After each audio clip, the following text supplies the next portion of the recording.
Chapter 51. The gun does not discriminate. Over 20 kilometers southwest of the Yashan base, in a cave on a small mountain, Su Tianj leaned back in his chair, humming a tune with pleasure. His mood had been quite good lately.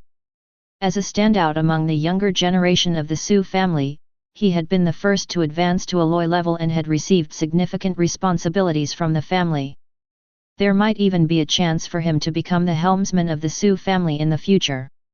A few days ago, he had discovered a mutant egg, and though it had been snatched up first by a merchant convoy from the Lin family, he had captured Lin Miao, the owner of the Lin family merchant convoy. It was almost certain that the mutant egg would end up in his hands in the end. Su Tianj was no fool, he was well aware of the Lin family merchant convoy's background and connections. All three families at Darkbird Base had good relations with the Lu family, who had many dealings there. The Su family had always wanted to get involved but had found no opportunity. Moreover, Su Tianj had heard that Lin Zhongzheng and Lin Xiangdong, the real powerhouses of the Lin family, had not returned to the base in nearly 2 months, and they were likely in dire straits. Of course, even if Lin Zhongzheng and Lin Xiangdong were around, Su Tianj wouldn't care. How could the Lin family of Darkbird Base compare with their own Su family? Even if Lin Zhongzheng and Lin Xiangdong came together, he would still claim the mutant egg. With a mutant egg, who among the youth of the Su family could contend with him? He had heard that the Lin brothers placed great importance on loyalty and would certainly not ignore Lin Miao's safety, so retrieving the mutant egg was almost a sure thing.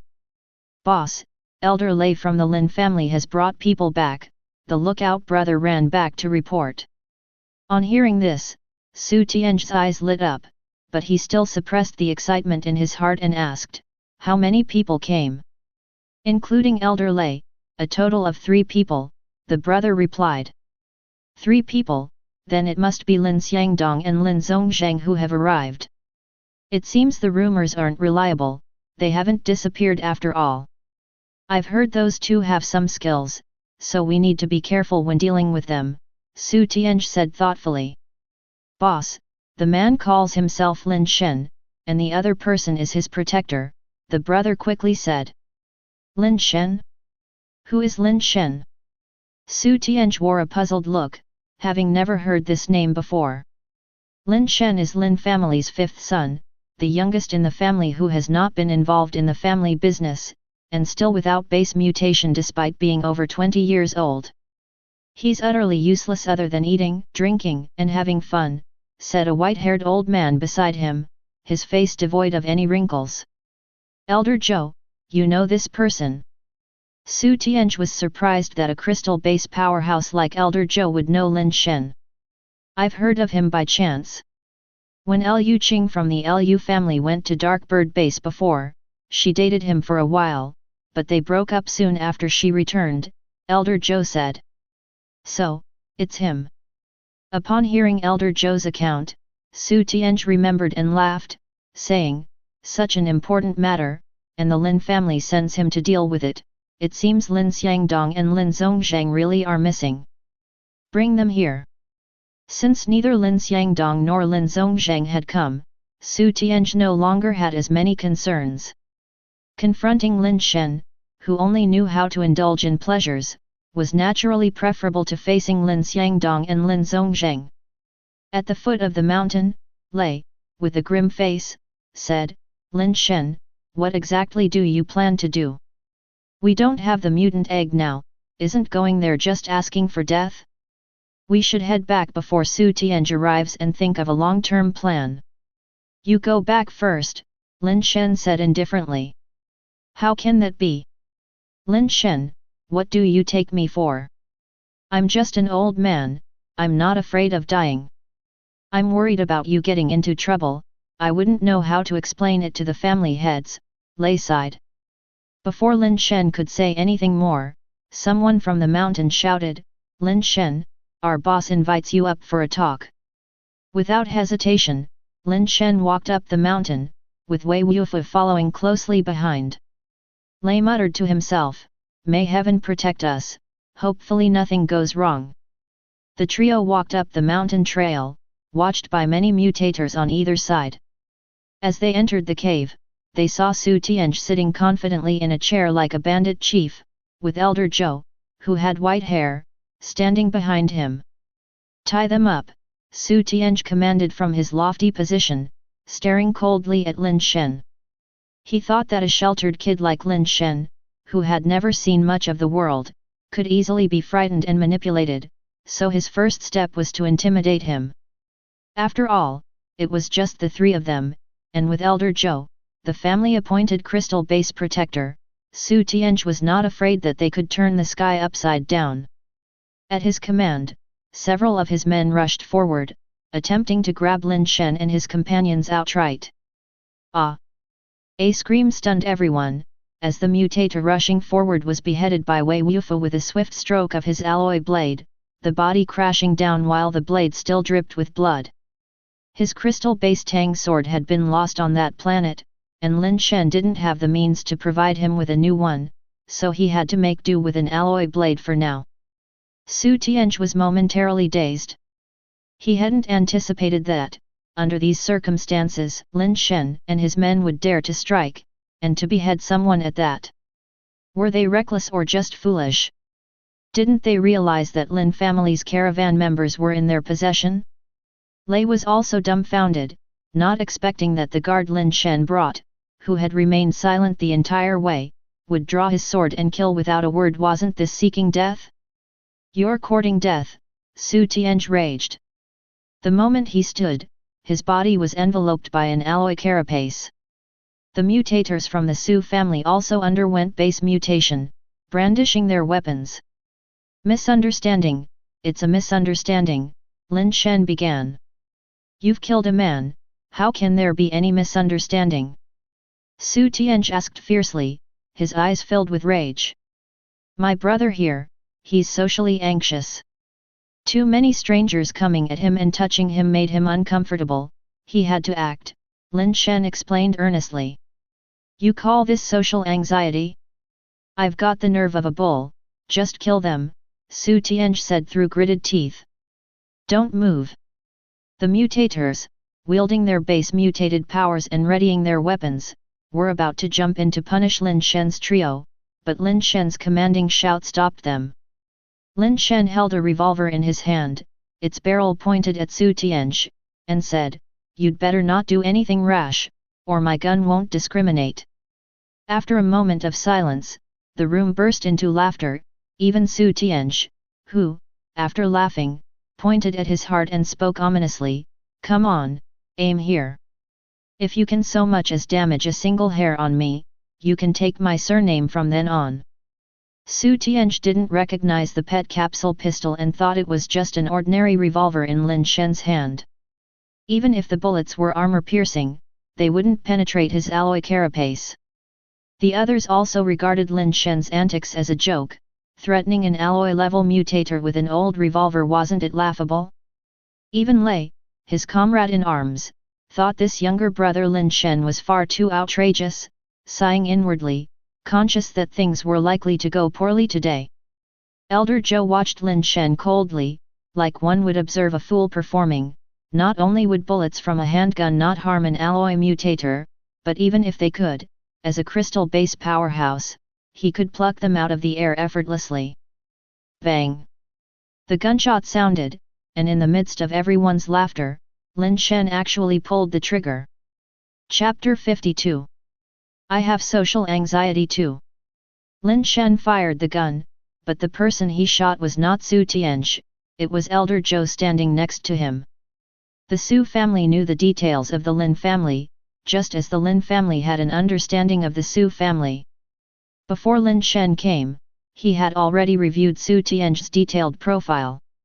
The most outstanding talent of the younger generation of the Su family, not even 20 years old and already a alloy-level mutator. Apart from the abundant resources provided by the Su family, he was also a very hard-working individual, with great prospects of becoming the new leader of the next generation of the Su family. For such a family's future hope, the Su family would definitely arrange top-notch protectors around him. The fact that Elder Zhou had such distinctive features of white hair and a youthful face, was always standing by Su Tianj, instinctively protected Su Tianj when Lin Shen drew his gun, and his contemptuous attitude towards Lin Shen's armed threat. If Lin Shen couldn't tell who was the expert protecting Su Tianj, then he was really as dumb as a pig. Seeing Lin Shen open fire, and seemingly missing, the muzzle deviating towards him, the derision in Elder Zhou's eyes deepened. If it were an attack from a mutator, he would have used his base mutation powers to first shield himself with a crystal-based carapace. But to him, a firearm was nothing but junk. How could it possibly hurt him, a noble crystal-based variant? Elder Zhou wanted to show off, planning to pluck the bullet out of the air with his bare hands, to show Su Tianj the strength of this loyal servant of the Su family. But the moment the gun fired, Elder Zhou only felt a blur before his eyes and didn't have a chance to react. Then his brain suddenly went blank. Who am I? Where am I? What happened? Elder Zhou's brain only managed to flash these thoughts before he fell backward, stiff as a board. In the center of his forehead, a bloody hole was spurting out red and white matter. For a moment, everyone in the cave was petrified. Su Tianj became like a robot, his neck turning stiffly in Elder Zhou's direction, watching him fall stiffly, the red and white matter splattering partly onto his face. Elder Zhou is dead, killed by a gun. How is that possible? It must be fake. I must still be dreaming. Su Tianj stood there dumbstruck, as if he had lost his mind. The laughter of the other mutators in the cave froze on their faces. The more joyful they were just now, the more uncomfortable they felt now. Lei Uncle was both shocked and overjoyed, hardly believing his own eyes. A single bullet took down the crystal base powerhouse beside Su Tianj. He even wondered if he was dreaming. What did you say just now? Where did you tell me to aim and shoot? Lin Shen pointed the gun at Su Tianj again. What about crystal base? Without the use of base mutation powers, the flesh and blood body of a crystal-based creature was still somewhat inferior. The PET capsule loaded in the gun contained an alloy-grade black armored B initially put in by Tian Xin, accelerated to speeds beyond crystal bases 44, piercing the skull of a crystal-based human was not challenging at all. If Elder Zhou hadn't been so arrogant, looking down on the gun in Lin Shen's hand and used his base mutation power early to shield himself with the crystal-based carapace, it would not have been so simple for Lin Shen to kill him. Of course, Lin Shen didn't give him the chance. Lin Shen had been aiming at Su Tianj from the start, and only a split second before firing did he switch his target to Elder Zhou. By then, it was too late to shield himself with crystal-based carapace. After all, using base mutation powers takes time, and that certainly couldn't be quicker than the speed of a bullet. Su Tianj turned his head with difficulty, managed a forced smile and said, "Brother, it's a misunderstanding, all a misunderstanding. I'm actually socially anxious, I was too nervous just now, I misspoke. Don't take it to heart, brother." Su Tianj was truly frightened, feeling the fear of being dominated by guns and bullets that humans had over 200 years ago. Even with an alloy carapace to protect him, he still felt as if he was wearing nothing at all, with no sense of security whatsoever. Elder Zhou's corpse beside him was still bleeding, his eyes bulging in death. If a crystal base could be killed with a single shot, Su Tianj did not think his bones were harder than crystal bases. He also did not want to become a cold corpse at a young age, with a promising future ahead of him. The more things a person possesses, the less they wish to leave this world so easily. Lin Shen approached Su Tianj, who dared not move at all, even very talentedly raised his hands, a gesture no one had used for many years. Lin Shen walked behind Su Tianj, the muzzle of the gun pressing against the back of his head. Don't shoot, brother, we can talk it out, it was all my fault before. I apologize to you, Su Tianj said with a trembling voice, feeling his soul almost bursting out of his head the moment the gun touched his skull. Wei Wufu's method of crippling people without a word was downright diabolical, even more ruthless than Su Tianj, who knew if the next second Lin Shen would just shoot him dead. Su Tianj was genuinely scared, these two simply didn't play by the rules. Where's my sister? Lin Shen said indifferently. What are you standing around for? A bunch of useless fools, go bring my sister here now. Su Tianj shouted at the other stunned mutators below. Those mutators who had come to their senses hurried towards the side cave. Stop! Lin Shen said coldly. Some people stopped, but others continued to run inside. Bang! Another gunshot rang out, the bullet whizzed past Su Tianj's head and directly exploded the head of a mutator who was still running toward the side cave. Everyone once again stood frozen in their tracks, and Su Tianj was so scared he turned to stone, standing there with his legs trembling. The moment Lin Shen fired the gun, Su Tianj thought he was the target and felt as if his soul had truly left his body. Now, he was even more afraid to move. At such a close distance, he hadn't seen how the bullet had flown past. The bullet's speed was too fast, far beyond what could be expected from a handgun. Brother, you tell me what to do, I'll follow your lead, Su Tianj said, swallowing the non-existent saliva in his mouth with some difficulty. Wei, Lei, go get our big sister out, Lin Shen instructed Wei and Lei. Okay, Wei responded and then walked toward the side cave. Mr. Lin Shen, rest assured, we're going to get the boss out right now, Lei said, filled with joy and unconsciously changing his form of address. You, lead the way, Lin Shen said casually, pointing to a mutator. The mutator hurriedly led Wei and Lei down the side cave, not daring to delay. The angel revolver had only one bullet in it before, but not anymore. Ever since Lin Shen returned to Dark Bird Base, he had managed to get a pet capsule and filled up all 7 chambers. Fortunately, he had money, and the Lin family had stock, otherwise it wouldn't have been easy. Lin Miao and the caravan members were all locked up with alloy locks and confined in a cave. Apart from Lin Miao, who appeared rather calm, everyone else's expressions were more or less filled with unease. They all knew that Mr. Lin Zhongzheng and the other had been gone from the base before the caravan had set off. If they hadn't returned, who could come to exchange for them? Who would dare to? Lin Miao might have seemed composed on the outside but was anything but calm inside. Of course, she knew her 2 younger brothers were not at Dark Bird Base, but as the head of the family and leader of the caravan, she couldn't be the first to break down. Boss, do you think Mr. Lin Zhongzheng and the other will make it in time? The young mutator from the caravan asked, despite having asked many times before, still unable to help himself from asking again. They will, Lin Miao replied calmly, without hesitation. The young man felt somewhat reassured and leaned against the wall, taking a few deep breaths. His emotions settled a lot. Suddenly, the stone door blocking the cave was opened, and 3 people walked in. Boss, you've suffered, we're here to rescue you, Lei, seeing Lin Miao locked and sitting on the ground, immediately teared up with gratitude as he rushed over. When had Lin Miao ever suffered like this? The sight of Lei stirred both shock and joy among the people. Lin Miao's heart soared with happiness, yet she still calmly asked, did my 3rd or 4th brother come? Boss, it's neither of them.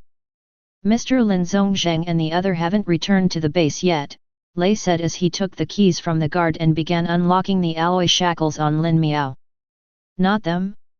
Then who brought the mutant egg to exchange for us? Lin Miao asked with slight amazement. There was no mutant egg. The person who was supposed to deliver the mutant egg might have encountered trouble on the way and never made it back to the base, Lei added. Then why would the Su family release people? Lin Miao looked puzzled at Lei. If neither her 3rd nor 4th brothers were available and there was no mutant egg to exchange, why would Su Tianj let them go? The other members of the caravan looked at Lei, sharing Lin Miao's confusion. It was Mr. Lin Shen, Lei started excitedly. Mr. Lin Shen? Which Mr. Lin Shen? Everyone was momentarily confused, unable to figure out who Lei was talking about. In their memory, Lin Shen was always the pampered one, only concerned with eating, drinking, and having fun. My 5th brother came. Lin Miao was the first to catch on. She knew Lin Shen's character well. It wasn't strange for Lin Shen to come here when nobody else was in charge at home.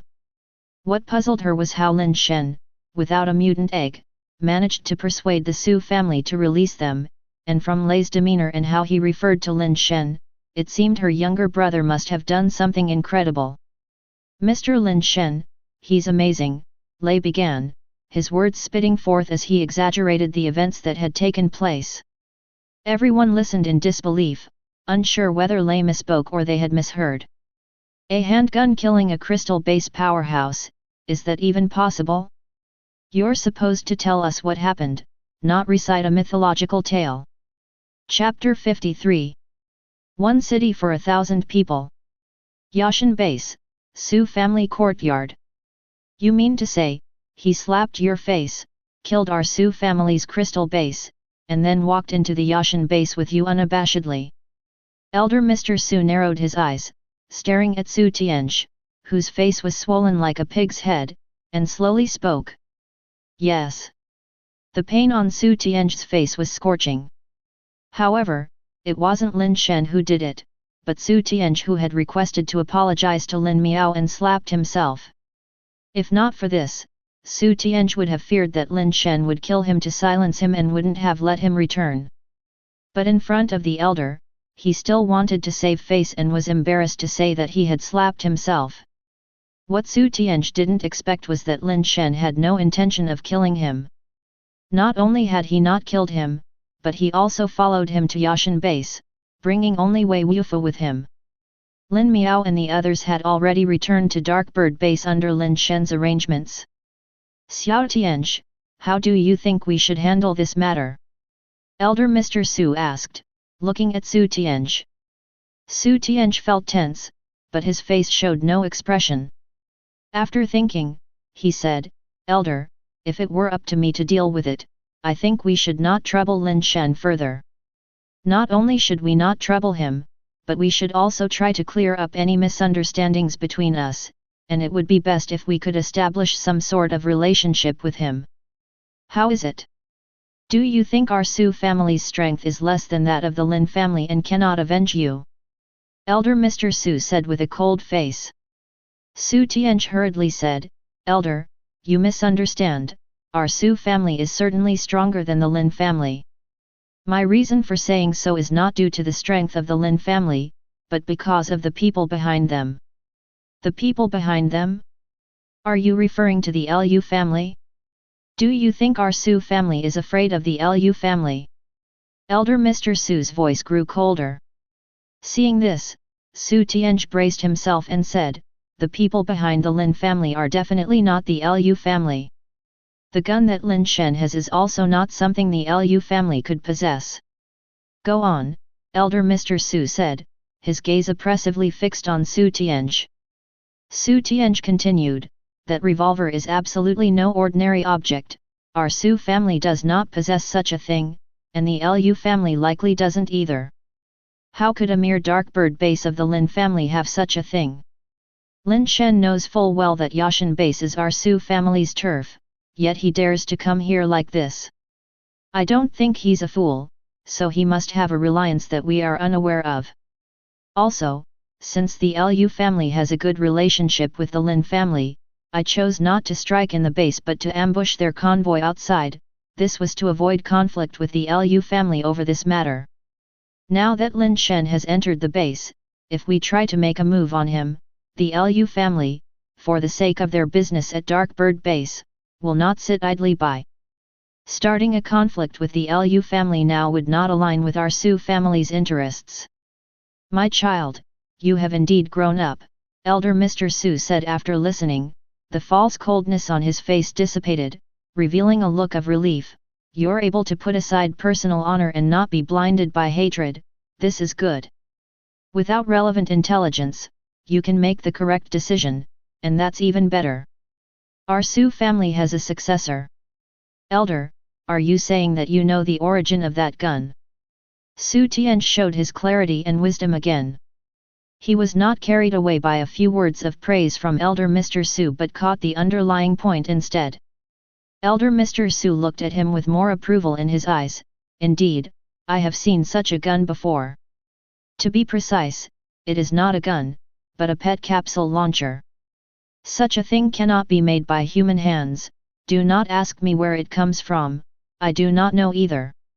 The fact that the Lin family can possess such a thing undoubtedly indicates there are people behind them, and you have judged this accurately. After a pause, Elder Mr. Su continued, what did you say the name was of the odd-speaking person following Lin Shen? Wei Wufu. Su Tianj promptly replied, his impression of Wei Wufu was quite deep. His surname is Wei, so there seems to be no mistake. A city for 1,000 people, a Wei every 100 years. Wei Wufu's Wei is probably that way, Elder Mr. Su continued, his eyes sparkling with speculation. I had not expected someone from the Wei family to be involved with the Lin family, whether by chance or with an agenda. Elder Mr. Su, you're saying Wei Wufu is from the Wei family of Tiancheng. Su Tian's complexion changed slightly upon hearing this, showing a look of concern. The Wei family of Tiancheng, even though it was thousands of miles away, still had an extremely resounding reputation, so loud that it was almost deafening. The base mutation zones around Tiancheng were numerous, and since the beginning of the base mutations, they had faced wave after wave of attacks from base variant creatures. The Wei family of Tiancheng, with more than 1,000 members at first, defended the city for over 200 years. Countless members of the Wei surname died to ensure the city didn't fall, and Tiancheng is still under the rule of the Wei to this day. 1,000 people for one city, a Wei every century, that was the most unbreakable front line of humanity.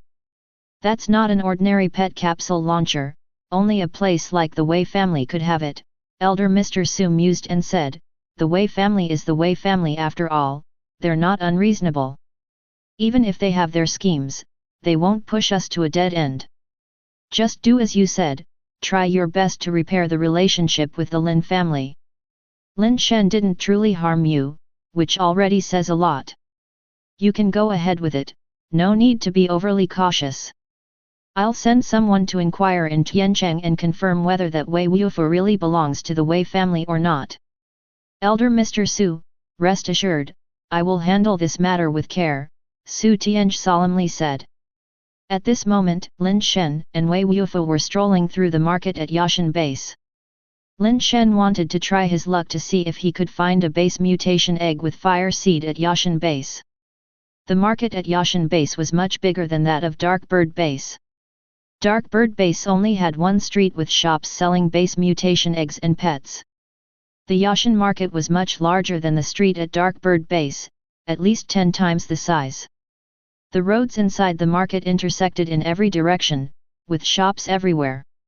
There were shops selling base mutation materials, base mutation eggs, pets, as well as recycling businesses. Each category had its own area, and any single area was much larger than the street at Dark Bird Base. Coming to the section where base mutation eggs were sold, Lin Shen was dazzled by the variety.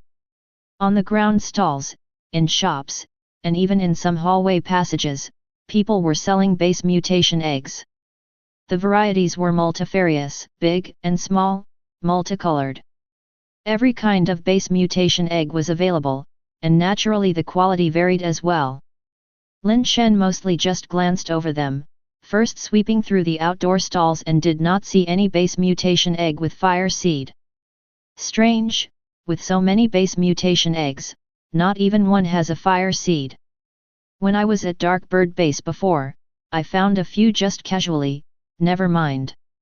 I'll look through the shops first before making any plans, Lin Shen meandered from shop to shop. After visiting quite a few shops and not finding any fire seed, Lin Shen hesitated before a particularly impressive-looking shop and didn't immediately go in. The shop's sign bore the words "With You," which was one of Liu family's stores. In the past, Liu Qing, following people of Liu family, had opened a branch of With You at Dark Bird Base. As Lin Shen was hesitating whether to go in or not, he just glanced inside and saw on the shelves directly opposite the store entrance several rows of base mutation eggs, one of which was covered with a thick mosaic. Damn it, Mr. Tian, are you messing with me on purpose? They're nowhere to be found but here? Does it have to be this melodramatic? Lin Shen was somewhat speechless, but without any hesitation, he walked straight in. Who cares about X's or not? It's not just a store run by the X's family, even if that base mutation egg was laid by the X herself, as long as they're willing to sell, he would dare to buy. Face isn't worth much, fire seed is what's most important. Chapter 54. Military Advisor. Lin Shen saw a girl in a tracksuit talking to a clerk inside a counter, presumably a customer looking to buy base mutation eggs. From the back, although she wore loose-fitting sportswear that hid her figure and curves, her legs were undeniably long, and her black, dense hair, tied in a ponytail, made her look very healthy. Overall, the girl exuded a robust aura, as if she were the type to have her monthly periods arrive punctually and copiously. She looks highly suitable for having children. Lin Shen withdrew his gaze. For now, he was here to buy fire seeds, and the matter of finding a woman to have children with could be put on hold. Lin Shen, accompanied by Wei Wufu, walked to the counter and pointed to the base mutation eggs on the shelves behind it, asking, "How are those sold?" Before the clerk could answer, Lin Shen suddenly heard a familiar voice exclaiming in surprise, "Lin Shen? What are you doing here?"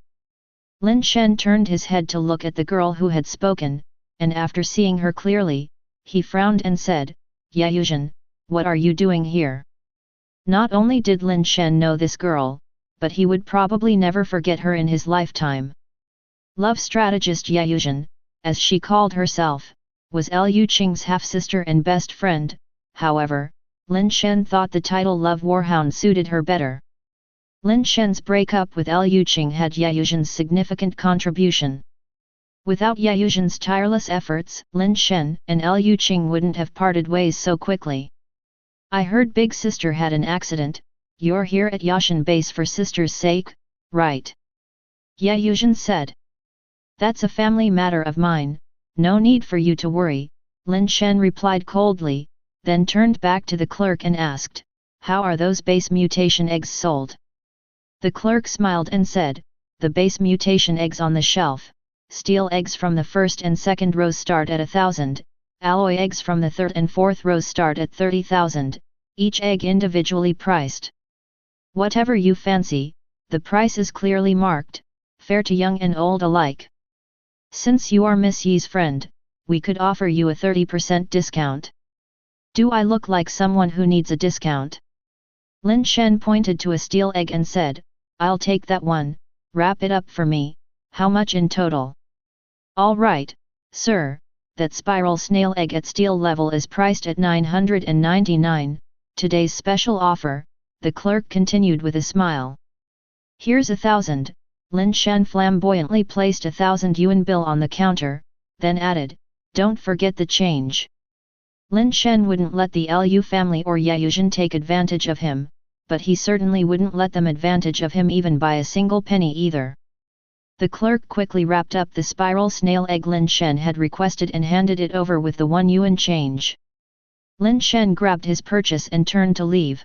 He had nothing to say to Yayuzhen, not even the need for a greeting. "Lin Shen, Big Sister's matter is quite troublesome. If you're here to ask Liu Qing for help, I can contact her for you," Yayuzhen said. "No need." Lin Shen didn't want to engage in useless chatter and left the with you shop directly. Yayuzhen watched Lin Shen's retreating figure, her gaze somewhat complex. Only after Lin Shen's figure had completely disappeared did Yayuzhen retract her gaze and, after pondering for a while, also left the shop. Coming to Yashan base was indeed the right decision. Lin Shen, having obtained the base mutation egg embedded with a fire seed, was in a very good mood. Having reaped rewards, Lin Shen decided to make the most of it and tour all the shops in one go. If he could find a few more fire seeds, the trip would truly be worthwhile. Unfortunately, after visiting every shop, Lin Shen didn't find any more base mutation eggs with fire seeds, which left him somewhat disappointed. This place has so many more base mutation eggs than Dark Bird base, so why is there only one fire seed? Lin Shen couldn't fathom the pattern behind the appearance of fire seeds. However, obtaining one fire seed was already good, and now Lin Shen couldn't wait to find a place to sleep with the base mutation egg and see what kind of fire seed powers he would gain. Someone's following us, Wei Wufu said. Let them follow, Lin Shen replied indifferently. He knew the Su family was certainly monitoring them all along, but he was here to thoroughly resolve the issue because if the Su family went to Darkbird base for retaliation, he couldn't yet protect the entire Lin family. It was always better to have a battle in someone else's home, which was why Lin Shen had come. Of course, Lin Shen was a pacifist by nature, it was best not to resort to violence if possible. It all hinged on the Su family's leader's choices. To Lin Shen's surprise, the Su family really could keep their cool. He had been at Yashan base for 3 or 4 hours now, yet the Su family hadn't approached him. Since they're not coming to me, I'll continue with my own business, Lin Shen said after leaving the marketplace. He then went to a marriage agency. After a full round at Yashan base, Lin Shen noticed there were quite a few young and beautiful women there, definitely many more than at Darkbird base. Darkbird base was just a tiny place, full of old households who all knew each other's background very well. It wasn't easy to find someone like Lin Shen there, so he thought it would be easier to look at Yashan base. He was from a moderately wealthy family after all, and he wasn't bad looking either. Finding someone who met his criteria shouldn't be too difficult. With no time to do it himself, Lin Shen opted for the most time-saving strategy. He signed up for a super VIP at a marriage agency. The plump proprietress of the agency was smiling so much that her mouth wouldn't close, practically tripping over herself to serve him tea and wanting to give him a shoulder massage. My requirements are simple, a good family background, good looks, and must be able to carry children well, Lin Shen said as he sipped tea. Don't worry, I'll arrange it for you. These are the best quality candidates I have.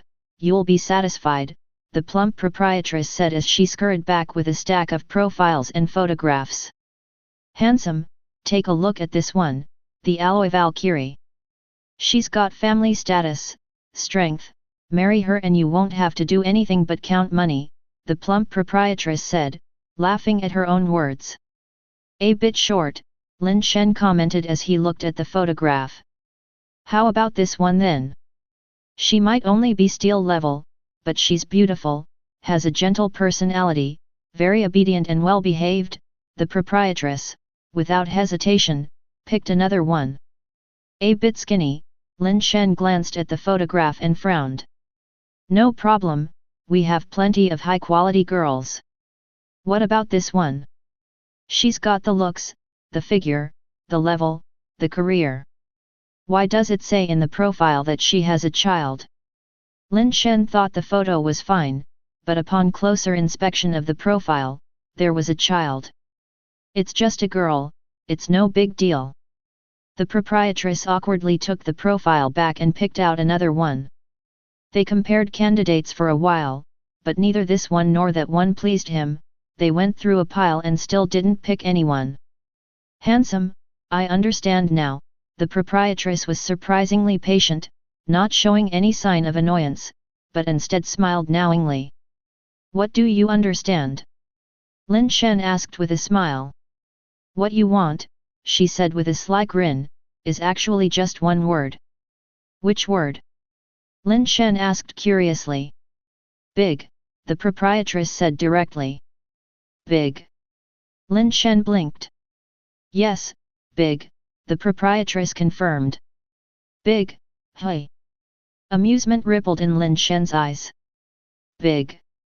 The proprietress's eyes met Lin Shen's, as if they shared a secret understanding, and they both burst into laughter. All right, let's go for big then, Lin Shen agreed, nodding. Definitely big, you'll be satisfied. Forget about these, I'll set something up for you tonight, wait for my good news, she said with confidence. Lin Shen left the marriage agency and wandered the nearby area. After dining with Wei Wufu, he returned to the hotel he had booked and settled in. That evening, the proprietress sent a message, telling Lin Shen to meet someone at a tea house.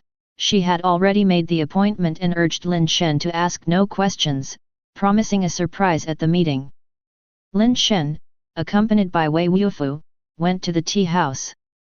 Such matters were generally best handled alone, but Lin Shen felt uneasy without Wei Wufu by his side, in case the Su family posed an unexpected threat. Upon entering the second floor of the establishment, Lin Shen saw a woman sitting by the window, clad in a black figure-hugging dress, her legs impossibly long, her wavy hair cascading down her back. Lin Shen could only see her profile but had to admit that the proprietress did have a point, the woman really was big. At first glance, Lin Shen thought she was exactly what he was looking for, definitely fertile, the kind who could have 2 babies in 3 years, and the kids wouldn't go hungry. "I guess, you must be waiting for me, right?" Lin Shen approached, picking up the agreed-upon token on the table, a blue rose, and smiled at her. Their eyes met, and Lin Shen suddenly froze, the rose dropping from his hand to the floor automatically. "Why is it you?" both exclaimed at almost the same time. The woman was none other than the love strategist Yuzhen. Lin Shen almost didn't recognize her. Normally, this woman was always dressed in loose sportswear, who would have thought she was so impressive? Chapter 55. Blind Date. Who would have thought that even the great love strategist would fall to the plight of a blind date? Lin Shen picked up his teacup and took a sip before speaking casually. "We've known each other for some time, is it necessary to mock me like this? Besides, aren't you here for a blind date too? You're not much better than me, so what right do you have to laugh?" Yuzhen said, holding her teacup. "Well, I should thank you for that. If it weren't for you, how would I have the opportunity to meet so many girls and sit here drinking tea with you?" Lin Shen curled his lip as he spoke. Yuzhen, seemingly knowing she was at fault, didn't retort and, after pondering, said, "I know you came here because of your sister's issue. You want to find Liu Qing, and I can help set up a meeting with her. You help me meet her? I'd be scared too. Who knows what bad things you've said about me behind my back? What if she ends up siding with the Su family to deal with me? Then I would be truly wronged," Lin Shen said sarcastically. "Lin Shen, can't you be a little more gracious with your words?" Yuzhen bit her red lip and said. "That's a good point. Don't you know right from wrong, too? How come you never collected any verbal grace before?" Lin Shen said with a smile. Yuzhen glared at Lin Shen, stood up, and reached for her bag, intending to leave. "Wait, don't go," Lin Shen called out without much thought, and surprisingly, Yuzhen actually stopped in her tracks. "Have you not insulted me enough?" Yuzhen said. "Aren't you here for a blind date? We haven't even talked about anything yet, and you're leaving already? That doesn't seem appropriate," Lin Shen said with a smile. "No, Lin Shen, what are you getting at?" Yuzhen slammed her bag back on the table and plopped down again. "What else could I mean? I'm here for a blind date, and so are you. It's only fair that we get to know each other a bit, isn't it?" Lin Shen said. "No, have you lost your mind? Are you really planning to go on a blind date with me?" Yuzhen asked with an incredulous expression. "If I'm not here for a blind date, then what am I here for?"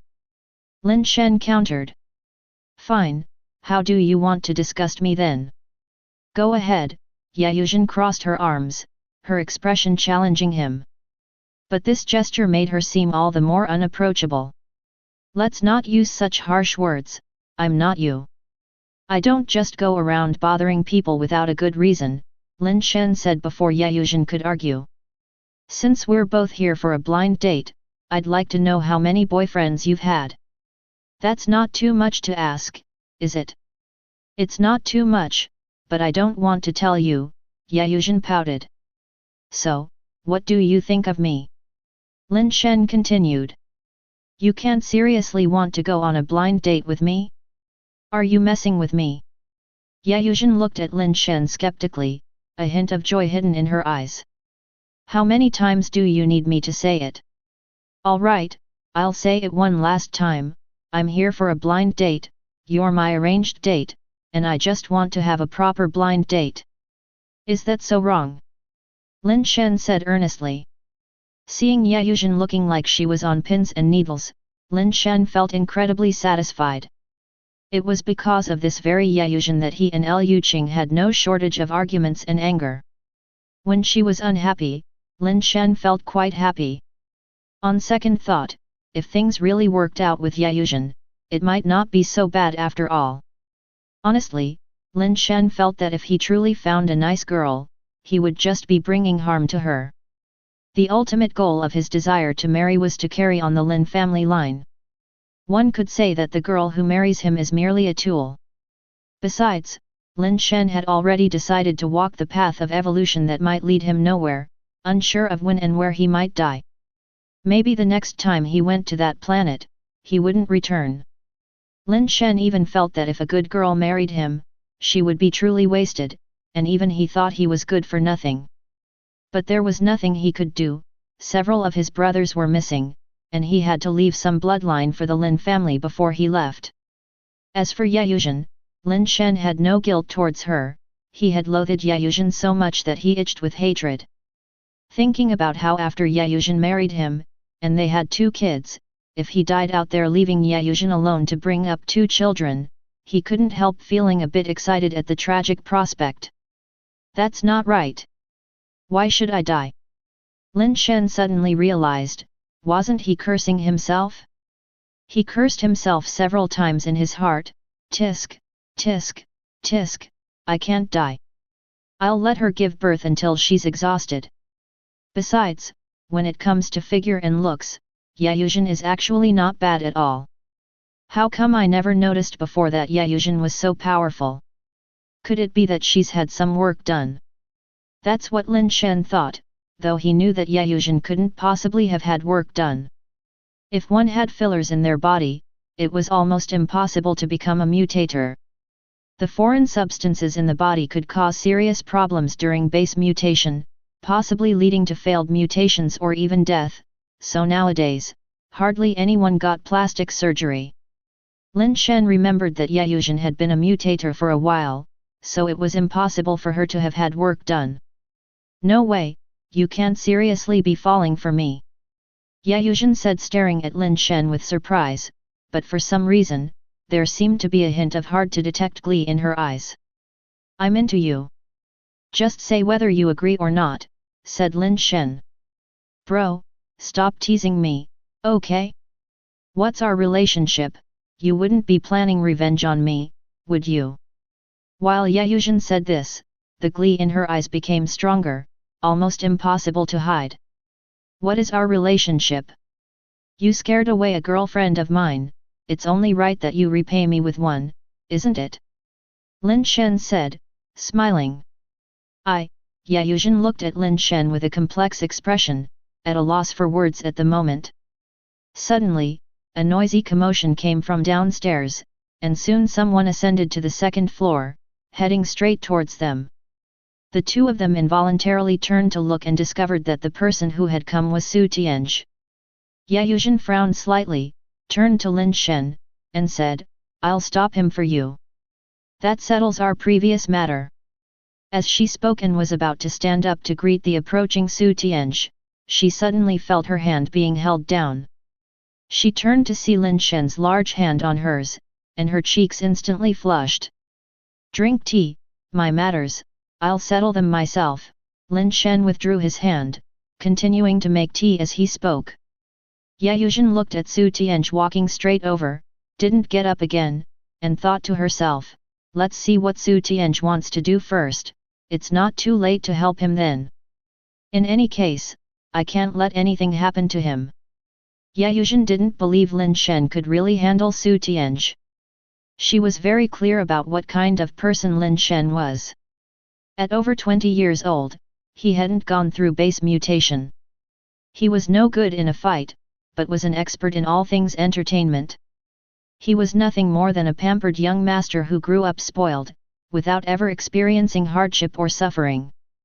He probably had no idea just how formidable Su Tianj was, nor did he comprehend the true strength of the Su family, driven merely by hot blood to Yashan base hoping to save his elder sister.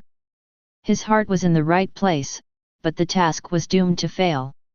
Ye Yuzhen watched Su Tianj step by step approaching, already by Lin Shen's side, yet Lin Shen still hadn't glanced his way, continuing to focus on making tea, causing her to frown slightly.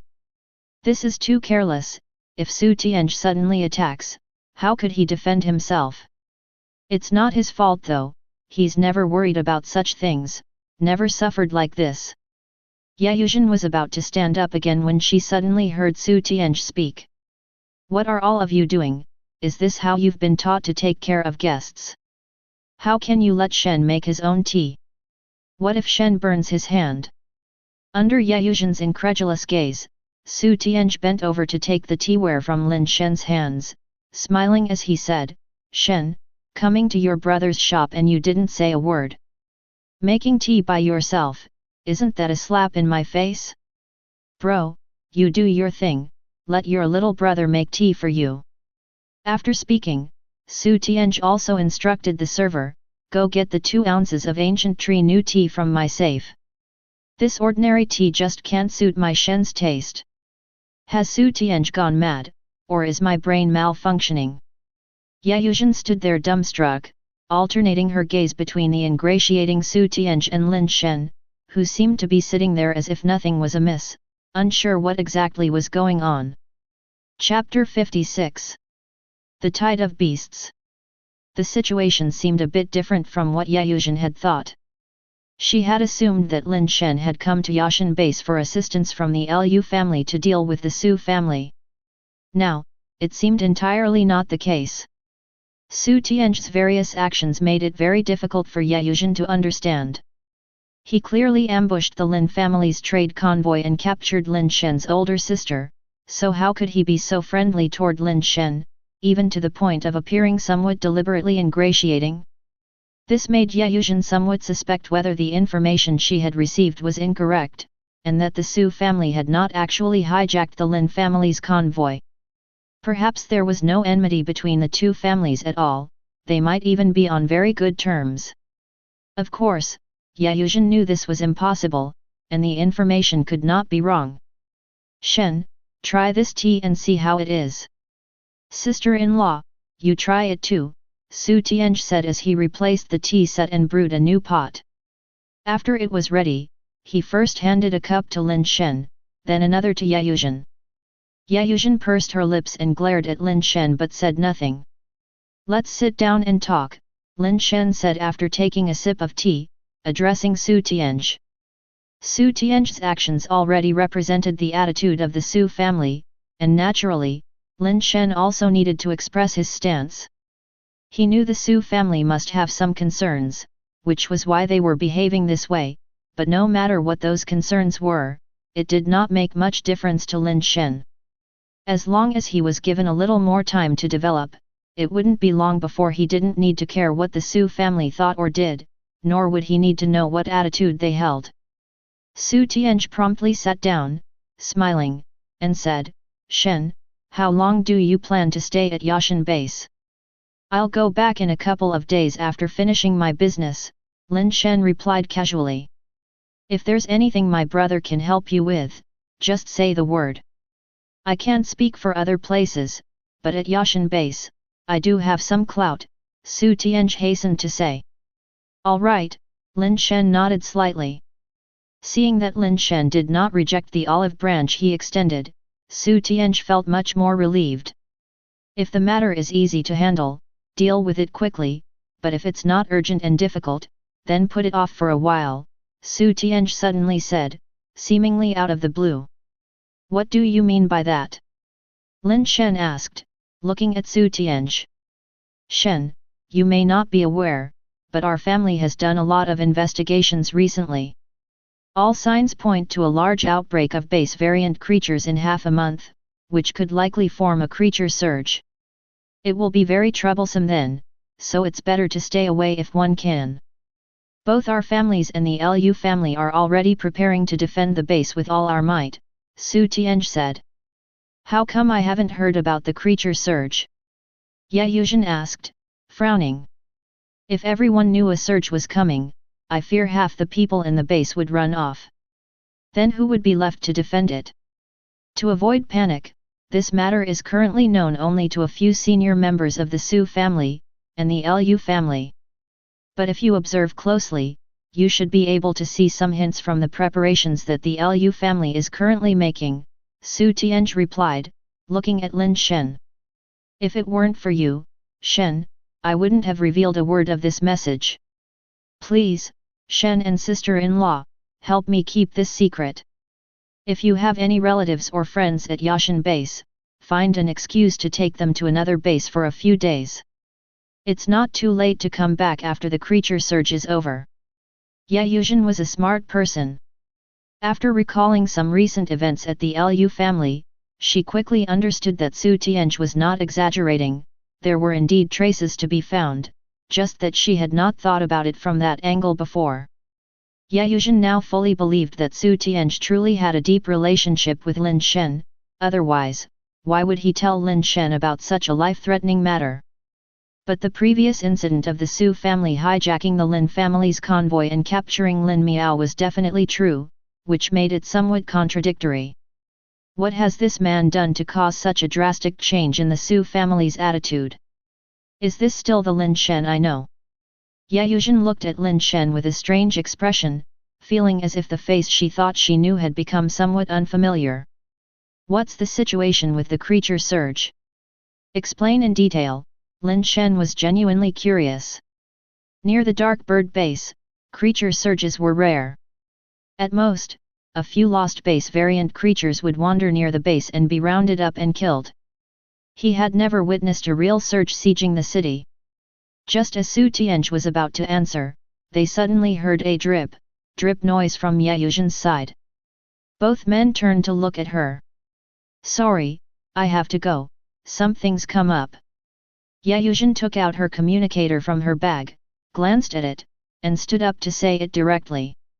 Communicators generally only worked inside certain bases, because the equipment outside the bases was easily destroyed by base variant creatures, making the communicators useless once outside the base. In Dark Bird base, the lack of equipment also rendered the communicators ineffective. Lin Shen did have a communicator, but alas, there was nowhere to use it. What Lin Shen used most to understand the outside world was the radio broadcast. It was said that some mega bases still had TV stations and networks, but Yashan base didn't have those, let alone Dark Bird base. Ye Yuzhen got up and headed for the staircase, not walking very fast and being extra careful as she went downstairs. However, even after her figure had disappeared from the second floor, she did not hear the voice she hoped to. Damn it, can't he at least ask for a way to contact me? Ye Yuzhen muttered under her breath before striding away quickly. It wasn't that Lin Shen deliberately didn't ask, it was that he didn't think of it. He seldom used a communicator at Dark Bird base and didn't carry one, so it didn't occur to him. Give me the details, what's with the beast tide this time? Lin Shen asked again. Su Tianj thought for a moment and then said, this beast tide is a bit strange. It actually has something to do with that mutant egg your Lin family bought. What does it have to do with that mutant egg? Lin Shen asked, somewhat surprised. To the northeast of Yashan base, there's a steel forest. The trees in that steel forest are a bit different from typical metal plants, the trunk and leaves are blue. A vast expanse of blue forest looks like an ocean from afar, so we locals call it Blue Tree Sea. The Blue Tree Sea is vast, and though it originally housed many types of base variant creatures, recently the variety has been dwindling, with only one species of base variant creature becoming increasingly numerous. Su Tianj recounted the events in detail. After leaving the tea house, Ye Yuzhen walked down a street, turned a corner, and entered a shop. Without waiting for the server to greet her, she went straight into a private room. Yuzhen, Lin Shen is at Yashan base, why didn't you tell me? Just as Ye Yuzhen entered the door, a slightly chubby, sweet-faced girl accused her somewhat indignantly. You've been broken up with him for such a long time, what's the point of telling you? Don't tell me, Liu Qing, that you want to get back with him. Yuzhen placed her bag on the coffee table and sat down beside the girl. Who wants to get back together? I just heard he went to our family's shop, and I thought maybe he came to see me, Liu Qing explained. Why would you think he came to see you? Yuzhen leaned back on the couch, crossed her sexy, smooth legs, and asked with a half-smiling glance at Liu Qing. Lin Shen's elder sister was kidnapped by the Su family, and he's surely here because of her. Other than pleading with me, what else can he do? Liu Qing pouted. You want to help him? Yuzhen asked. That will depend on his attitude. If he comes to plead with me, perhaps I'll lend him a hand, Liu Qing stated. Yuzhen thought to herself, plead with you?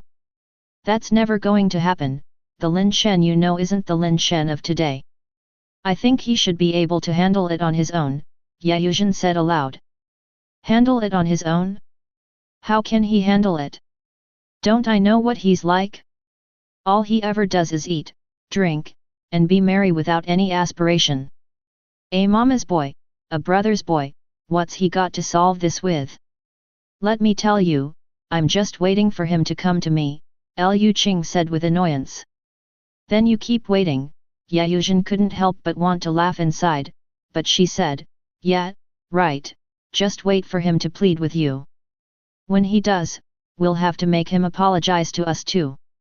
That's exactly what I'm thinking, but you know him, he's never left Darkbird Base and is unfamiliar with everything here.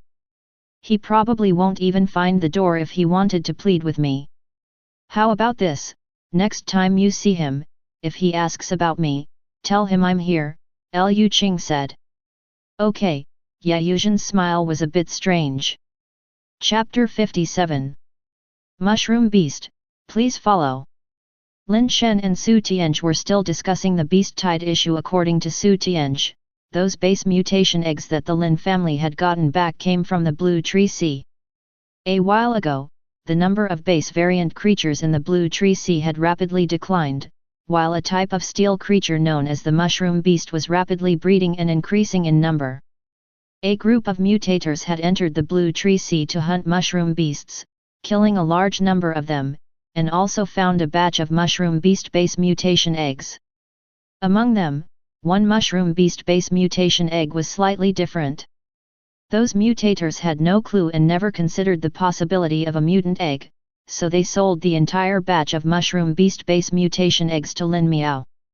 When Lin Miao was taking inventory, he discovered that mutant egg and immediately found a reliable person to send the mutant egg back to Darkbird Base ahead of everyone else. Later, Su Tianj accidentally overheard one of the team members from that group of mutators mention the incident while drinking and speculated that it might be a mutant egg, so he made a move and ambushed the Lin family's trade caravan. What Su Tianj wanted to talk about wasn't the incident with him and the Lin family's trade caravan, but rather, afterward, he too took people to the Blue Tree Sea, wanting to see if they could find more mutant eggs. However, after entering the Blue Tree Sea, the situation inside stunned Su Tianj and all the other mutators.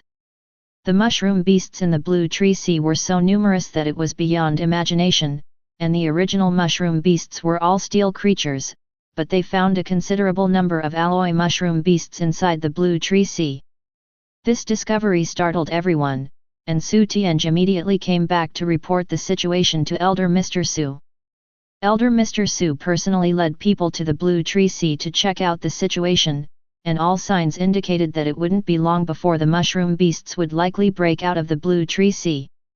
By then, a beast tide would likely form, and Yashan Base would definitely bear the brunt of it.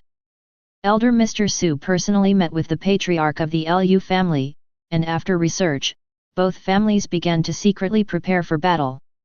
Shen, when I went there, I saw a colossal mushroom beast, massive like a small hill, and unlike the ordinary red-capped mushroom beasts, that huge mushroom beast had a blue cap. I'm sure it was a mutated mushroom beast. Unfortunately, I didn't have enough people with me at the time, and by the time my family's elder got there, it had already disappeared without a trace. It's such a pity, Su Tianj said with some regrets. Lin Shen understood that Su Tianj was ostensibly urging him to leave quickly, but in fact, he was trying to tempt him to stay and confront the mushroom beast tide. Variant creatures indeed were quite attractive to ordinary mutators. Even if they couldn't get a mutant egg, the materials from the body of a variant creature could sell for a high price. Unfortunately, Lin Shen wasn't an ordinary person. If Su Tianj hadn't mentioned the variant creature, he might have had a 1 in 10,000 chance of staying to watch the excitement. But hearing that there were variant creatures in the Blue Tree Sea, Lin Shen immediately made up his mind to leave right away, to leave immediately and definitely not stay in Yashan base any longer. Originally, Lin Shen was thinking of taking care of the arranged meeting before leaving, but now he wouldn't wait any longer, planning to pack up and return to Darkbird base as soon as possible. Tianj, my little brother, I just remembered something and have to go. Let's call it a day and have a good chat another time, Lin Shen said as he got up to leave. Shen, wait for me, I'll walk you out. Su Tianj was a bit confused, not knowing what was going on with Lin Shen. They were having a good conversation and it wasn't even finished yet, why was he in such a hurry to leave? However, he couldn't really ask and almost couldn't keep up with Lin Shen's pace. By the time he caught up, Lin Shen had already reached the main entrance with Wei Wufu. Stay your steps. Lin Shen greeted and immediately hurried off with Wei Wufu, leaving Su Tianj stunned at the doorway. Where to? Wufu asked. Home, Lin Shen said as he walked. The matter?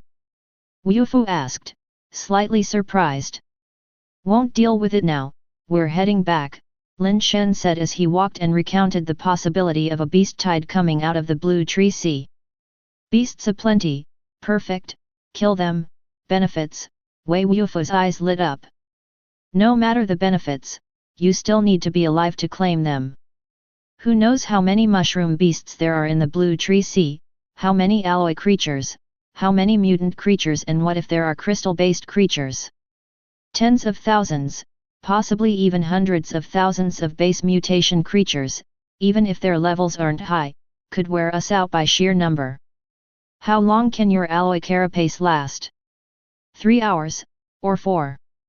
Fine, let's say 24 hours. Can you exterminate tens of thousands of base mutation creatures in 24 hours? Once your alloy carapace guard is gone, can you guarantee your own survival amidst a swarm of beasts? Lin Shen fiercely lectured Wei Wufu. You're exaggerating, Wei Wufu obviously didn't agree. I might be exaggerating, but who's to say my words won't come true? You only live once. Even with a 1 in 10,000 chance, you can't gamble with your life. There's no negotiation. Listen to me, let's go home now. This isn't the place for us to stay. Before the Lin family has a successor, I need to preserve this useful body of mine and avoid any risks. Lin Shen immediately led Wei Wufu out of Yashan base, summoned their mounts, and left without looking back. Su Tianj was stunned upon receiving the news, puzzled as to why Lin Shen just walked away. Didn't the beast swarm I described scare him off? With that gun in his hand, he can easily kill crystal-based creatures. What's there to fear? Could it be something I said wasn't right? That can't be.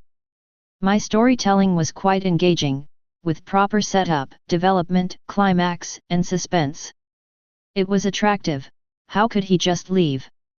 Isn't the lure of the mutant mushroom beast strong enough? Su Tianj scratched his head, trying to figure out where his words might have gone wrong. He had wanted to attract Lin Shen and have him help out during the beast wave, but Lin Shen left just as they were getting started. Lin Shen followed the same path back, eager to leave this trouble-filled place swiftly. While galloping away, Wei Wufu had suddenly reined in his mount, causing Lin Shen nearly to collide with him. Wei, why did you suddenly stop? Lin Shen barely managed to halt his mount and asked Wei Wufu beside him.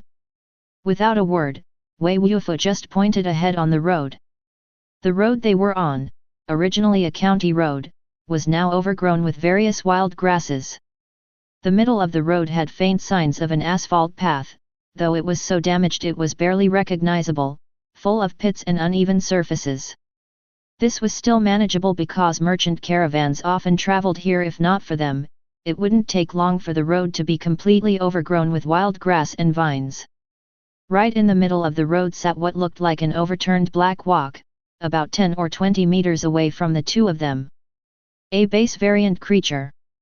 As Lin Shen spoke, he made his mount back up behind Wei Wufu, used base mutation power to form a carapace guard covering his whole body, and drew the angel revolver from his waist. Wei Wufu nodded slightly, drawing an alloy blade from his back as he too used his base mutation power. Perhaps because of the clear attack stance of the two men, the black wok seemed to sense their intentions and began rotating left and right. Then, with a bang, it leaped up from the ground. Only then did Lin Shen realize the black wok was just a part of the base variant creature, resembling a mushroom cap perched on top of its head. Underneath the black mushroom cap was something that looked like a chibi version of a T-Rex, made of dark, metallic gold, like a figurine. Overall, it resembled a half-meter tall, chibi dinosaur metal statue with a mushroom cap on top, a big head atop a small body, disproportionate, yet somehow imbued with an oddly adorable harmony. Is this a mushroom beast? Lin Shen frowned slightly. He remembered that normal mushroom beasts usually had red caps with grey-white spots and grey-white ferrous bodies. Even if it were the mutant mushroom beast Su Tianj mentioned, it should have a blue cap. How then did this one with a black cap appear? Its head does resemble the typical red cap mushroom beast, and its eyes also black, like large black gems. Chapter 58. Mysterious abilities. These next few days are crucial, please keep following. Mutation.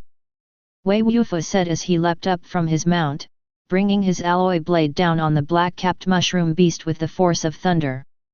Lin Shen didn't stop him but kept the barrel of his gun firmly aimed at the black-capped mushroom beast.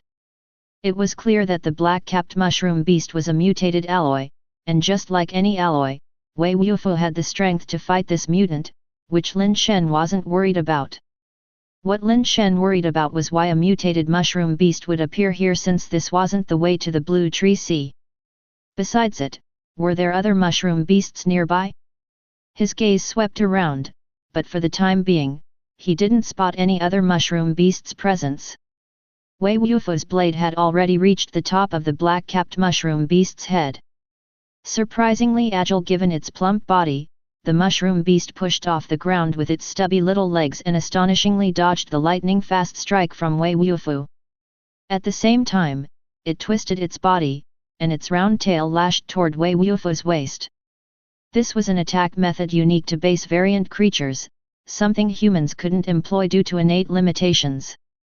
Mutators accustomed to fighting humans could easily suffer a major setback when facing such base variant creatures.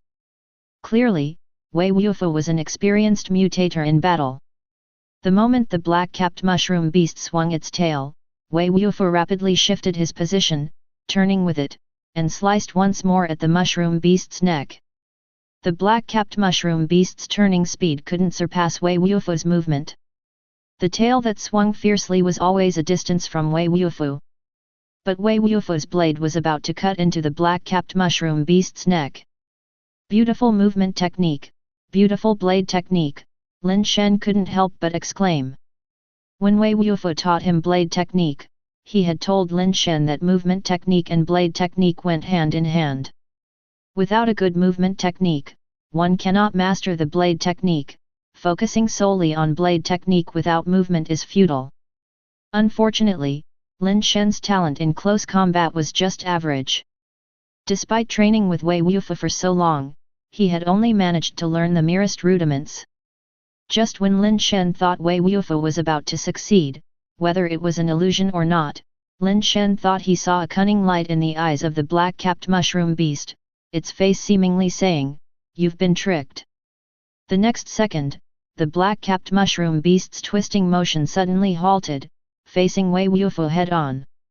Its chubby paws shot up and astonishingly caught the descending alloy blade. Then with a twist of its paws, the alloy blade snapped in two with a click. Without hesitation, the black-capped mushroom beast leaped into the air, its fat hind legs delivering a barrage of kicks at Wei Wufu in mid-air. Fuck, this mushroom beast actually knows Kung Fu. Lin Shen's eyes nearly bulged out of their sockets as the black-capped mushroom beast's flurry of movements made his scalp tingle. Wei Wufu discarded the hilt of his broken blade and continuously parried with his arms, clashing with the black-capped mushroom beast's metallic fat legs and creating a series of metallic clanging sounds. With each collision, Wei Wufu took a step back. Evidently the strength in his arms was not quite a match for the strength in the black-capped mushroom beast's legs.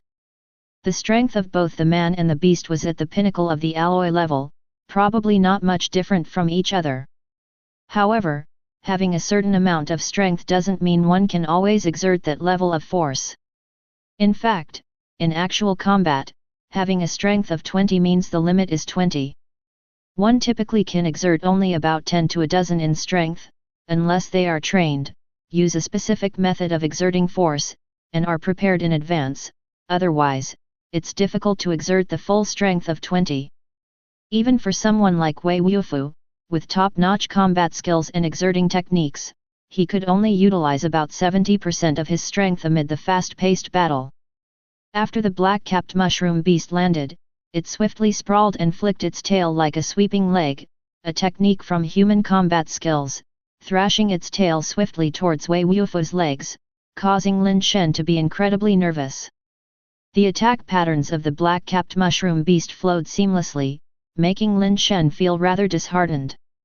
His own combat skills were not even as good as those of a base variant creature.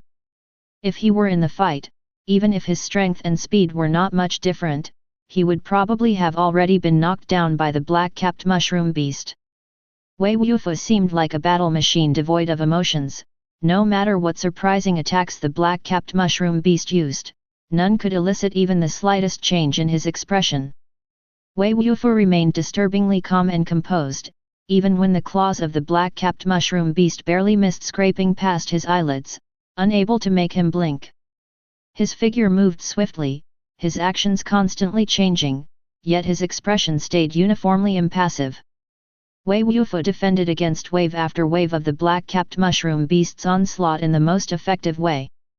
Just as the black-capped mushroom beast jumped into the air and made a slight error, Wei Wufu dove under it, grabbed its tail, and with a powerful shoulder throw, slammed it heavily onto the ground. The pupils of the black-capped mushroom beast contracted, and in the next second, it became enraged to the extreme, its legs desperately kicking toward Wei Wufu.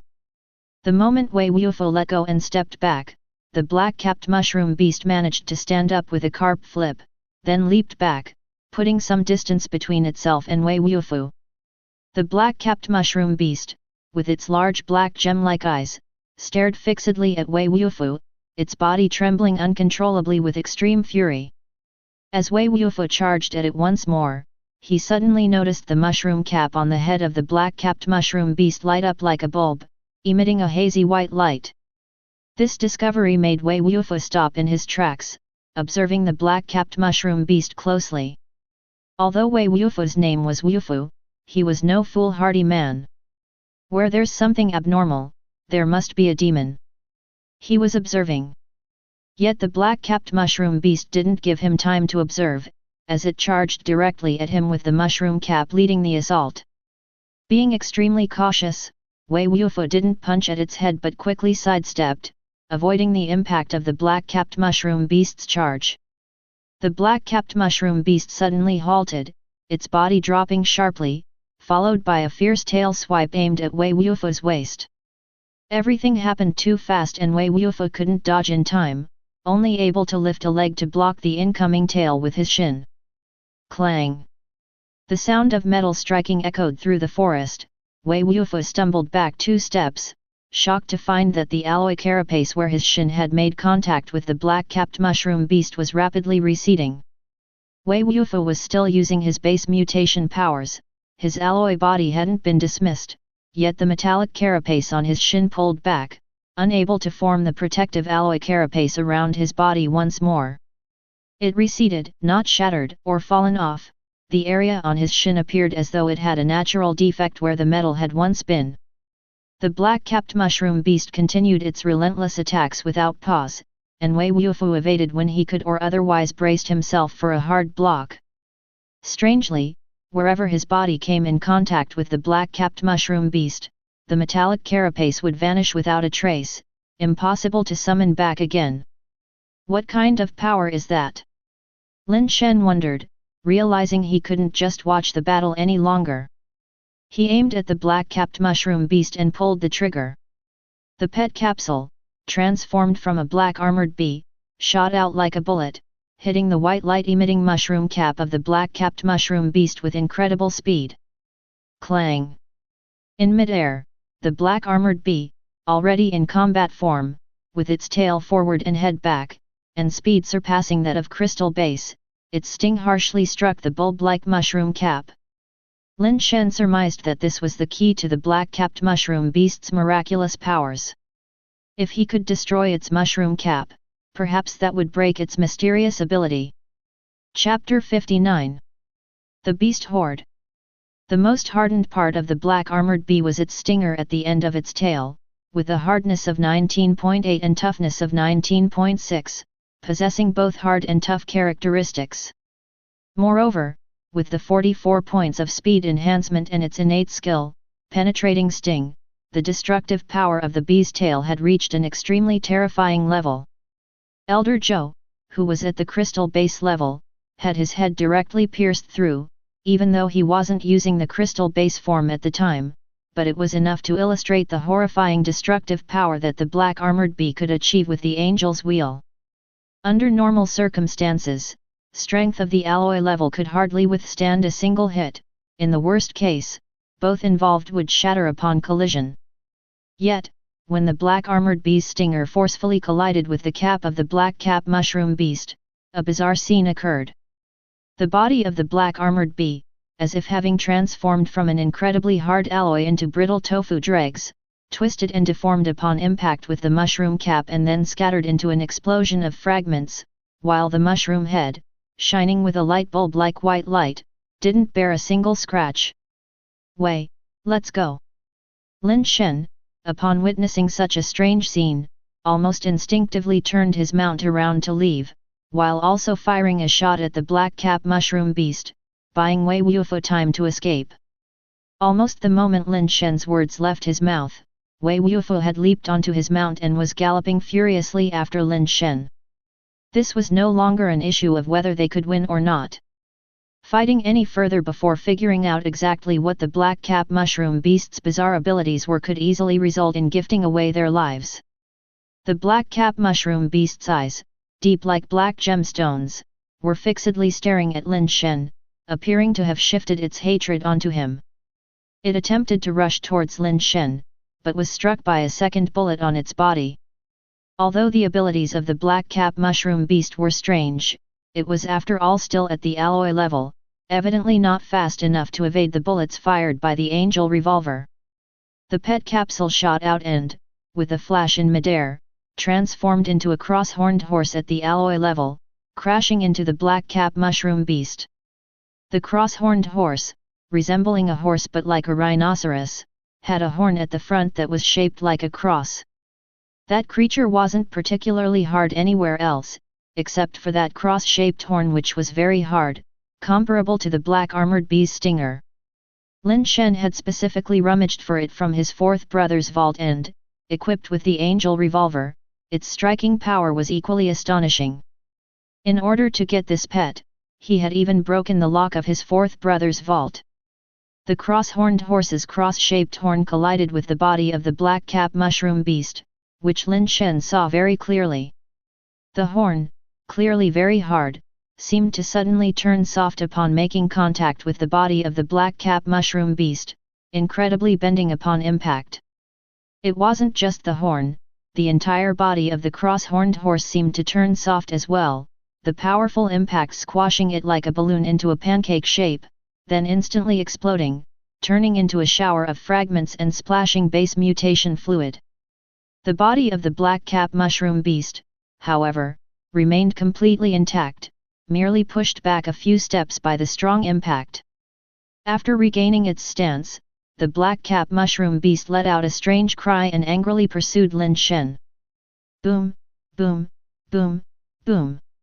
Lin Shen, while spurring his mount to sprint, twisted his waist and shot continuously at the black cap mushroom beast, as one pet capsule after another was lightning fast ejected and transformed into base mutation pets that collided with the black cap mushroom beast in midair. Of course, these pets weren't alloy level, but steel capsules that Lin Shen had loaded. Steel pets naturally stood even less of a chance of injuring the black cap mushroom beast, but the speed bestowed upon them by the angel revolver gave them powerful impact force. Every hit on the black cap mushroom beast would push it back a few steps, making it impossible to catch up. After firing all 7 capsules, Lin Shen reached into his pocket, pulling out a few more steel pet capsules to load. With a pull on the stock, the key chamber also opened, with the previous keys having already shattered automatically due to the death of the pets.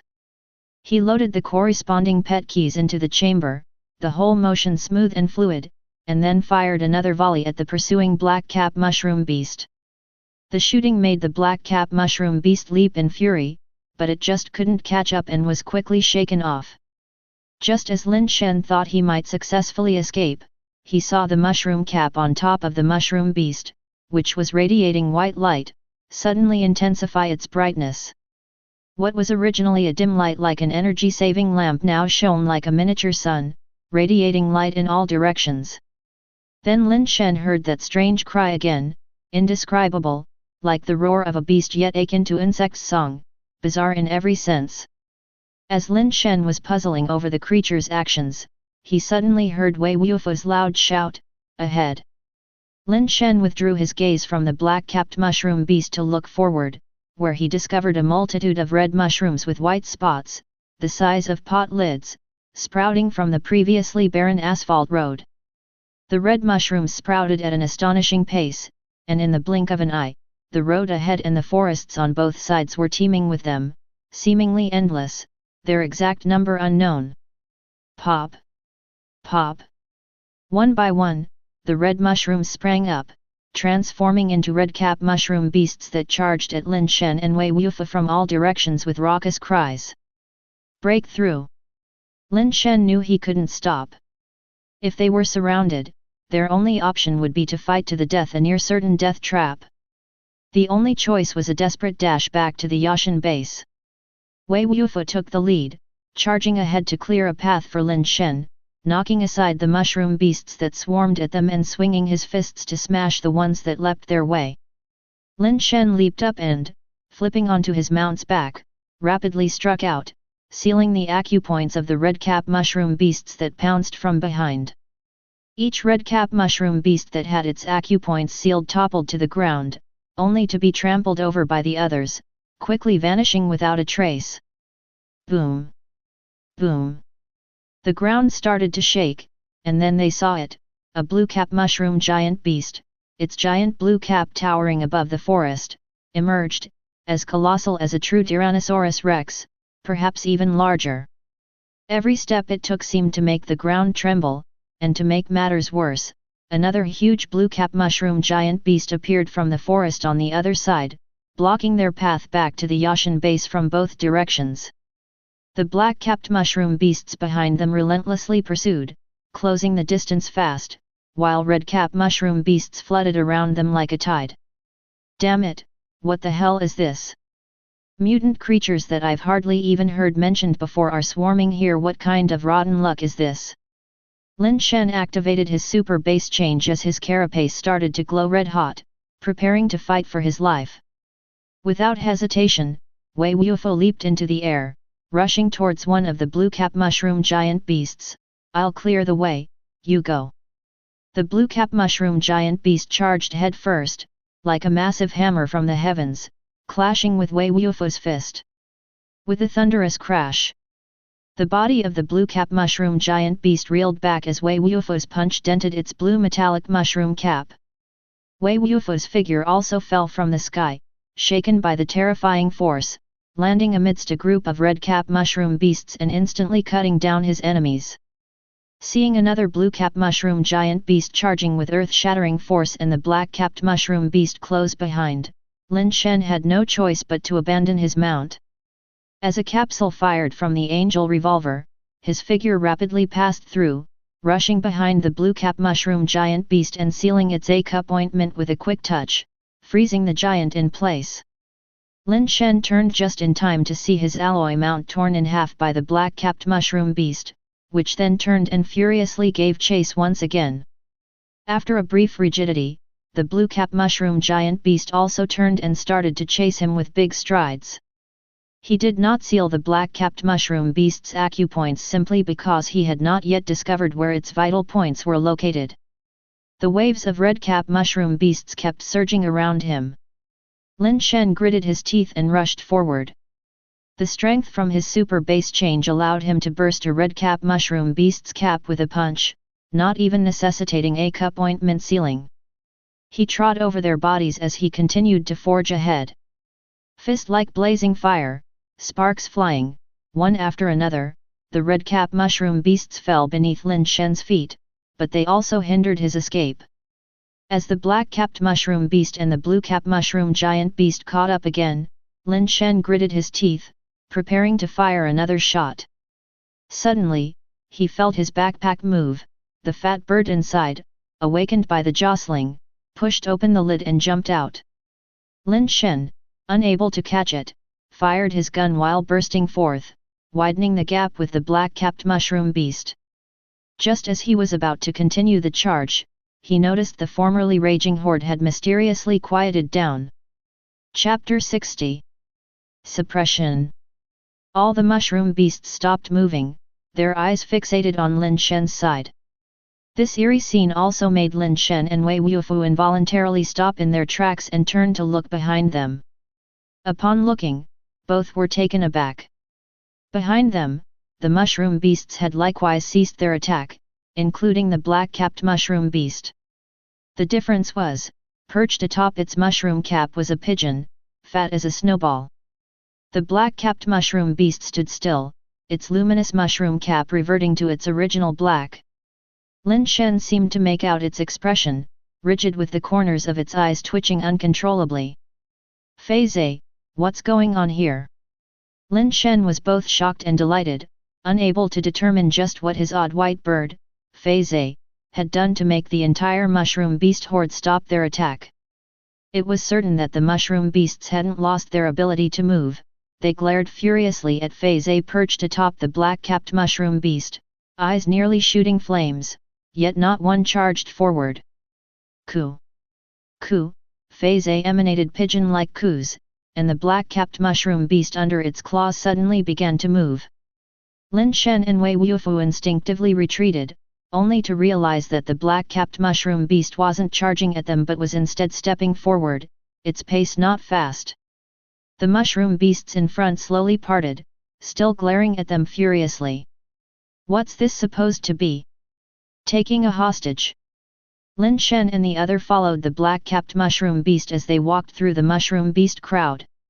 Wherever they went, the mushroom beasts reluctantly parted, forming a path. Even the two blue-cap mushroom giant beasts, after a series of angry roars, shifted their tremendous bodies aside. Under the watchful eyes of countless mushroom beasts, the two followed the seemingly hostage black-capped mushroom beast as they slowly walked forward. Fei Zhe stood on the black mushroom cap, occasionally issuing a coo as if warning the mushroom beasts not to act rashly. After traveling several miles, they finally passed through the mushroom beast horde. The beasts behind began to stir, seeming ready to charge again. The black-capped mushroom beast stopped, no longer moving forward, and glared menacingly at Lin Shen and his companion. Coo! Coo! Fei Zhe called out to Lin Shen a few times, as if telling them to go ahead. Lin Shen and Wei Wufu exchanged glances and simultaneously broke into a sprint toward the direction of Yashan base. As they ran, Lin Shen couldn't help but look back at Fei Zhe, wondering how it would escape later on. Fei Zhe remained on the top of the black-capped mushroom beast, immobile, until Lin Shen and his companion had gotten quite a distance away, then it suddenly vanished in a flash. Lin Shen felt his backpack grow heavier. Somehow, Fei Zhe had made its way back inside the backpack. From behind came the strange cries of the black-capped mushroom beast, filled with intense hatred and reluctance. as if warning Lin Shen and his companion to never show themselves again or else they would be dead for sure. Lin Shen and Wei Wufu ran desperately without looking back. Inside the backpack, Fei Zai's red eyes peered through the gap, coldly watching the black-capped mushroom beast with a chilling ruthlessness, resembling the blood-red eyes from the shadows of dark hell. After running over a dozen miles without the mushroom beast horde catching up, the two finally stopped to catch their breath. The carapace on Lin Shen's body had receded, and he felt as if his body was falling apart with soreness. Taking off the backpack, he opened the lid, took out a base mutation egg and fed it to Fei Zai, saying happily, "Fei Zai, well done." Fei Zai stretched out his chubby head, opened his mouth, and swallowed the tiny base mutation egg. He then adorably nuzzled Lin Shen's palm with his head, looking endearingly dumb and cute. Had it not been witnessed with his own eyes, it would have been difficult to imagine that this cuddly, fleshy pet, Fei Zai, could actually suppress the eerie black-capped mushroom beast. Without it, Lin Shen and Wei Wufu would likely have had a hard time getting out of there unscathed. "I just wanted to get away from this place of trouble, but instead, I've walked into even bigger problems," Lin Shen said to Wei Wufu after slinging his backpack on again. "That black-capped mushroom beast has already taken a grudge against us. It's very dangerous to leave Yashan Base now. It seems we have no choice but to seek temporary shelter within Yashan Base." "All right," Wei Wufu agreed without objections. Summoning 2 steel-level iron-horned horses, since there were no alloy mounts available, the two men had to make do. Returning to Yashan Base, Lin Shen spent the journey pondering over what to do next. The beast tide from the Blue Tree Sea was far from ordinary, and it was unknown how many terrifying mushroom beasts resided within. Once the tide formed, it was uncertain whether Yashan Base could withstand it. Fortunately, Yashan Base housed crystal base level powerhouses, who were significantly stronger than those at Darkbird Base. Relying on the base's defense infrastructure, it should not be reduced to slaughter, at least. The premise was that there weren't many crystal base level mushroom beasts among them, or at the very least, Lin Shen and his group hadn't seen any crystal base level mushroom beasts. However, thinking of the eerie black-capped mushroom beast, as well as the countless mushroom beast horde, was still enough to send shivers down one's spine. "We need to find a safe place to settle down." The sheer number of mushroom beasts was terrifying, and Lin Shen felt that Yashan Base's outer defense lines were unlikely to hold. There would probably be street battles, and they would need to find a relatively safe place to stay. The most well-fortified locations within Yashan Base were naturally those of the Lu family and the Su family. There was no need to consider the Su family, as Lin Shen feared their schemes. The Lu family was a good choice, but unfortunately, Lin Shen was somewhat too embarrassed to approach the Lu family for help. After much deliberation, Lin Shen decided to buy some pets first, as the battle they had just fought had nearly depleted all his pets. In case the beast tide truly broke through, an inevitable close-range battle awaited, and at the very least, he had to ensure that his angel revolver could be used normally. With the modest wealth that Lin Shen had, he couldn't afford any alloy pets. Buying more steel pets to use as ammunition was the only option. If Yashan Base fell, he could still have a chance to break out and escape using his angel revolver and the 7 steps of conflict. Due to his limited funds, Lin Shen could only browse through the market stalls, trying to buy some cheap goods. After all, they were to be used as ammunition. Any pet would do, regardless of their level or attributes. After shopping around for a while, the not-so-wealthy Lin Shen had to compare goods at 3 different stores. While browsing, he suddenly saw a familiar figure standing in front of a stall opposite him, speaking to the owner. "Why is Ye Yuzhen here?" Lin Shen felt surprised, as Ye Yuzhen, being Lu Qing's close friend, came from a family not as prestigious as the Lu family but was still far from ordinary. Why would she come to a street stall to buy a base mutation egg? Today, Ye Yuzhen looked nothing like she did on the day of the blind date. She was wearing her usual sportswear, which completely concealed her good figure. However, her body proportions were still noticeable, and in combination with her baby smooth skin and glossy black hair, she was somewhat eye-catching. The only imperfection was that Yuzhen's looks were not the sweet or pure beauty in the traditional sense. If she were to become an actress, she would probably fit the role of a beautiful, strong, and ruthless antagonist with schemes capable of decimating the protagonist's team till only the title remained. Lin Shen subconsciously moved closer to hear what she was discussing with the owner. After listening for a while, his eyes filled with increasing astonishment. It seemed he had stumbled upon some incredible secrets about Yuzhen. Threat. Yuzhen seemed to sense something and turned his head to see Lin Shen, his face immediately taking on an unpleasant look. Lin Shen smiled, turned around, and was ready to leave. Yuzhen immediately rushed over, blocking Lin Shen's path, adjusted his emotions, and asked as if nothing was wrong, "When did you get back? I heard you left Yashan base, did you not?" "Not too early, not too late, just when you were talking about TOU, TOU, TOU, TOU, what tone is that word supposed to be in again, I can't quite remember." Before Lin Shen could finish speaking, Yuzhen covered his mouth and dragged him to an isolated place. "Why are you dragging me? Mind your image, you are a strategist. Strategists should use their mouths, not their hands. How can you personally resort to violence?" After Yuzhen let go, Lin Shen said with a deadpan expression. "I warn you, if I hear a single word related to this matter outside, I will definitely not let you off," Yuzhen threatened fiercely. "I've always been someone who responds to kindness, not force.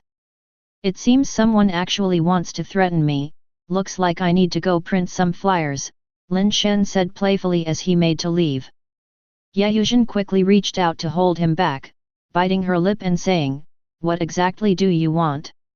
"Take me home," Lin Shen said seriously, with a subdued smile. "What do you mean? Take you home, to whose home?" Yuzhen looked at Lin Shen with a puzzled face, not understanding what he meant. "Of course, take me to your home," Lin Shen replied. "Why should I take you to my home? Have you lost your mind?" As soon as Yuzhen saw Lin Shen's face darken, ready to walk away, she quickly caught him again, whispering, "You have to at least tell me why you want to go to my home, right? I met you for a marriage interview and found you quite satisfactory, it's only reasonable to meet your family now, isn't it?" Lin Shen said. "Reasonable, my foot. I already apologized to you, can't you stop playing with me?" Yuzhen said exasperatedly. "Just tell me whether you'll take me or not." Lin Shen had made up his mind to go to Yuzhen's home. Her family's defenses should also be very good. After the beast tide broke into the base, it should be a relatively safe place. Since he had caught Yuzhen's weak spot, it would be a pity not to make good use of it. "Impossible. I won't take you to my home even if I die, get that through your head," Yuzhen said, gritting her teeth. "Impossible, is it? How should I write the flyer later? Someone TOU, TOU, TOU, TOU, Lin Shen pretended to be lost in thought, slowly turning around to leave. "Fine, fine, fine, if you want to go to my family's ancestral tomb, I'll even take you there, okay?" Yuzhen grudgingly said as she held on to Lin Shen. "I'll pass on visiting your family tomb for now, we can talk about that when we're buried together in the future." Lin Shen paused, then added, "I'm meeting our parents, what kind of gift should I bring, I wonder?" "Who's our parents with you?" Yuzhen was almost amused by her anger. "TOU, TOU, TOU, TOU," Lin Shen began to chant again. All right, all right, all right, it's yours, everything's yours, is that okay?" Yuzhen said in frustration. "Seriously, what do you really want to do? If you don't feel vindicated, why don't you just beat me up? Beat me however you like, I'll take it even if it kills me. How could I bear to hit you? I've finally taken a liking to someone, and I'm waiting to marry you. It wouldn't be good if you were injured. Stop wondering, let's go buy some gifts to meet our parents, Lin Shen said as he put his arm around Yayuzhen's shoulder and walked toward the market. Yayuzhen struggled with her waist a few times but couldn't undo it, so she just stopped bothering with it. When they arrived at the gift shop, Lin Shen simply bought a few things and came out. "You're really generous, all these items together must cost over $100, you've really spent a fortune," Yayuzhen commented as she saw what Lin Shen was carrying, her lips twitching uncontrollably. A small gift from afar conveys deep feelings. Lin Shen genuinely had no money left. After buying the pet, he didn't even have money for food, otherwise, he wouldn't mind spending a bit more. Now, he was holding on to Yayuzhen as a big thigh, hoping to at least secure a place to eat and live. "If you carry these things to meet my parents, do you believe they'd break your legs and throw you out along with this trash?" Yayuzhen said as she snatched the things from Lin Shen's hands and dumped them into a trash can before heading to another high-end gift shop of her own. "Don't throw them away, that's all money. If you don't like them, you can return them." Lin Shen hastily picked the items out of the trash and went to get a refund. In a short while, Yayuzhen came out holding several exquisite bags and handed them to Lin Shen. "Take these instead."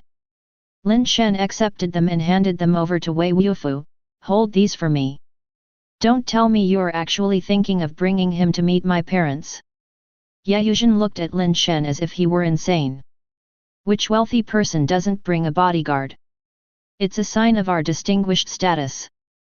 Let's go, hurry up and head back, my parents are getting anxious." Lin Shen half hugged, half pushed Yayuzhen forward. "I just don't know what sins I committed in my past life," Yayuzhen complained reluctantly, twisting her body as she walked on. As they got to the front door, Yayuzhen glanced at Lin Shen with some nervousness and said, "Are you really going in?" "Of course I'm going in. Why else would I be here?" Lin Shen looked at the Ye family's castle-like home and felt particularly satisfied. "Fine, you've got guts. Just don't say anything stupid later," Yayuzhen said and walked towards the gate, ringing the bell. It wasn't long before someone opened the door from inside. The castle with white walls and a blue roof was like something out of a fairy tale. From the outside, one couldn't tell it was built of base mutation materials, but the door alone was half a meter thick, which showed just how extensive the defense system of the castle was. The Ye family's security was even better than Lin Shen had imagined, probably no worse than the Lu and Su families. Of course, in terms of scale, the Lu and Su families were much bigger, but in terms of equipment, they might not be better than the Ye family. "It looks like Yayuzhen's parents have more backing than I thought," Lin Shen thought. Even though he hadn't been out much, the architectural standards of the castle told him that Yayuzhen's parents were not simple. Before Lin Shen and Yayuzhen could enter the castle, a beautiful, well-dressed lady, appearing to be only around 30 years old, had already seen the two clearly through surveillance. "Is that Lin Yin's youngest brother?" the lady asked an old man next to her as she observed the two on the monitor, who seemed somewhat awkward and ambiguously close. "Yes, madam. His name is Lin Shen. He is the youngest of the Lin siblings. His reputation at Dark Bird Base wasn't very good. However, with the recent attack on the Lin family's caravan and the absence of Mr. Lin Zhongzheng and the fourth child from the base, only Lin Shen could handle the situation. According to the information from our spy in the Su family, although Mr. Lin Shen's own abilities are not impressive, he possesses a handgun capable of killing crystal base-level pets, presumably a pet launcher with an unknown grade," the elder detailed meticulously, even recounting the conversation between Lin Shen and Yayuzhen without missing a word. "How do you think he compares to Lin Yin from back then?" the lady asked after listening. "He is far inferior, one is in the heavens, the other on earth," the elder answered without hesitation. "A difference between heaven and earth, huh?" "Not necessarily. I find him quite interesting," the lady said with a meaningful smile. Subscribe to Chinese Novel Audiowave. Chapter 61. Threat. Yayuzhen seemed to sense something and turned his head to see Lin Shen, his face immediately taking on an unpleasant look. Lin Shen smiled, turned around, and was ready to leave. Yayuzhen immediately rushed over, blocking Lin Shen's path, adjusted his emotions, and asked as if nothing was wrong, "When did you get back? I heard you left Yashan base, did you not? Not too early, not too late, just when you were talking about TOU, TOU, TOU, TOU, what tone is that word supposed to be in again, I can't quite remember." Before Lin Shen could finish speaking, Yayuzhen covered his mouth and dragged him to an isolated place. "Why are you dragging me? Mind your image, you are a strategist, strategists should use their mouths, not their hands, how can you personally resort to violence?" After Yayuzhen let go, Lin Shen said with a deadpan expression. "I warn you, if I hear a single word related to this matter outside, I will definitely not let you off," Yayuzhen threatened fiercely. "I've always been someone who responds to kindness, not force. It seems someone actually wants to threaten me, looks like I need to go print some flyers," Lin Shen said playfully as he made to leave. Yayuzhen quickly reached out to hold him back, biting her lip and saying, "What exactly do you want?" "Take me home," Lin Shen said seriously, with a subdued smile. "What do you mean? Take you home, to whose home?" Yayuzhen looked at Lin Shen with a puzzled face, not understanding what he meant. "Of course, take me to your home," Lin Shen replied. "Why should I take you to my home? Have you lost your mind?" As soon as Yayuzhen saw Lin Shen's face darken, ready to walk away, she quickly caught him again, whispering, "You have to at least tell me why you want to go to my home, right? I met you for a marriage interview and found you quite satisfactory, it's only reasonable to meet your family now, isn't it?" Lin Shen said. "Reasonable, my foot. I already apologized to you, can't you stop playing with me?" Yayuzhen said exasperatedly. "Just tell me whether you'll take me or not." Lin Shen had made up his mind to go to Yayuzhen's home. Her family's defenses should also be very good. After the beast tide broke into the base, it should be a relatively safe place. Since he had caught Yayuzhen's weak spot, it would be a pity not to make good use of it. "Impossible. I won't take you to my home even if I die, get that through your head," Yayuzhen said, gritting her teeth. "Impossible, is it? How should I write the flyer later? Someone TOU, TOU, TOU, TOU, Lin Shen pretended to be lost in thought, slowly turning around to leave. "Fine, fine, fine, if you want to go to my family's ancestral tomb, I'll even take you there, okay?" Yayuzhen grudgingly said as she held on to Lin Shen. "I'll pass on visiting your family tomb for now, we can talk about that when we're buried together in the future." Lin Shen paused, then added, "I'm meeting our parents, what kind of gift should I bring, I wonder?" "Who's our parents with you?" Yayuzhen was almost amused by her anger. "TOU, TOU, TOU, TOU," Lin Shen began to chant again. All right, all right, all right, it's yours, everything's yours, is that okay?" Yayuzhen said in frustration. "Seriously, what do you really want to do? If you don't feel vindicated, why don't you just beat me up? Beat me however you like, I'll take it even if it kills me.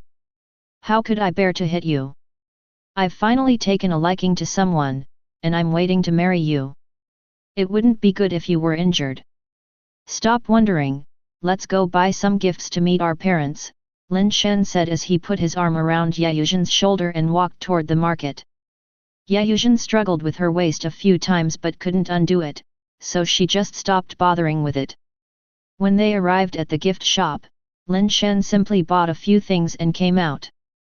"You're really generous, all these items together must cost over $100, you've really spent a fortune," Yayuzhen commented as she saw what Lin Shen was carrying, her lips twitching uncontrollably. A small gift from afar conveys deep feelings, Lin Shen genuinely had no money left. After buying the pet, he didn't even have money for food, otherwise, he wouldn't mind spending a bit more. Now, he was holding on to Yayuzhen as a big thigh, hoping to at least secure a place to eat and live.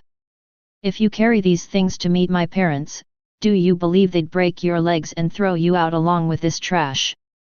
Yayuzhen said as she snatched the things from Lin Shen's hands and dumped them into a trash can before heading to another high-end gift shop of her own.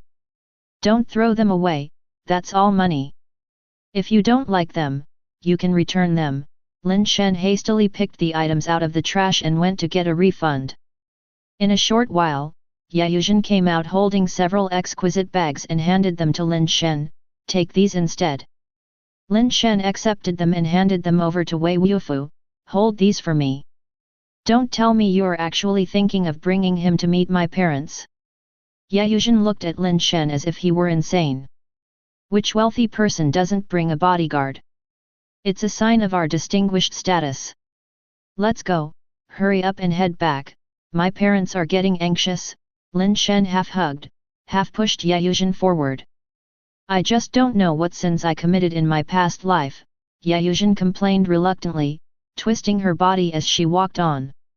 As they got to the front door, Yayuzhen glanced at Lin Shen with some nervousness and said, Are you really going in? Of course I'm going in. Why else would I be here? Lin Shen looked at the Ye family's castle-like home and felt particularly satisfied. Fine, you've got guts. Just don't say anything stupid later, Yayuzhen said and walked towards the gate, ringing the bell. It wasn't long before someone opened the door from inside. The castle with white walls and a blue roof was like something out of a fairy tale. From the outside, one couldn't tell it was built of base mutation materials, but the door alone was half a meter thick, which showed just how extensive the defense system of the castle was. The Ye family's security was even better than Lin Shen had imagined, probably no worse than the Lu and Su families. Of course, in terms of scale, the Lu and Su families were much bigger, but in terms of equipment, they might not be better than the Ye family. It looks like Yayuzhen's parents have more backing than I thought, Lin Shen thought. Even though he hadn't been out much, the architectural standards of the castle told him that Yayuzhen's parents were not simple.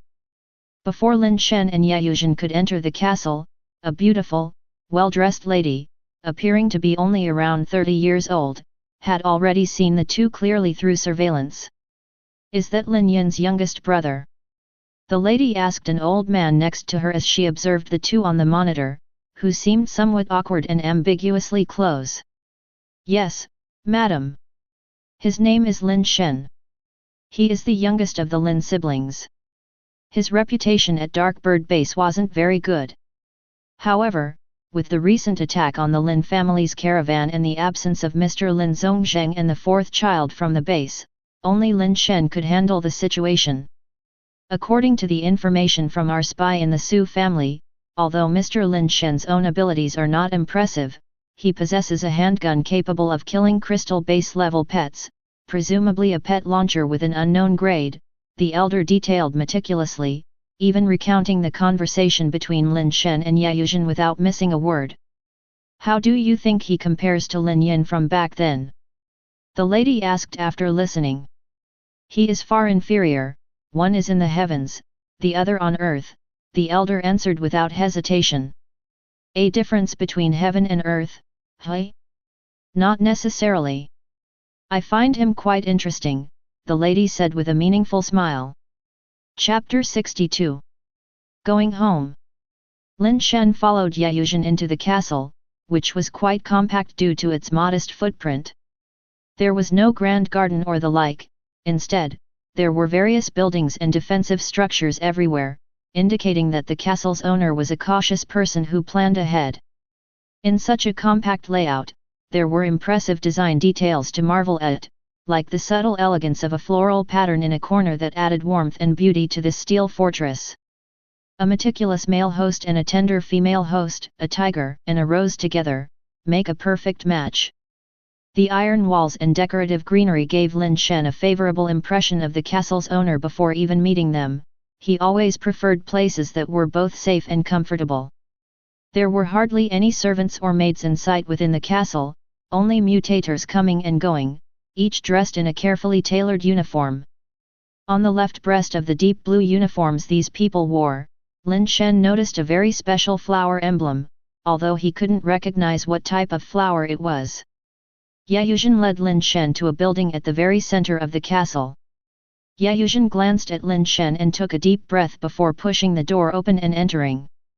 Inside was a retro-styled living room where a woman in her 30s, looking every bit the lady of the house, sat on a sofa holding a sleek black cat, her fingers gently stroking its ears.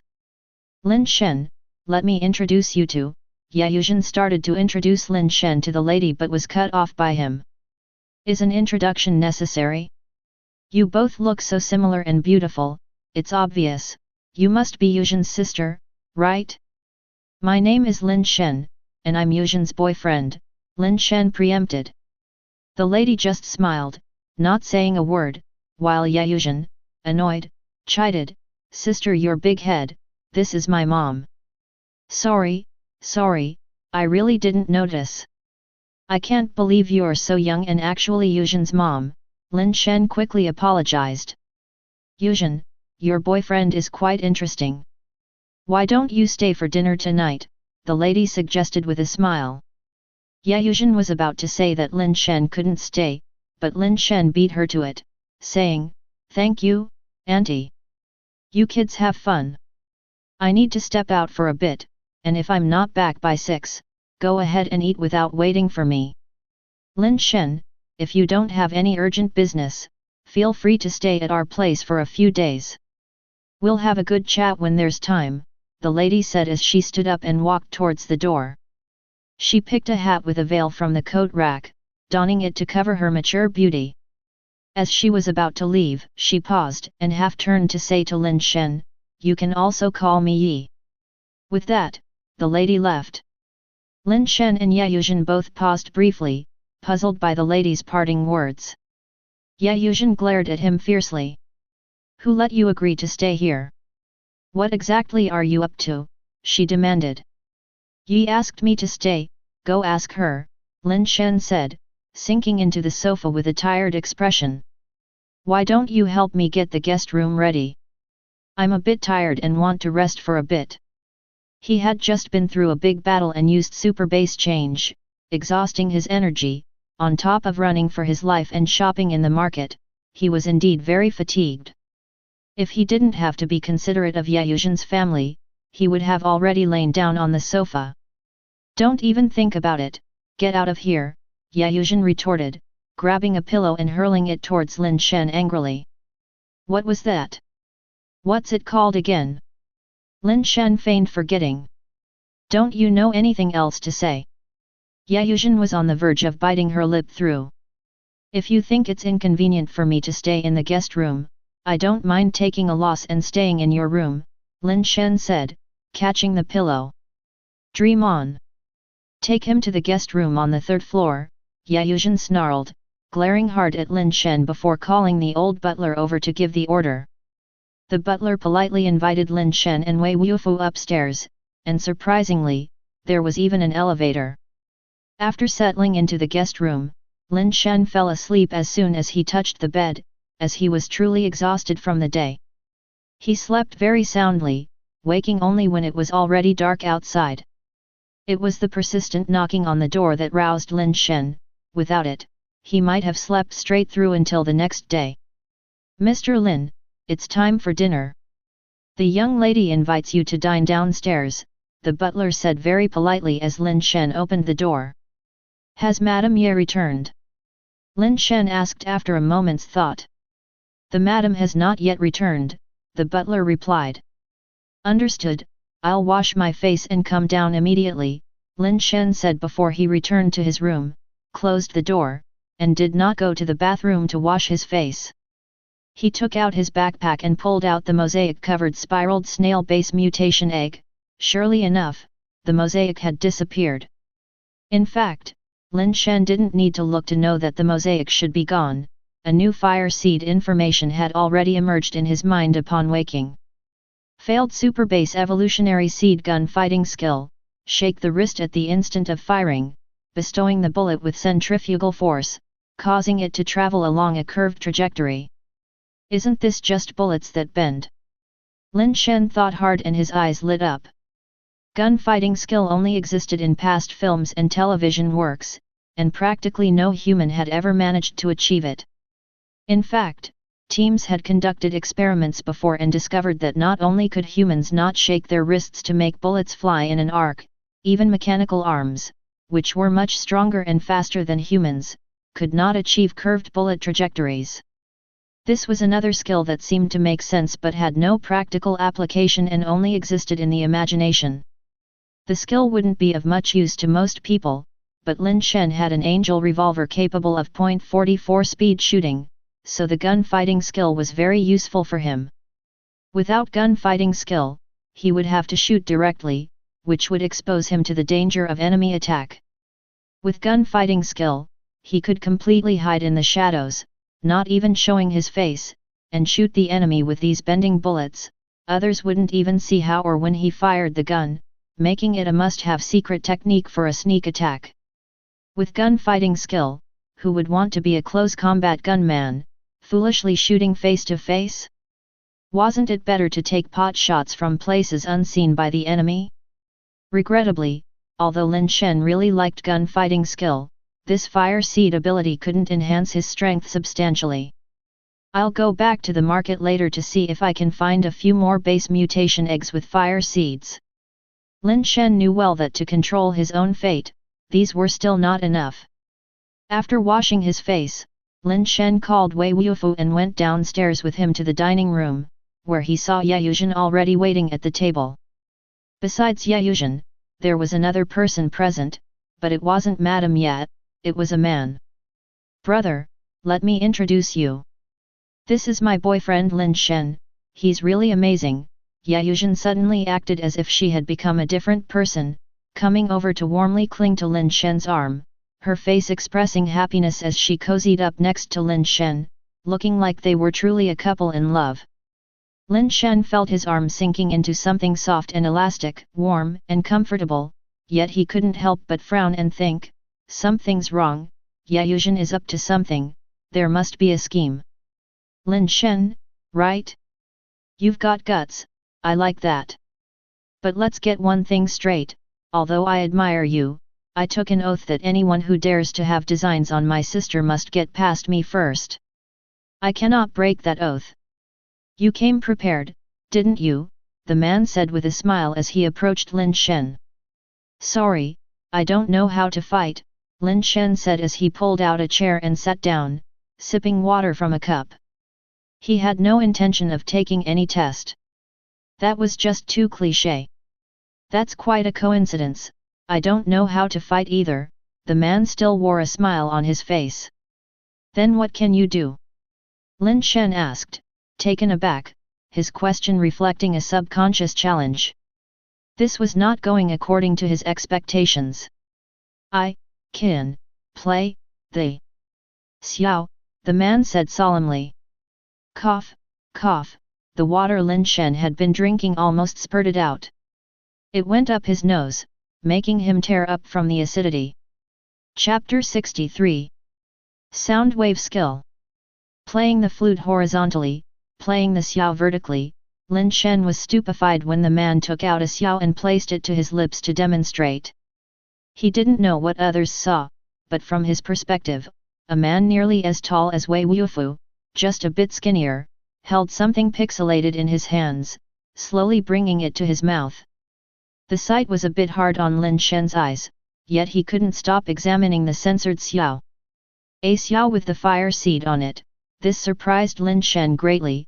It was a pity that he couldn't see what the xiao actually looked like. "Have you ever played the xiao?" the man asked, fiddling with the xiao. "No," Lin Shen hurriedly shook his head repeatedly. "No matter, I'll teach you if there's a chance in the future," the man said indifferently. "The rule is simple, you sit there and listen to me play the xiao. After the tune is finished, if you can still sit there, you will have passed my challenge." "Can I not listen?" If someone had said this to Lin Shen before he saw that xiao, he would have definitely considered them insane. But there was a fire seed on that xiao, it must not be simple, better to be cautious. "Sure, leave immediately and never show up before my sister again," the man said indifferently. Lin Shen could possibly stay away from Yaoyuan, but leaving was absolutely not an option for him. How could he willingly leave such a safe place to survive the beast tide? Since you can't bear to leave my sister, listen to my tune. The man assumed Lin Shen couldn't bear to part with Yaoyuan and was willing to risk listening to his tune. He nodded silently and placed the xiao to his lips. Yaoyuan's eyes brightened upon seeing Lin Shen's actions. I didn't agree yet.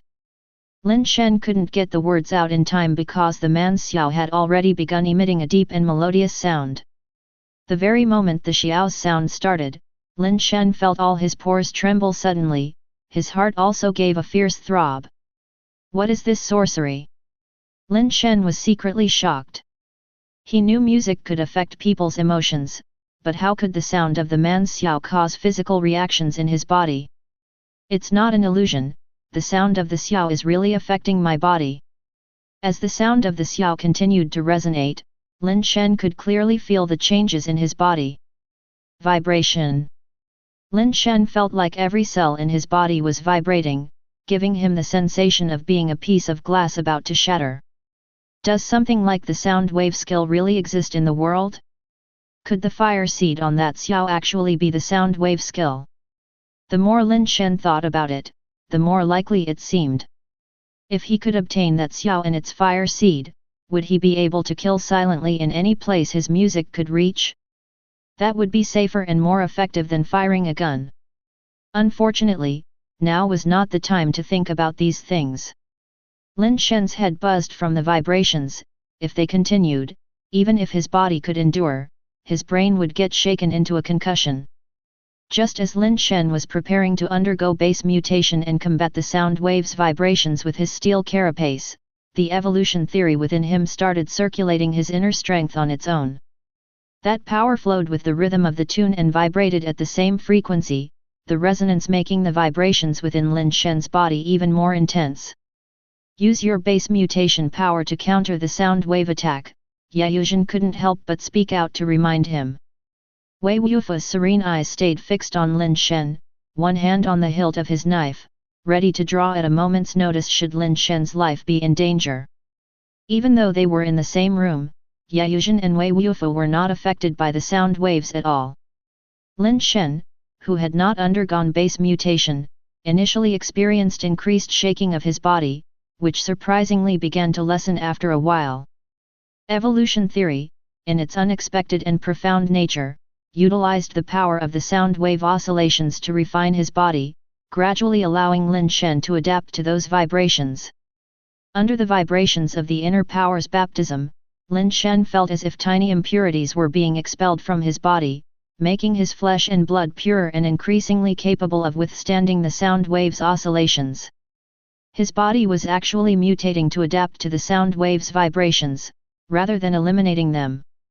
Suddenly, a bizarre idea emerged in Lin Shen's mind. The evolution theory he practiced was a base mutation art, and apart from this particular base mutation art called evolution theory, there was once another famous theory with the same name. Lin Shen roughly knew that the evolution theory discussed adaptation to nature, survival of the fittest, and the forced mutation and evolution of life. Lin Shen only had a rough understanding, which might not be accurate, and there were also controversies surrounding evolution theory itself. But that was not the point was that the base mutation art of evolution theory he cultivated seemed to coincide with the principles of that other evolution theory.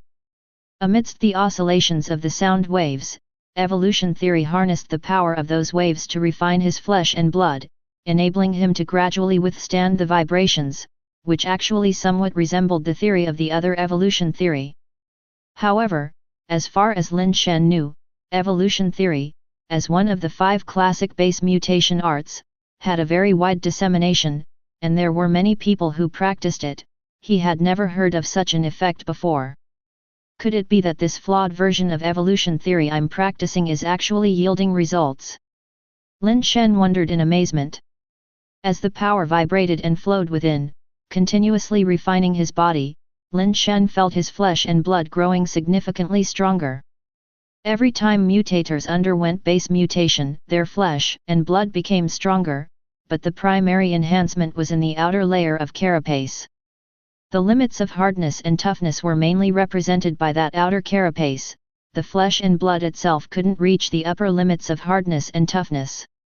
With the refining of the vibrations, Lin Shen distinctly felt his flesh and blood becoming stronger, especially his resistance to sound wave oscillations. The man was surprised to see that Lin Shen didn't undergo base mutation and was resisting his sound wave attacks with only his flesh and blood. The sound wave attacks produced by this man's xiao were very special. The xiao itself did not possess any destructive power but transformed the man's own strength into the power of sound wave oscillations. The stronger the man's own strength, the stronger the sound wave oscillations he could produce, thus the xiao served as a power converter. Although the man only used 30% of his strength, he was a top-tier crystal base, with strength values reaching 40. Even just 30% of that strength was not something ordinary steel mutators could withstand. And that was assuming the steel mutators used their base mutation power to counter with a steel body. Having already obtained certain information about Lin Shen from Yayuzhen, the man knew that Lin Shen had not undergone base mutation before the age of 20 and at best was now a steel mutator, which is why he had controlled his playing of the xiao. Unexpectedly, Lin Shen's performance took him by surprise, withstanding his sound wave attacks at 30% strength with just flesh and blood, and he seemed quite unaffected. This kid isn't exactly like what Yuzhen described, the man thought to himself as he played the xiao and observed Lin Shen, inwardly marveling. Yayuzhen's gaze towards Lin Shen also became somewhat complicated. Lin Shen was becoming more and more of a stranger to her. Chapter 64. The Wonderful Uses of Evolution Theory. At this moment, Lin Shen's feelings were quite complicated. The evolution theory base mutation technique gave him a sense of déjà vu that could be described as the harsher the environment, the more comfortable I feel, and the harder the fight, the more thrilling it is. Isn't this just a masochistic base mutation technique? Lin Shen was someone who had not really suffered much, and he did not like to put himself through hardship. If one could enjoy life, why find suffering for oneself? Moreover, the harsher the environment, the more dangerous it becomes, and the likelihood of losing one's life increases. If possible, Lin Shen felt that it was necessary for him to change to a different technique.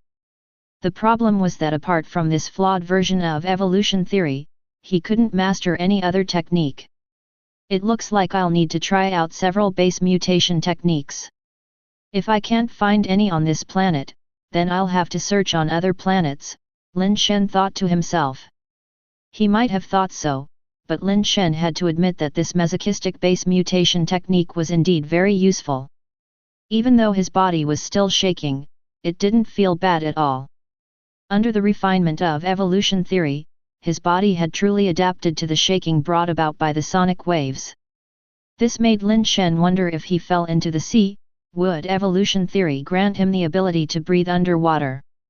If I went to a planet with no oxygen, could evolution theory adapt my body to an environment without oxygen? Lin Shen wondered to himself. Seeing Lin Shen remain indifferent, the man changed his mind and decided not to limit his strength to 30% but instead increased the output of his sonic wave attacks. Clearly, evolution theory was not almighty. It could help Lin Shen adapt to sonic wave attacks, but if the power of the sonic waves exceeded the limits his body could bear, then there was nothing it could do. When the man increased the power of his sonic wave attack to 40%, which was roughly equivalent to a strength of 16 points, Lin Shen felt his body struggle to bear it and he experienced intense pain. Left with no choice, Lin Shen had to use his base mutation strength, and like a mirror, a steel carapace wrapped around his entire body, making him feel much better. With the steel carapace and his own resistance to sonic vibrations, he was able to withstand a 16-point sonic wave attack, despite only having a hardness and toughness of 11 points. The man was even more surprised when he realized that Lin Shen was indeed just a steel mutator. He had begun to doubt whether Lin Shen was really the steel mutator Yayuzhen had mentioned, or if he had already advanced to alloy level. Otherwise, how could he withstand his 40% power sonic wave attack? Yet, to his surprise, Lin Shen was truly just a steel mutator. He wondered how Lin Shen had managed to withstand his 40% power sonic attack with just his steel body. It didn't make sense even to him. How much more can he endure? Lin Shen's resilience piqued the man's curiosity and competitive spirit, prompting him to add another 10% to his power. Immediately, Lin Shen's body began to shake violently. He could no longer bear such power and almost instinctively stood up. He wanted to stay to save his life, not to throw it away. Continuing at this rate would kill him, so there would be no point in staying. Damn it! Seeing Lin Shen's condition, the man also realized he had been too reckless. It was a miracle that Lin Shen could withstand his 40% power, but as a steel mutator, how could he possibly withstand 50%? Seeing Lin Shen about to stand up, the man quickly lowered the power of his sonic wave attacks and stretched out a hand to hold Lin Shen down, preventing him from getting up.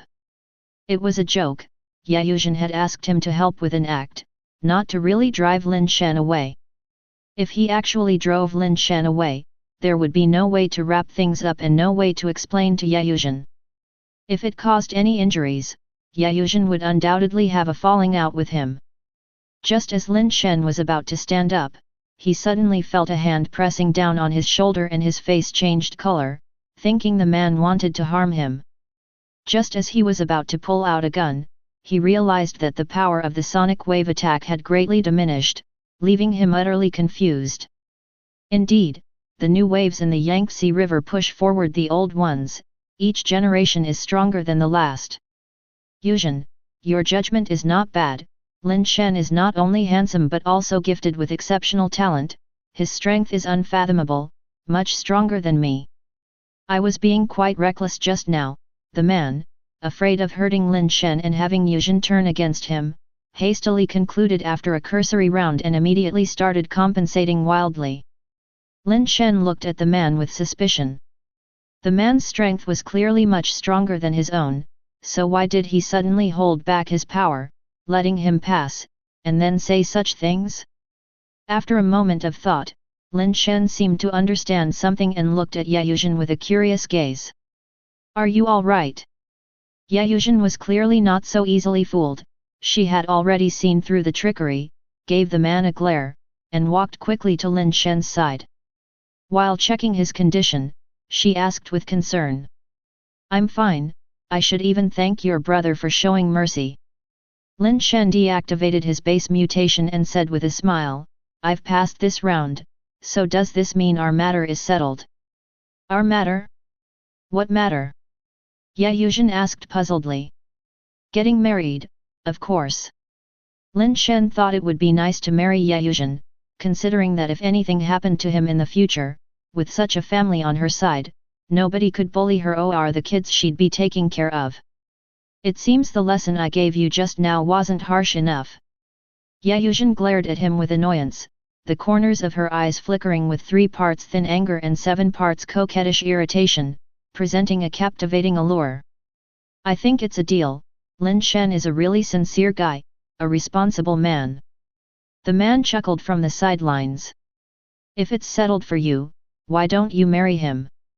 Yuzhen sharply glared at the man. The fierceness in her eyes was real, completely different from when she had glared at Lin Shen before.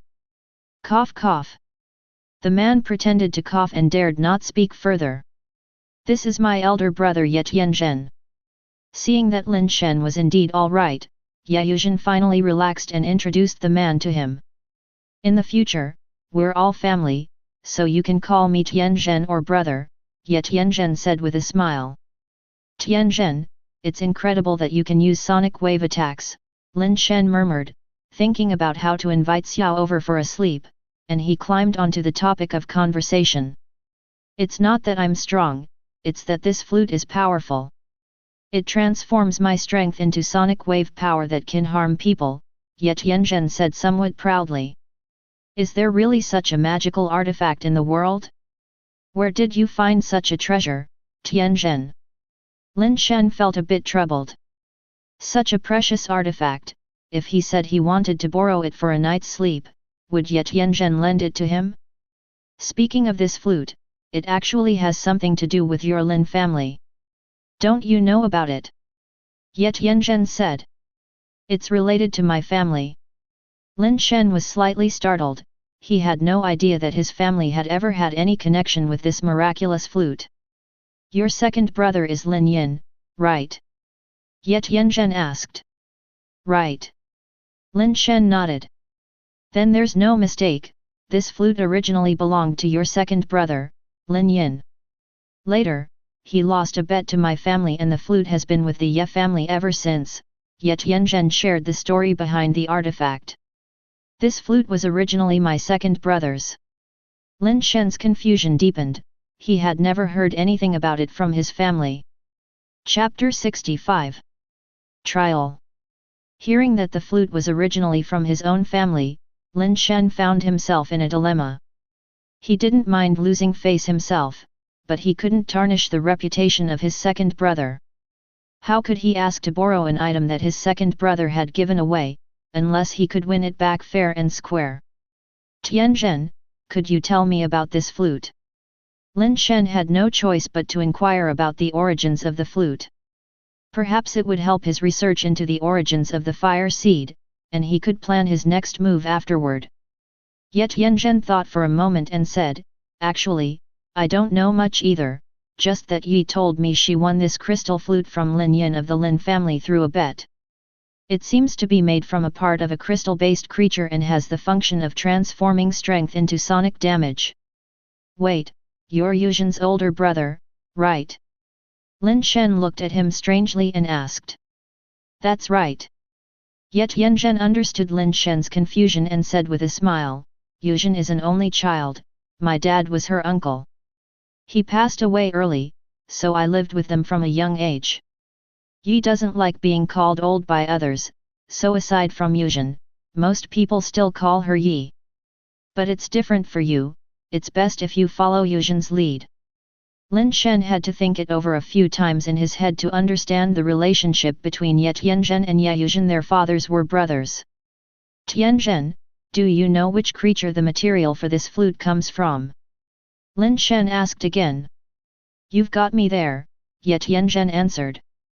Yi didn't tell me which creature's material it was when she gave me the crystal flute. I really don't know, you'll have to ask Yi or your second brother about that. The group sat down for a meal and chatted while eating. Ye Tianzhen looked tall and sturdy, yet he was quite gentle and took good care of everyone, often offering witty remarks, making the meal quite enjoyable.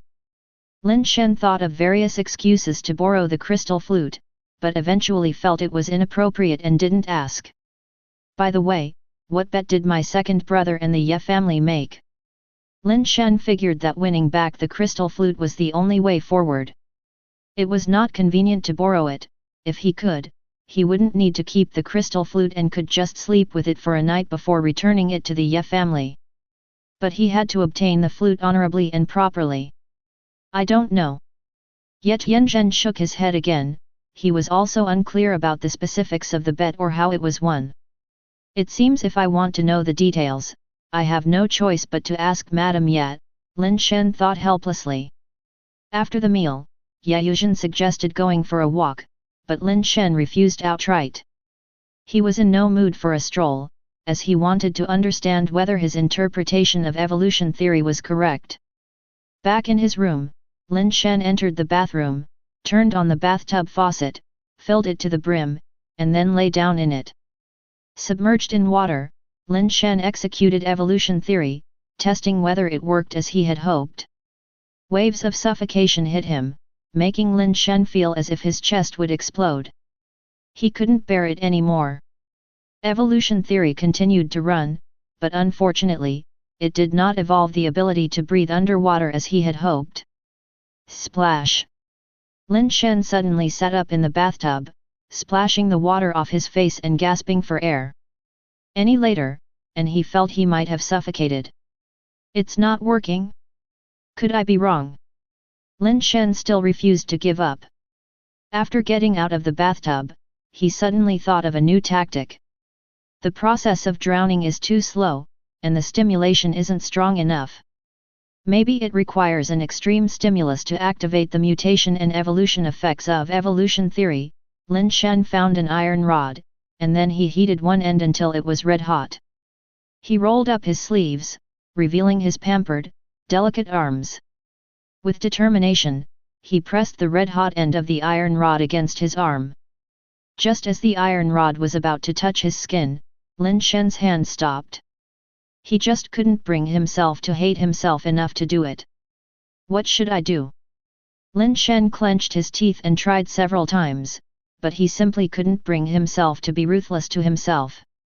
Forget it, I'm just an ordinary person. I can't do something like self-mutilation. After thinking for a while, Lin Shen called Wei Wufu over. Wei, take this. Lin Shen handed the red-hot iron rod to him. Wei looked at him with a puzzled face, not understanding what he meant. Wei, like this, you take the iron rod, and burn my arm. Ah, as Lin Shen rolled up his sleeve to reveal his delicate arm, words barely leaving his mouth, Wei Wufu immediately pressed the red-hot end of the iron rod against it. A sizzling sound was heard, accompanied by the smell of charred flesh and Lin Shen's screams of pain. Lin Shen shook off the iron rod and frantically swung his arm, which had been burnt to a crisp. It was still intensely hot and painful. He ran into the bathroom and plunged his arm into the bathtub. The water he had previously prepared was not wasted. Luckily, he still had some potions in his bag. He took out a bottle and poured it on the wound, and the charred, blistered skin gradually began to improve. Looking at the shocking burn on his arm, Lin Shen said with frustration, Wei, I wasn't ready yet. How could you be so quick? If it's not good, why call me? What for? Wei Wufu said. All right, let's not talk about that for now. Just put down the rod. Lin Shen felt this method wouldn't work, it was too painful. He couldn't endure it a second time. Moreover, it seemed that the burn had not triggered the evolutionary mutation effect of evolution theory either. This attempt was still not successful. Too slow doesn't work, and too fast seems to fail as well. Does it have to be a sustained stimulus, like a sonic attack, to be effective? It needs to be both stimulating and enduring, but what kind of method would work? Lin Shen pondered deeply, then suddenly, his eyes lit up. He thought of a training method he had heard of before. In the past, people who didn't have base mutation powers would enhance their body's resistance to impacts by having someone strike their body with suitable implements. After some consideration, Lin Shen felt this method might work. Ordinary humans could enhance their resistance to impacts with this method, so as a mutator, with evolution theory within him, surely there should be some effect. He looked around the room for something appropriate to use but found nothing, so he reluctantly picked up the iron rod and handed it back to Wei Wufu. This time, Lin Shen was smarter. He said, Don't act yet, listen to me first. Wait until I say start, then you can do it. Okay, Wei Wufu nodded. Lin Shen took off his shirt, revealing his muscular upper body. The only downside was that due to rarely going outside, his skin was rather pale. Wei, you hit me with the iron rod, but remember, not too hard. I need to be able to withstand it without getting injured. Also, not too lightly, too light and it won't be effective. Lin Shen adopted a horse stance, held his breath, tensed his muscles, gritted his teeth, and after some mental preparation, closed his eyes and bravely said to Wei Wufu, Come on, hit me. Chapter 66. Flexibility. Lin Shen waited for a while, but Wei Wufu didn't strike as expected. Opening his eyes, Lin Shen saw Wei Wufu standing motionless and couldn't help asking in confusion, Why aren't you hitting? You didn't say, begin. Wei Wufu said seriously. My bad, Lin Shen tried to say something but, seeing Wei Wufu's face, he felt powerless to argue and could only say, Okay, let's start over. Thump. No sooner had Lin Shen finished speaking than Wei Wufu's iron rod swung onto his body, causing Lin Shen to grimace in pain, his face silently contorting as he clenched his hands into fists, hopping in place and turning circles. "I didn't say begin yet, why did you start?" Lin Shen asked Wei Wufu once he felt better. "Adaptation," Wei Wufu replied. "Bro, I'm begging you, we don't need adaptation. Someone as principled as you should stick to your principles, and not be led astray by those without principles or discipline. Can we agree to start only after we say begin, okay?"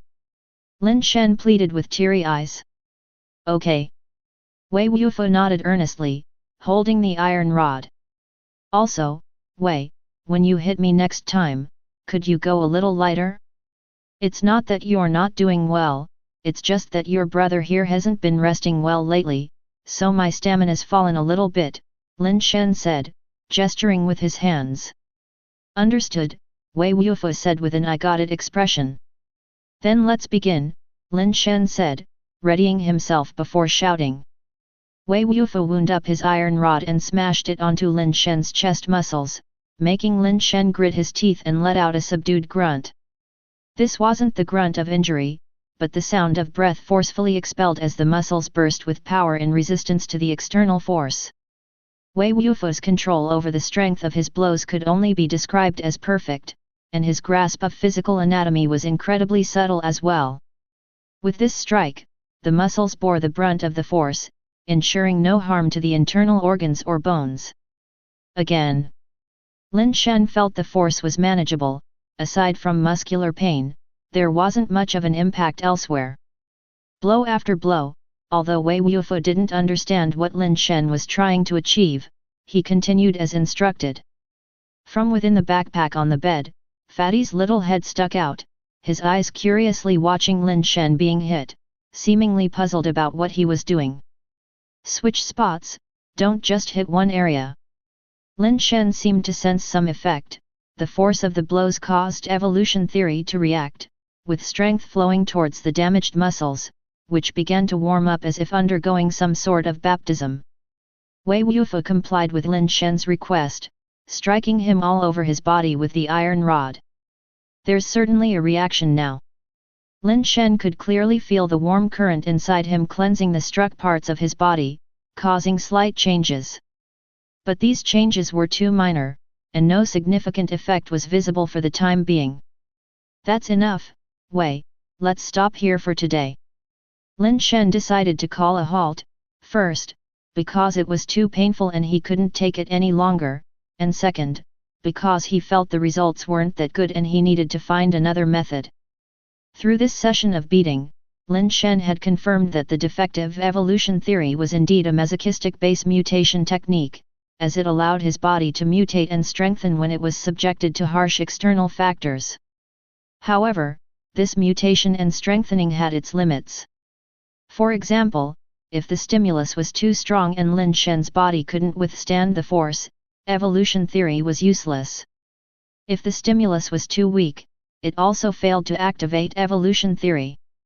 It required the right amount of external force for evolution theory to be effective. It was a process of long continued endurance. Of course, this is just Lin Shen's current research.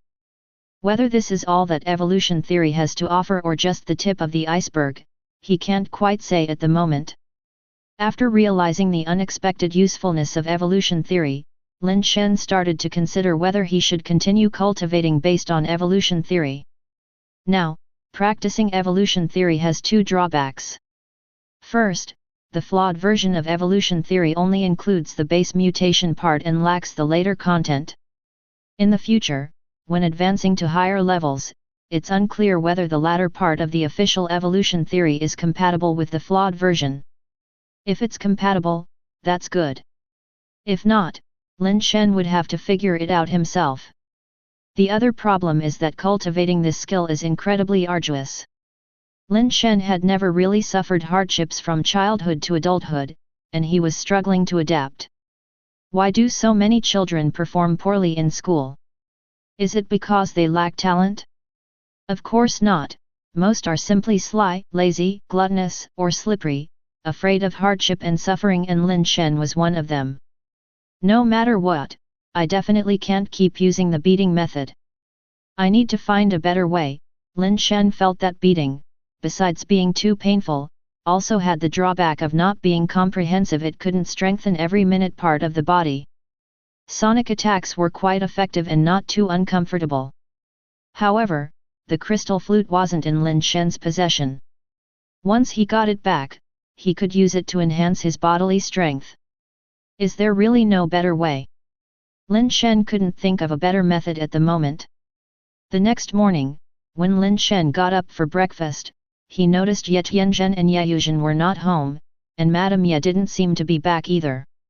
With the masters all away, only Lin Shen and Wei Wufu, the two guests, were having breakfast under the housekeeper's hospitality. Luckily, both had thick skins and didn't find anything amiss, enjoying their breakfast tremendously. After finishing breakfast, Lin Shen planned to stroll through the market again to see if he could find more fire seeds. Before leaving, Lin Shen made a point of informing the old housekeeper to avoid any misunderstanding that he was leaving for good and to ensure the housekeeper would let him in when he returned. Once he arrived at the market with Wei Wufu, he found the place unusually deserted. There were not only fewer shoppers, but even the number of vendors had significantly dwindled. "Boss, is the market not open today?" Lin Shen asked a vendor who was packing up. "What market closure? This market operates all year round," the vendor replied while packing up. "Then where did everyone go?" Lin Shen pressed. "You don't know?"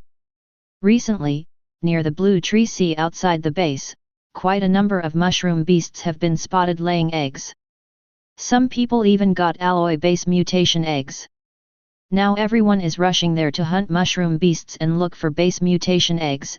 The vendor finished packing, shouldered his bag, and left, looking in a hurry. He probably wanted to take advantage of the situation. Lin Shen and Wei Wufu exchanged a look, both seeing the doubt in each other's eyes. Since they left the base, they had encountered mushroom beasts that were too strong and too numerous, which is why they had run back. Wouldn't it be like seeking death for regular mutators to go out there? But it seemed that not many mutators were running into danger, otherwise, it would have spread already. How could so many be bold enough to hunt for mushroom beasts and base mutation eggs?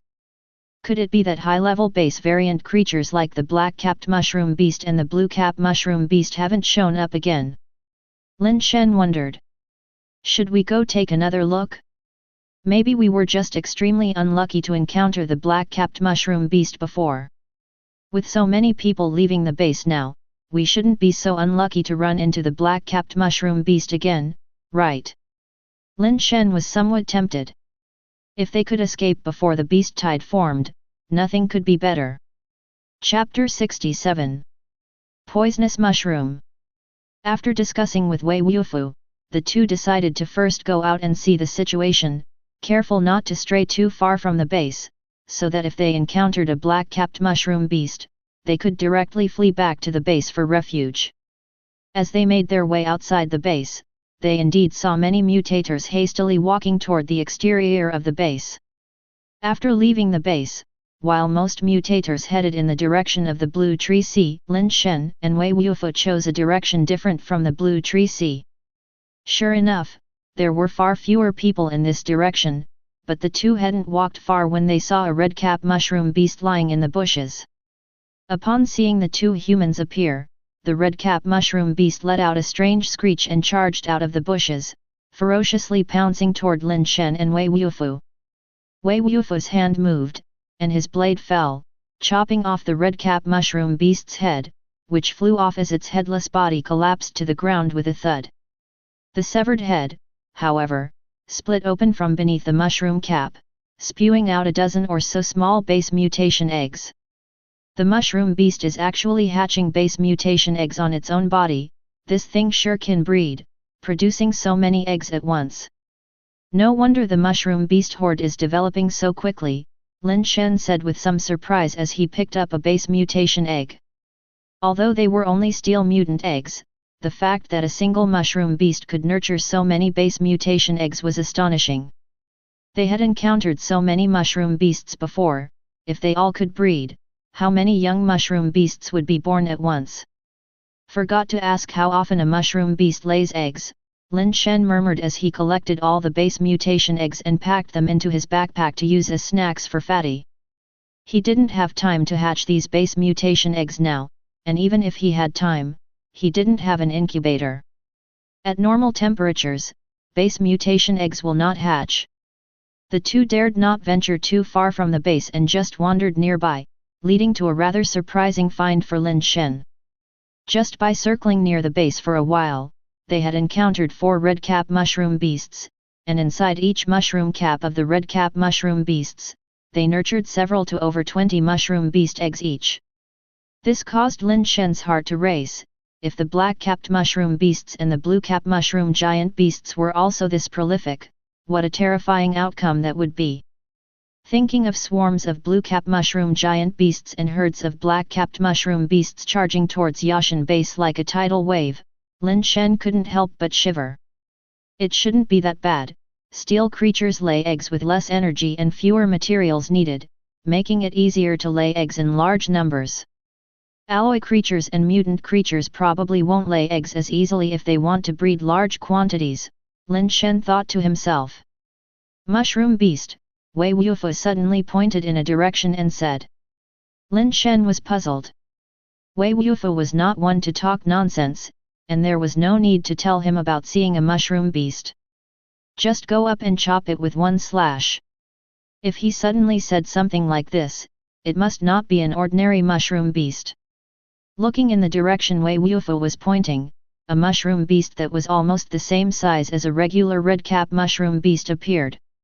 It had a purplish-red mushroom cap with white spots and was slowly coming out from the trees in the distance. A purple-cap mushroom beast, haven't seen one before. Is this a steel creature? Lin Shen scrutinized it carefully. It seemed to be a steel creature, but it was different from the red-cap mushroom beast. He wondered if it was a mutation or something else. Let me do this, Lin Shen said without letting Wei Wufu go. He pulled out the angel revolver and fired a shot at the purple-cap mushroom beast. The capsule turned into a steel creature and struck the purple-cap mushroom beast with lightning speed, smashing its head and the mushroom cap to pieces. The base mutation fluid and the base mutation eggs inside the mushroom cap fell out. Just as Lin Shen had thought, this was indeed a steel creature. The two went over to pick up the base mutation eggs that had fallen to the ground and were left inside the mushroom cap. There were only 3 in total, which seemed to be much fewer than the number of base mutation eggs nurtured by the red-cap mushroom beasts. Lin Shen, little star, Wei Wufu pulled out a base mutation egg coated with base mutation from beneath a mushroom cap and was about to hand it to Lin Shen when he suddenly withdrew his hand and blurted out this sentence. Little star? What little star? Lin Shen watched Wei Wufu with a puzzled look. 1, 2, 3. Little stars, Wei Wufu pointed in front of him, seemingly counting something. Throw the base mutation egg away, Lin Shen realized something was wrong, threw away the base mutation egg he was holding, and commanded at the same time. In fact, Wei Wufu had already thrown away the base mutation egg in his hand, but his pupils were now covered in a layer of purple mist. Lin Shen also felt that something was off with his body, itching all over, and vaguely saw flickering spots of light swirling around, with tiny fairies flying in front of his eyes. We've been poisoned, the purple-cap mushroom beast is toxic. Lin Shen identified the source of the problem and quickly reached into his pocket, taking out 2 vials of medicine, one for Wei Wufu and the other intended for himself. These medicines could treat both external and internal injuries, but it was unclear if they were effective against toxins, although they were at least harmless. Wei Wufu opened the medicine and drank it down. Lin Shen was about to drink his vial when he felt the evolution theory inside his body kick in. The evolution theory can also resist poison. Lin Shen rejoiced internally and put the cap back on the vial. As the power within his body circulated, the itching on his skin grew more intense, and the flickering fairies dancing around him made his head spin. But soon, the little stars in his vision began to diminish, and the itching sensation on his body quickly faded.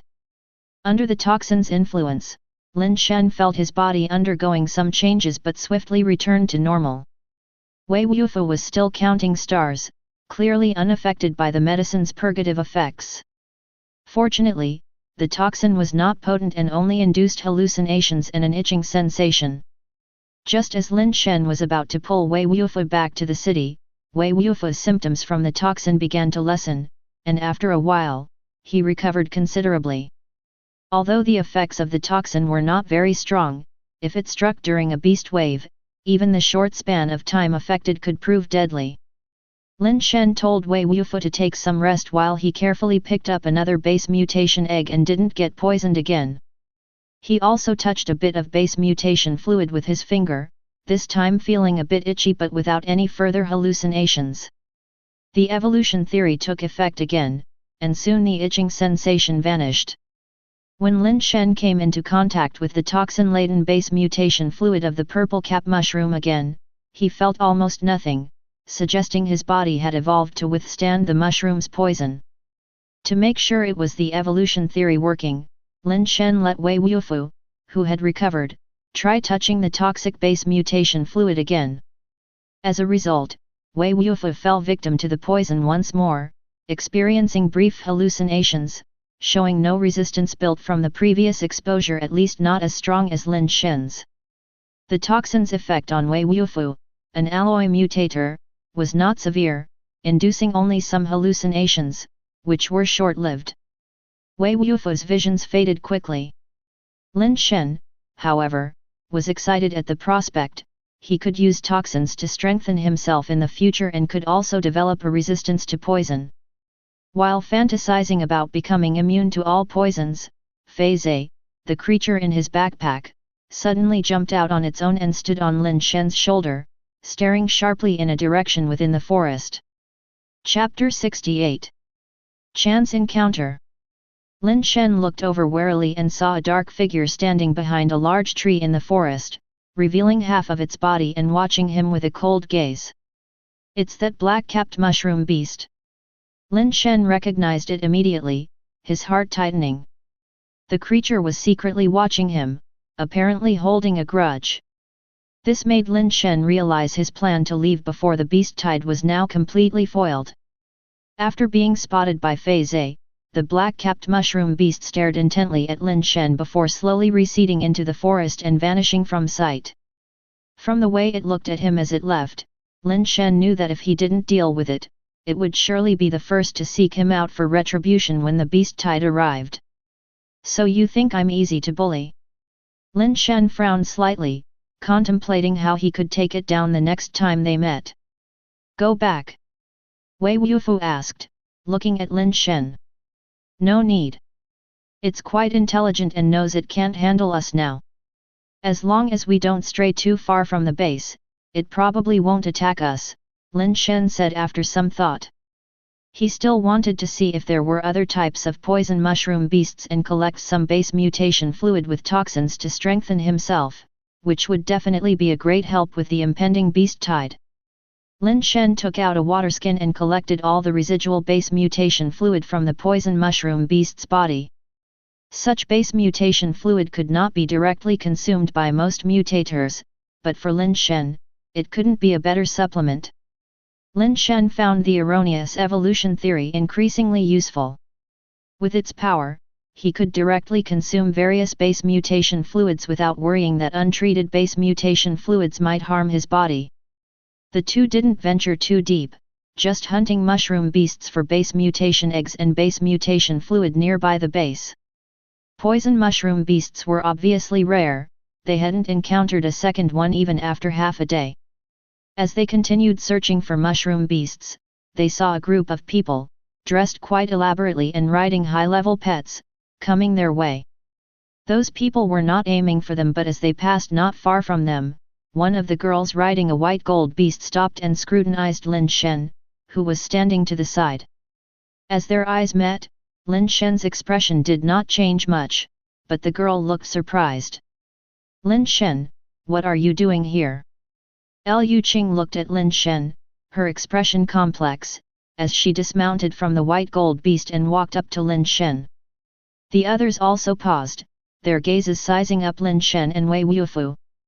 Seeing that neither man had a mount, and with Lin Shen having a snowball-like fatty pigeon perched on his shoulder, they regarded them with a degree of disdain.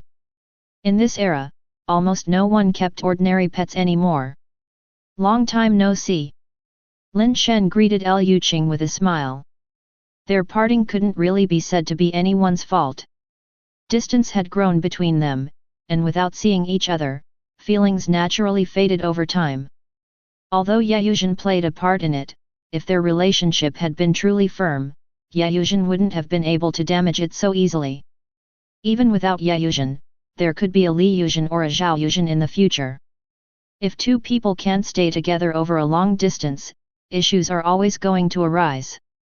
When Liu Qing hadn't seen Lin Shen, she was very confident, but the moment she actually met him, she seemed to lose that confidence instantly. About the incident with my older sister, I asked my family to help, but because the Liu family and the Su family have been having some unpleasant disputes recently, the Su family didn't agree to release the people, nor did they admit to hijacking my sister's merchant caravan, Liu Qing explained in a low voice. Thank you, it's fine, the issue has been resolved. It was a thing of the past, and Lin Shen didn't want to dwell on it any further, as it would benefit no one. He paused, then added, if you have things to do, you can go ahead. Resolved. Liu Qing was slightly taken aback. Seeing her expression, Lin Shen couldn't help but feel puzzled, thinking, didn't Yuzhen tell her that I already rescued my sister? Yes, resolved. Lin Shen didn't want to make a fuss and didn't elaborate further.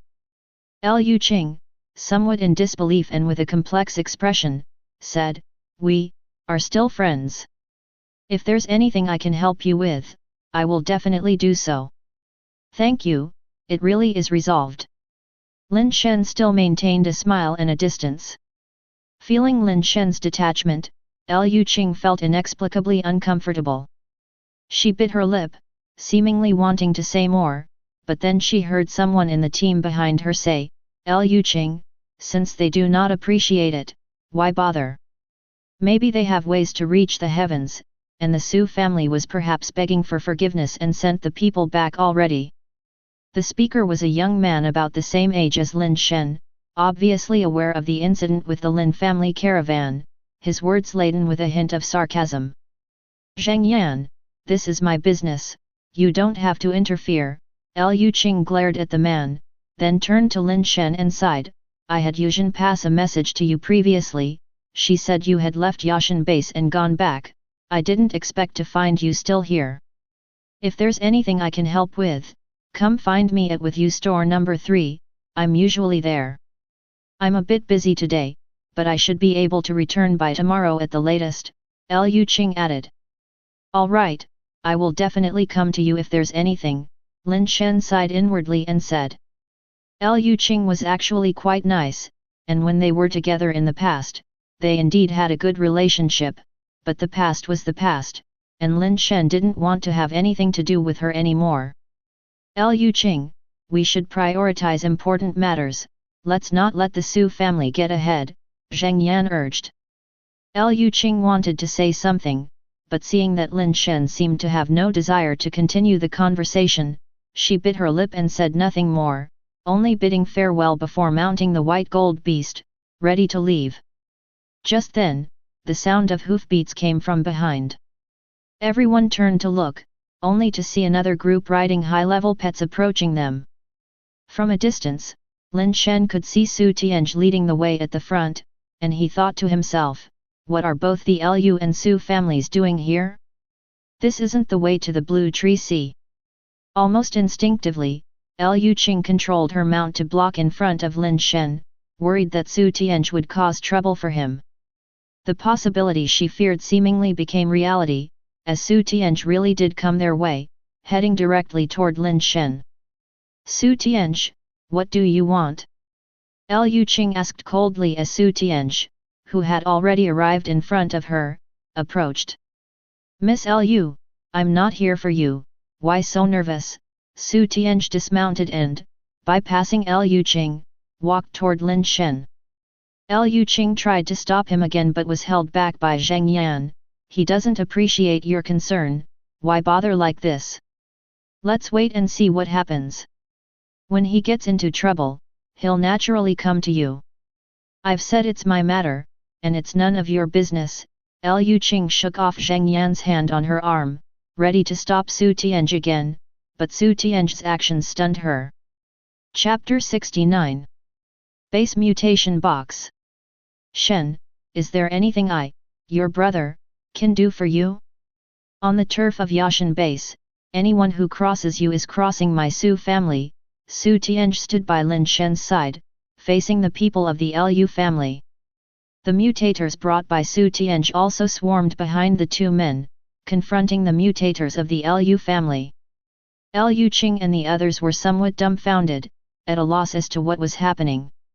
How had it suddenly become as if they were trying to bully Lin Shen, and Su Tianj had come to help Lin Shen stand up to them? Originally, they had all thought Su Tianj came for Lin Shen. Zheng Yan had already made up his mind that when Su Tianj dealt with Lin Shen, he must stop Liu Qing from intervening. But now, it seemed like the complete opposite. Not only was Su Tianj not troubling Lin Shen, but he also adopted a stance of "this is my big brother, mess with him and you mess with me to the death," catching Zheng Yan and the others off guard and unable to understand the situation. You all, Liu Qing was also surprised, looking back and forth between Su Tianj and Lin Shen, and only then began to believe that Lin Shen's earlier claim of having resolved the issue was the truth. However, she had no idea what means Lin Shen had used to make the Su family protect him instead. It was baffling. There's no trouble here, you can all go do what you need to do, Lin Shen told Su Tianj. So it was a misunderstanding, then that's good. You go ahead, I need to talk to Shen about something, I'll come find you later. Su Tianj instructed his people to leave first, while he stayed behind. We should go too, Zheng Yan, worried the Su family would get ahead of them, hastily urged Liu Qing. Go ahead, Lin Shen nodded to Liu Qing. Seeing that all Su Tianj's people except him had left, Liu Qing finally believed that Su Tianj wasn't just putting on an act. It seemed his relationship with Lin Shen was truly out of the ordinary. Lin Shen, till we meet again, Liu Qing didn't know what else to say, sighed lightly, and rode off on the white gold beast with Zheng Yan and the others. Once Liu Qing and the rest had gone far, Su Tianj said to Lin Shen in a low voice, Shen, someone found a base mutation box near Jinshui Lake, we're rushing over there. Didn't expect to run into you. Want to join us? There's a base mutation box here. Lin Shen responded with some surprise. Since encountering Wei Wufu and Tian Xin, Lin Shen was no longer the stay-at-home who knew nothing of the world. The base mutation box and mutation point could be considered as one and the same thing, the origin of base mutation on this planet. Before, Lin Shen only knew that mutation points were source sites of spread, infection, and base mutation. Some mutation points were discovered nearby base mutation boxes, though most were damaged. Piecing together the intelligence he gathered from Tian Xin and Wei Wufu, Lin Shen now knew that the base mutation box was essentially a cosmic transport container. Because space travel requires a lot of time, life forms need to hibernate within the transport container during their journey, to endure the long voyage. Of course, some transport containers are used for storing goods, like the base mutation eggs that required these containers for transport. The base mutation boxes that crashed all over the world over 200 years ago were these transport containers, carrying base mutation eggs, origins unknown, as well as the reason why they crashed onto this planet. One thing was certain, the spacecraft carrying these containers had not crashed on this planet. Something likely went wrong in outer space, scattering the containers all around. Most of the containers were damaged in space. After crashing to various parts of the world, the base mutation eggs fell out, becoming sources of infection. The well-known mutation points and base mutation zones. Those referred to as primeval eggs are, in fact, alien base mutation eggs. What puzzled Lin Shen was that since that incident 200 years ago, no other transport containers had fallen. If there were any near Yashin base, they should have been discovered earlier, so why was it found only now? There could only be two possibilities. One was that this transport container was from the batch that fell 200 years ago. Its contents were sealed because it wasn't damaged, so the base mutation eggs inside didn't turn into a source of infection. Plus, due to the crash site being hidden, it remained undiscovered by anyone. There was another possibility, that this transport cargo had fallen recently and wasn't from the same batch as those over 200 years ago. The mushroom beasts in the Blue Tree Sea are rampant, could it be related to that transport cargo? Lin Shen wondered but then felt something was off, as the Blue Tree Sea and Jinshui Lake were in two opposite directions. If the rampant mushroom beasts in the Blue Tree Sea were related to the transport cargo, then the cargo should be located in the Blue Tree Sea as well. Intact? Damaged? Wei Wufu obviously thought of this too and asked Su Tianj. The base mutation box is intact.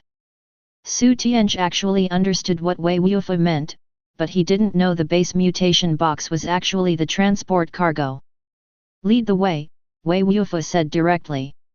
Lin Shen slightly frowned, but seeing the expression on Wei Wufu's face, it seemed he was set on going.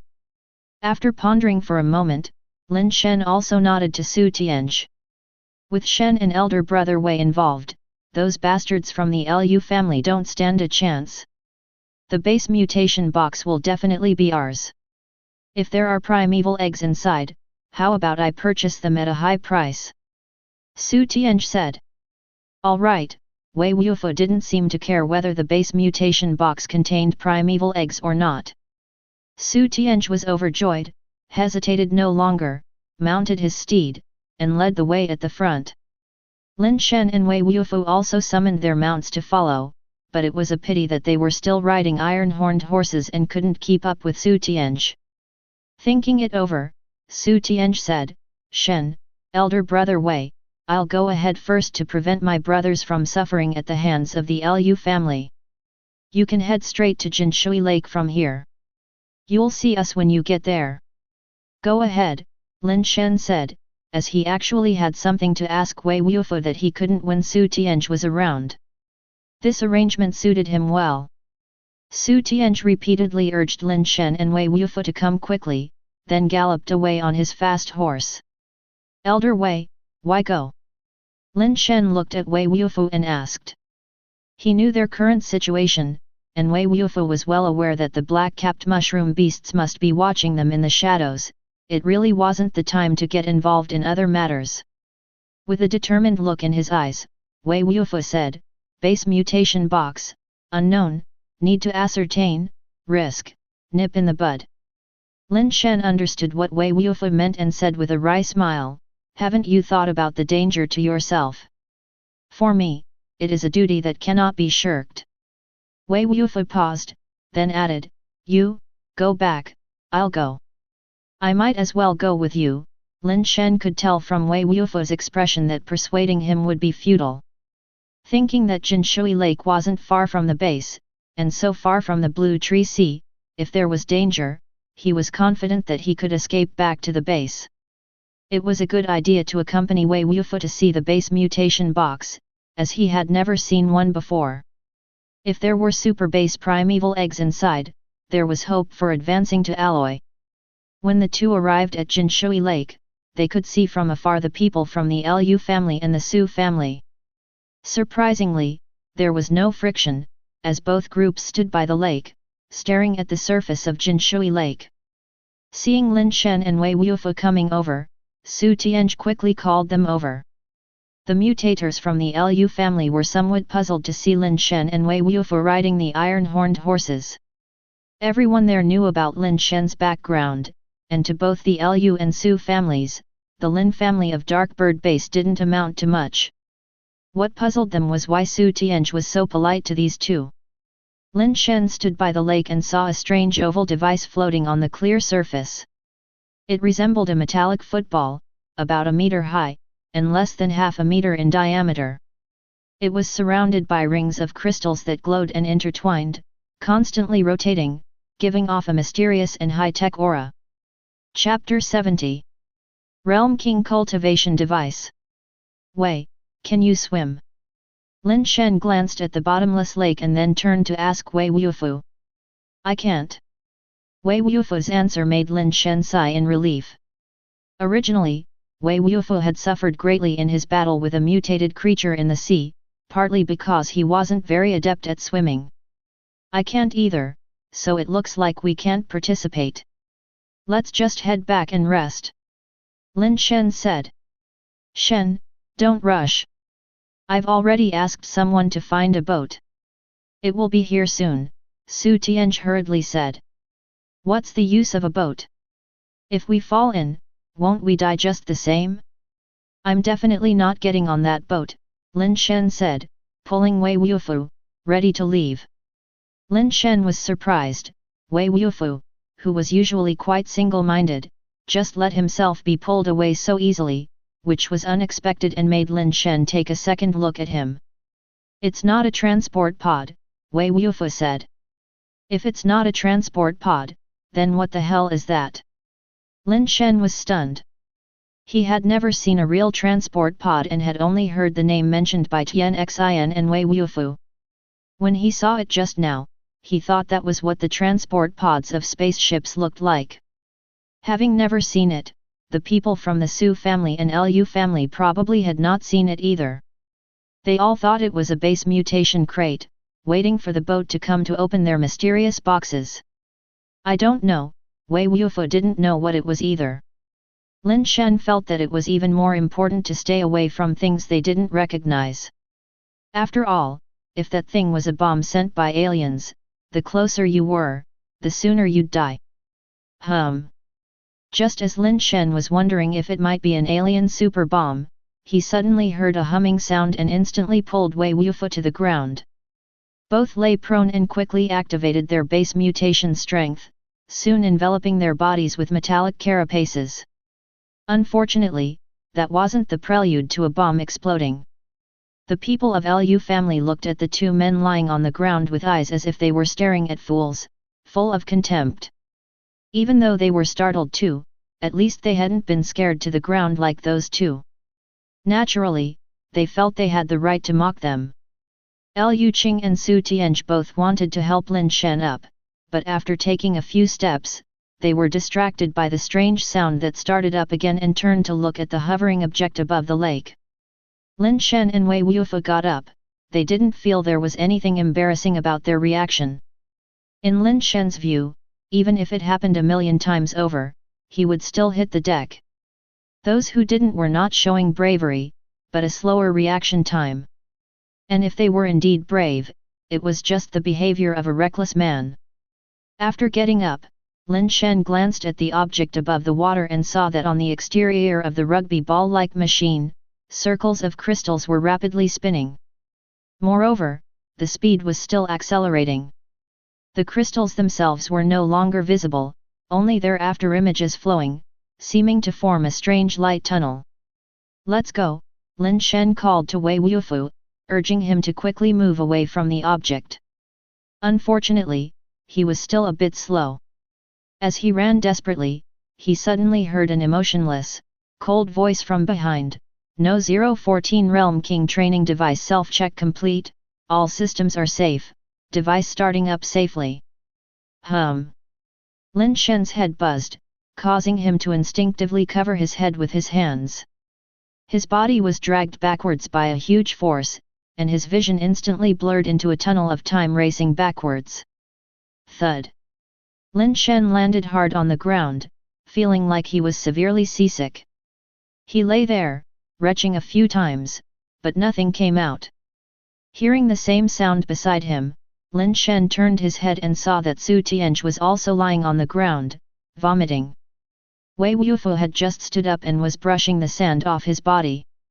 Not far away, Lu Qing sat on the beach, holding her chest with her hands, also looking uncomfortable. Wait, the beach, it looks so familiar, and this gravity. Lin Shen was fully awake now and immediately stood up to look around. Wasn't this the same beach he and Wei Wufu had visited before? This familiar strong gravity was not the normal gravity he was used to. Thinking of something, Lin Shen looked down and sure enough, he saw an extra watch-like device on his wrist. The model was slightly different from last time and was white in color. The previous one should have been black, and he didn't know what the difference was between the two devices. Looking around, he saw that Wei Wufu, Su Tianzhi, and Liu Qing all had the same white teleporters on their wrists. Lin Shen glanced at the numbers displayed on the watch, 71 hours 59 minutes and 4 seconds. Like the black teleporter, it was a 72-hour countdown, meaning they should be able to activate the teleporter and return after 72 hours. What place is this? How did we end up here? What about the others? Su Tianzhi finally came around and cried out in horror. Where are we? Liu Qing's face also looked terrible. She got up and staggered over to Lin Shen's side and sat down beside him with a thud, obviously still not used to the gravity here. Don't worry, do you see the watch on your hand? Once that countdown ends, we'll be able to go back, Lin Shen reassured the bewildered Liu Qing. Shen, do you know where we are? Before Liu Qing could speak, Su Tianzhi was the first to come over, eagerly grabbing Lin Shen's hand and saying, "Let go of me." Lin Shen shook off Su Tianzhi's hand and explained to them both, "We're no longer on our planet. Don't be so surprised, it's normal. Humanity has long entered the interstellar age. Interstellar teleportation is common, it's just that you weren't aware of it." Lin Shen spoke as if he had experienced countless interstellar teleportations, as casually as eating or sleeping. Only Wei Wufu knew that, including this time, Lin Shen had only teleported twice and was as much of a novice as anyone else. However, Lin Shen's words clearly had an effect, as Su Tianzhi and Liu Qing were noticeably less tense, though still in disbelief. Shen really is knowledgeable and experienced. I, Su Tianzhi, also have the eye for recognizing talent and wasn't wrong in choosing my elder brother. Su Tianzhi shifted the conversation, then cautiously asked, "Shen, why are there only the 4 of us here? Where are the others? The teleportation is random, but we shouldn't be too far apart. If you want to find someone, you can go and look around yourself. There are many base variant creatures here, and quite a few mutations, so just be careful," Lin Shen said. No. I'll follow your lead, Shen. Wherever you point, I will strike, wherever you go, I will follow. United as brothers, together we can cut through metal, Su Tianzhi thought to himself. Lin Shen's identity must be extraordinary, perhaps even more significant than I had speculated. He seems to know his way around this spooky place, which speaks volumes. I'm glad I didn't choose to become his enemy. In this eerie place, Su Tianzhi was determined to stick with Lin Shen, the veteran. As for the mutators of the Liu family, if they could be found, good, if they died, so be it. Better that than dying himself. Sadly, he didn't know that Lin Shen had only been here once before and that most of the teammates who came with him last time had died. Being Lin Shen's teammate was the most dangerous thing of all. We should find a place to take cover first, so we're not targeted by the base variant creatures here. Lin Shen surveyed his surroundings. The reef area he had seen before was nowhere in sight, suggesting they were probably far from it. Just as he was looking for a place to hide, he felt the teleporter on his wrist vibrate. Signal connected, syncing the visual feed. The Realm King cultivation device will broadcast the trainees' images to observers to verify training correctness and safety, enabling observers to provide timely rescue. The information was slowly playing on the watch. Over Jinshui Lake, the crystals on the outer ring of that bizarre mechanism had stopped spinning, but from the top of the device, a beam of aurora shot straight upwards, treating the sky as if it were a canvas, projecting a colossal image that occupied the heavens, many times more realistic than any human naked eye 3D effect. Subscribe to Chinese Novel Audiowave. Chapter 71. The projection of the firmament. The entire sky had transformed into a projection screen, astonishing the entire world. In bases all over the world, people were looking up en masse at the distant sky, witnessing this scene that seemed like a miracle.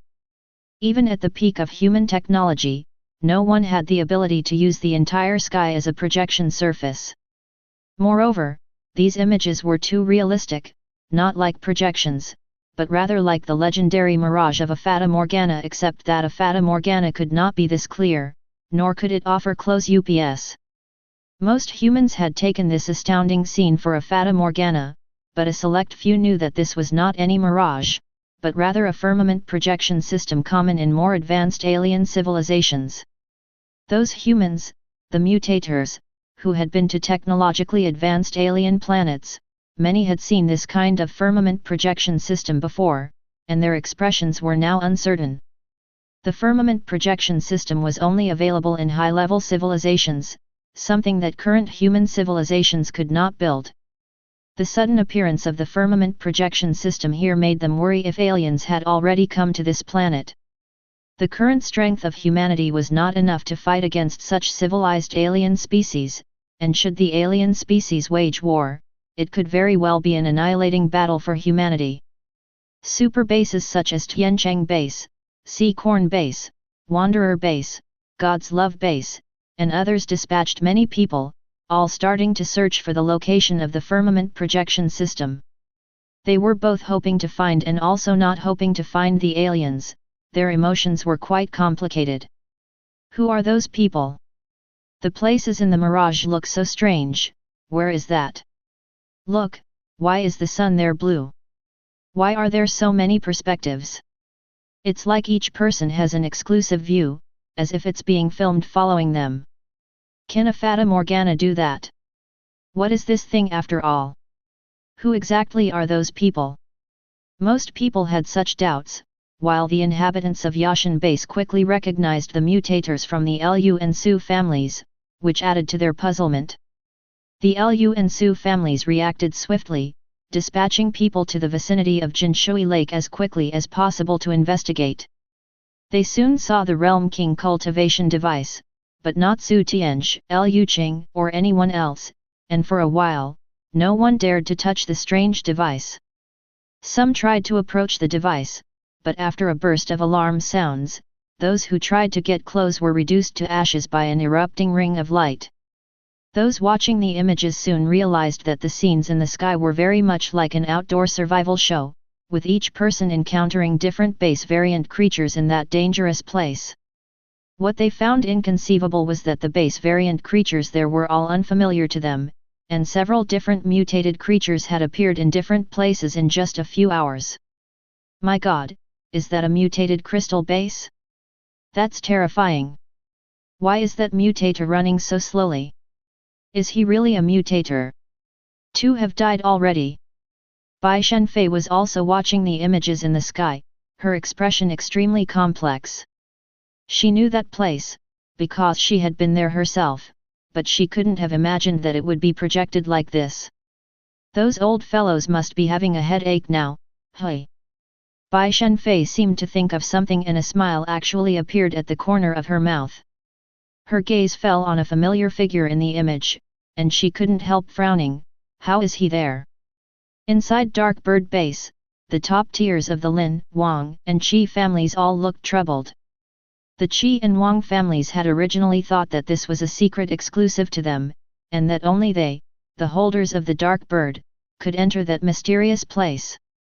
In the future, all the base mutation resources there would be theirs, and they could use those resources to grow their family clans. In a few decades, they could develop into great families like the super bases, or they might even become the top-level families. Not only had other people entered that mysterious place, but it was also projected into the void, filling them with fear, disappointment, and rage. Lin Miao was worried about Lin Shen's safety, wondering why he would be in such a place. The base variant creatures there were too terrifying. Lin Shen and his group had temporarily hidden in a small grove, which was close to the beach and not very large. They were only seeking temporary shelter. Wei, didn't you say you've used teleporters many times and visited many planets? How come you can't even recognize a teleporter? Lin Shen pulled Wei Wufu aside and asked him in a low voice. The device, it's different. Wei Wufu shook his head. Lin Shen thought so too and then asked, have you ever heard of the terms Realm King Cultivation Device or Observers? Wei Wufu continued to shake his head, apparently hearing them for the first time. Lin Shen felt somewhat helpless. If even Wei Wufu had no clue, it would be difficult to clarify the origins of this so-called Realm King Cultivation Device. Of course, Lin Shen didn't care what the Realm King Cultivation Device was. Regardless of its name, it was just a teleporter. What he really wanted to know was who these so-called observers were. From the clues they had, the Realm King Cultivation Device appeared to have come from an extraterrestrial source. However, Lin Shen had inquired from Tian Xin that space travel required a spacecraft, and it was impossible for a single instrument to cross the void on its own. All they had seen was the Realm King Cultivation Device, which suggested two possibilities. One possibility was that a spacecraft had already arrived near their planet, and the Realm King Cultivation Device was deployed by them. In that case, the so-called observers should be the aliens inside the spacecraft, observing humans with some scheme in mind. But there was another possibility: the spacecraft transporting the Realm King Cultivation Device encountered some problems, and the device happened to land on their planet, much like the transport pods that carried the primeval eggs over 200 years ago. If that were the case, there would be no observers. Then where would the Realm King Cultivation Device be broadcasting their images back to? Lin Shen guessed that it might just be playing on the device itself, likely unseen by many. Lin Shen clearly underestimated the capability of the Realm King Cultivation Device, unaware that they were being watched by the entire human world. Returning to this planet, Lin Shen still had confidence that he could survive successfully.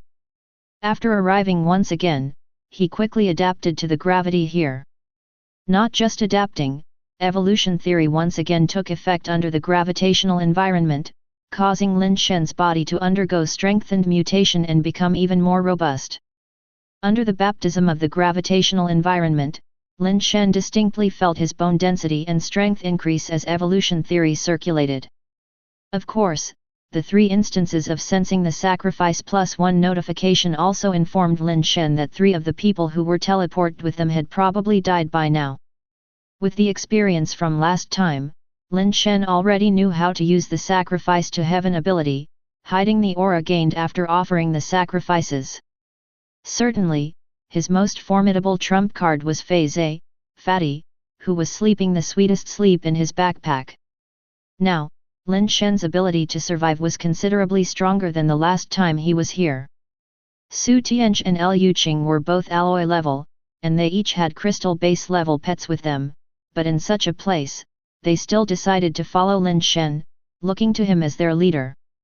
Shen, a base variant creature has come out from the sea, whispered Su Tianj, who was on watch, as he stealthily slipped back and spoke in a hushed voice. The group moved towards the edge of the grove, hiding in the underbrush and looking toward the beach. Indeed, they saw a base variant creature emerging from the sea. Damn, what kind of base variant creature is that? Chapter 72. Encirclement.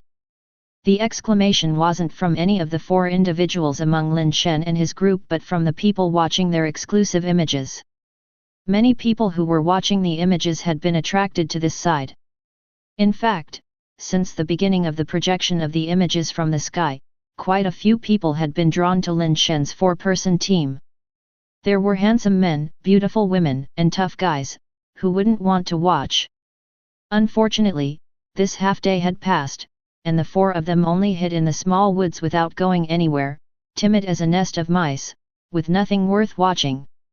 In contrast, several other temporary teams had erupted into fights with base variant creatures several times, some with casualties, which was even more eye-catching. The number of people originally watching Lin Shen's side had dwindled a lot, but after that base variant creature walked out from the sea, it immediately caught the attention of many people, and a crowd turned their gaze this way. The base variant creature that emerged from the sea was clad in magnificent golden armor, holding a golden trident in its hand, resembling a statue of a golden deity. Without mentioning anything else, the appearance of this base variant creature was simply too eye-catching, all shining golden, reflecting dazzling glints of gold under the sunlight. Over 2 meters tall, robust like a deity from Greek mythology donning golden armor, anyone who saw it would be dazzled. This base variant creature looks so strong, it must be an alloy creature, right? The sneaky small team of 4 is finally going to fight against a base variant creature. The 4 of them look young. I wonder if they've advanced to alloy level, will they dare to make a move? They absolutely have to fight. Fight what? They'd better run, those 4 have been hiding all along, certainly at lower levels, probably all steel level rookies. Facing it head-on would be like delivering themselves on a plate. Such a dazzling base variant creature, and it's humanoid too, it would be great if it could be turned into a pet. Stop dreaming, adult base variant creatures almost never offer up their keys to become pets. At this moment, people seemed to suddenly rediscover the thrill those humans had over 200 years ago when watching videos and live streams, except now the whole world was watching a grand live show together. Do we have a pet? Send one to test the waters. Seeing the base variant creature approaching them, likely having discovered them, Lin Shen said to Su Tianj. He was unwilling to use his own pets, those were his ammunition. Su Tianj, without any more words, directly threw out a pet capsule which transformed into an iron-horned horse upon landing on the beach. See, I told you, they only have an iron-horned horse for a pet, they must all be steel level, which is why they've been hiding and not daring to venture out. Upon seeing the iron-horned horse, someone immediately showed a look of disappointment. They didn't want to watch a scene of steel-level humans being slaughtered by base variant creatures. Some people felt that the players in the images weren't that good, even they could have done it. The iron-horned horse, following Su Tianj's command, charged towards the base variant creature. When it got close, it lowered its head and struck with the horn on its forehead. The base variant creature, like a golden armored deity, didn't dodge or avoid. It didn't even use the golden trident in its hand, instead extending its free hand and grabbing the horn of the iron-horned horse. The iron-horned horse, charging fiercely, was abruptly stopped in its tracks. No matter how hard its hooves tried, they couldn't move forward an inch, nor could they break free from the base variant creature's grasp, only slipping in place. Crack! The base variant creature seemed to apply just a bit of strength and snapped off the iron-horned horse's horn, casually throwing it on the ground. The iron-horned horse, in agony, backed away with a scream, but before it could take 2 steps, it was suddenly impaled by the golden trident, pinned dead on the beach. So strong! That golden deity-like base variant creature is explosively powerful. Strength is secondary, the key is how cool it looks. That style, those moves just too cool. Now the 4-person team is in trouble. Quickly look, the golden deity is walking towards their hiding place, it must have discovered them. As the golden deity advanced step by step towards the small woods where the 4 were hiding, many people's hearts were caught in their throats. Wei, it's up to you, Lin Shen glanced at Su Tianj, who seemed somewhat evasive, and then spoke to Wei Wufu at his side. Alloy base variant creatures weren't too much for Su Tianj to handle, he still had the crystal base pet his old man had given him, and he could take care of a few more alloy creatures. The problem was that Su Tianj was unfamiliar with this area, unsure of the unique traits of the base variant creatures here, and he didn't want to take chances. Liu Qing usually seemed to have a somewhat assertive personality, but Lin Shen understood her better. She was actually a girl who was rather indecisive internally, needing someone beside her to help make decisions, someone who needed guidance. Wei Wufu responded and immediately walked out. This guy seems to be quite capable, among the 4, his combat power must be the highest, right? I suppose he could be alloy level, otherwise why would he dare to fight while the other 3 are hiding and not showing themselves? As people discussed, Wei Wufu suddenly exerted his strength and sprinted towards the base variant creature, which also charged at Wei Wufu. During the charge, a purple alloy carapace had already appeared on Wei Wufu's body. Clang! The instant the two shadows swiftly intersected, a crisp metallic impact sounded. Before the audience could see clearly what had happened, Wei Wufu and the base variant creature had already passed by each other and dashed forward, only stopping 7 or 8 meters later, back to back. Wei Wufu now had an alloy blade in his hand, pointing towards the sky. Without even turning back, the blade slowly lowered, letting the base mutation fluid drip to the ground. The base variant creature behind him suddenly fell to the ground, and during the fall, its head parted from its body. Holy smokes, that was powerful! Who is this guy? With such strength, why hide? Go kill those base variant creatures! That blade, so fast! People were amazed by Wei Wufu's swift blade, but soon someone screamed, as from within the waves, one after another, golden-hued base variant creatures resembling golden deities emerged from the sea. 1, 2, 3, 7, 10, 13. In just a moment, more than a dozen golden deity-like base variant creatures were walking upon the beach from the sea, with more appearing behind them from the waves. Shen, should we flee or fight? Su Tianj looked to Lin Shen for his opinion. Retreat, Lin Shen answered without hesitation, planning to call Wei Wufu to retreat together. However, he looked to another side of the grove and saw several golden-hued base variant creatures resembling golden deities encircling from that direction as well.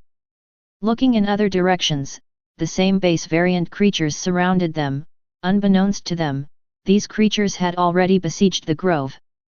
Repair the bridge in daylight, cross the river under cover of night. The previous base variant creature was just a distraction. Those creatures are actually utilizing military tactics. So many alloy creatures, can they really make it out alive? I doubt it, unless the other three are as strong as the guy with the blade. Seeing they were surrounded, Lin Shen said to Su Tianj and Liu Qing, try to use pets in combat as much as possible, don't get involved personally unless absolutely necessary, conserve your strength. Having said that, he himself completed his base mutation, his entire body enveloped by a mirror-like steel carapace. Su Tianj and Liu Qing answered, they too completed their base mutations, and alloy carapaces appeared on their bodies. Damn, out of those 4 young people, there are actually 3 alloys, what the hell were they hiding from before? Wait a minute, why do I feel like those 3 alloy mutators are all listening to the steel mutator? Must be some big family's young master, right? Those 3 alloy mutators are his bodyguards. These big family kids really know how to live it up, a steel with 3 alloy bodyguards, and there's even a female bodyguard among them, pretty chic. With so many alloy creatures, can the 3 alloys protect him? Chapter 73. Playboy, please subscribe. Charge out. Lin Shen chose a direction, and Wei Wufu charged out first. He didn't have any high-level pets to use, so he had to charge out on his own.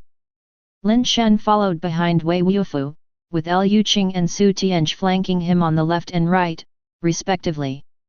Almost simultaneously, each tossed out 2 pet capsules that transformed into alloy creatures, protecting their rear. Wei Wufu was really fierce, charging at the forefront alone. His swift movements allowed him to avoid being surrounded, while he swung his blade toward an alloy creature. The alloy creature raised its harpoon to meet the attack, but it was a step too late, as Wei Wufu's blade severed its arm. Wei Wufu took on 4 opponents, still with ease to spare. Other alloy creatures rushed over, but they were blocked by 4 alloy creatures, and for the moment, they couldn't break through.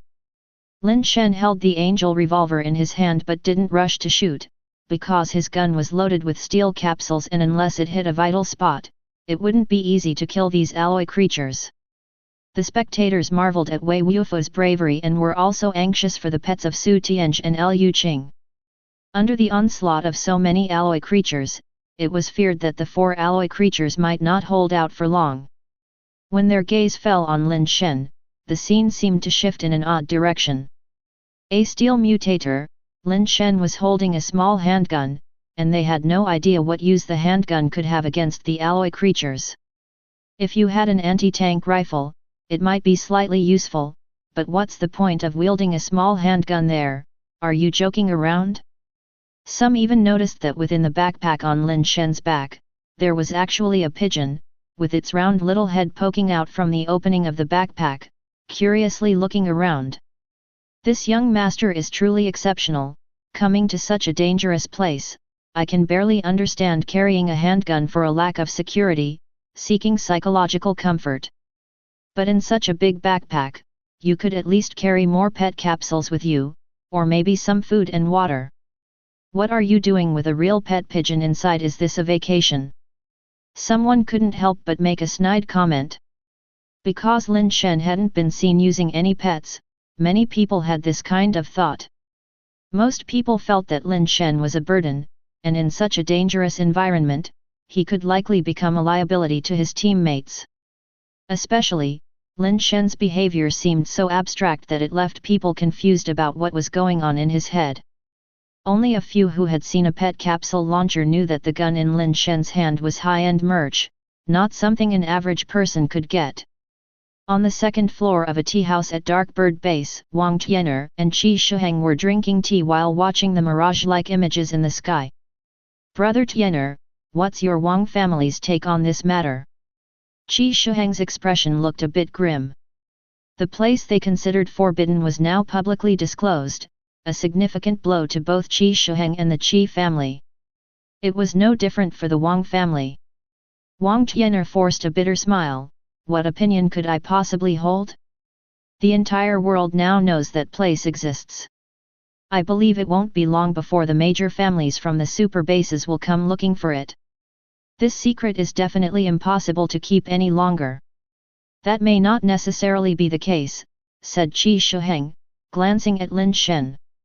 They were able to get in, and I'd wager 9 times out of 10 it's thanks to the dark bird of the Lin family. If Lin Shen and the dark bird die inside, without the dark bird, who else could find Gourd Mountain? Qi Shuheng was clearly mistaken, thinking that Lin Shen really had a dark bird in hand and that the people from the Lu and Su families were led in by Lin Shen using the dark bird. You think if he dies, those major families won't be able to figure it out? As long as someone comes out alive, it's the same. We can't keep our dark bird anymore, sighed Wang Tian'er. Qi Shuheng fell silent for a moment, then sighed helplessly, deflated. We've plotted for so long and ended up with nothing, and now we might even be wedding dressmakers for others. It's too frustrating. Stop thinking about that for now, focus on how to save our lives and secure our family's safety instead, said Wang Tian'er, who usually appeared combative but now saw things more clearly than Qi Shuheng. Those major families will find us sooner or later. We can't keep the dark bird any longer. You better think carefully about what to trade it for. Qi Shuheng bitterly said, you're right, it's time to think about these things, but I just can't help feeling resentful. The chance for us to rise was right before us, it's all because of those bastards of the Lin family. What's the use of resentment? This is how the world works, only the strong survive. Wang Tian'er paused before continuing, actually, for us, this isn't necessarily a bad thing. I don't know how the Lin family managed this commotion, exposing that secret place to the whole world. But because of that, even the major families won't be able to monopolize the place. Although we can't keep the dark bird, we might still secure some spots to enter that mysterious place. By relying on major families to get us in there, it'll be safer than going in by ourselves, and we might gain more. I hope so, Qi Shuheng said, still resentful as he watched Lin Shen's figure. In any case, the people from the Lin family really deserve to die. The deserving to die Lin Shen wasn't dead yet and was constantly sizing up the alloy creatures charging at him. His gun had never fired. No good, we can't hold them off. Su Tianj, stop holding back and bring out your trump card pet, urged Liu Qing, pulling out a pet capsule that looked like a red jade stone and transformed it into a combat-ready stance with his hand. A red jade lion roared into life and pounced on the incoming alloy creatures, tackling one to the ground. Its sharp claws tore through the creature's chest as though the hard golden armor was mere paper under its grasp. Su Tianj also stopped holding back and threw out a pet capsule that looked like gold crystal, summoning a gold crystal giant bull that charged forward, sending alloy creatures flying.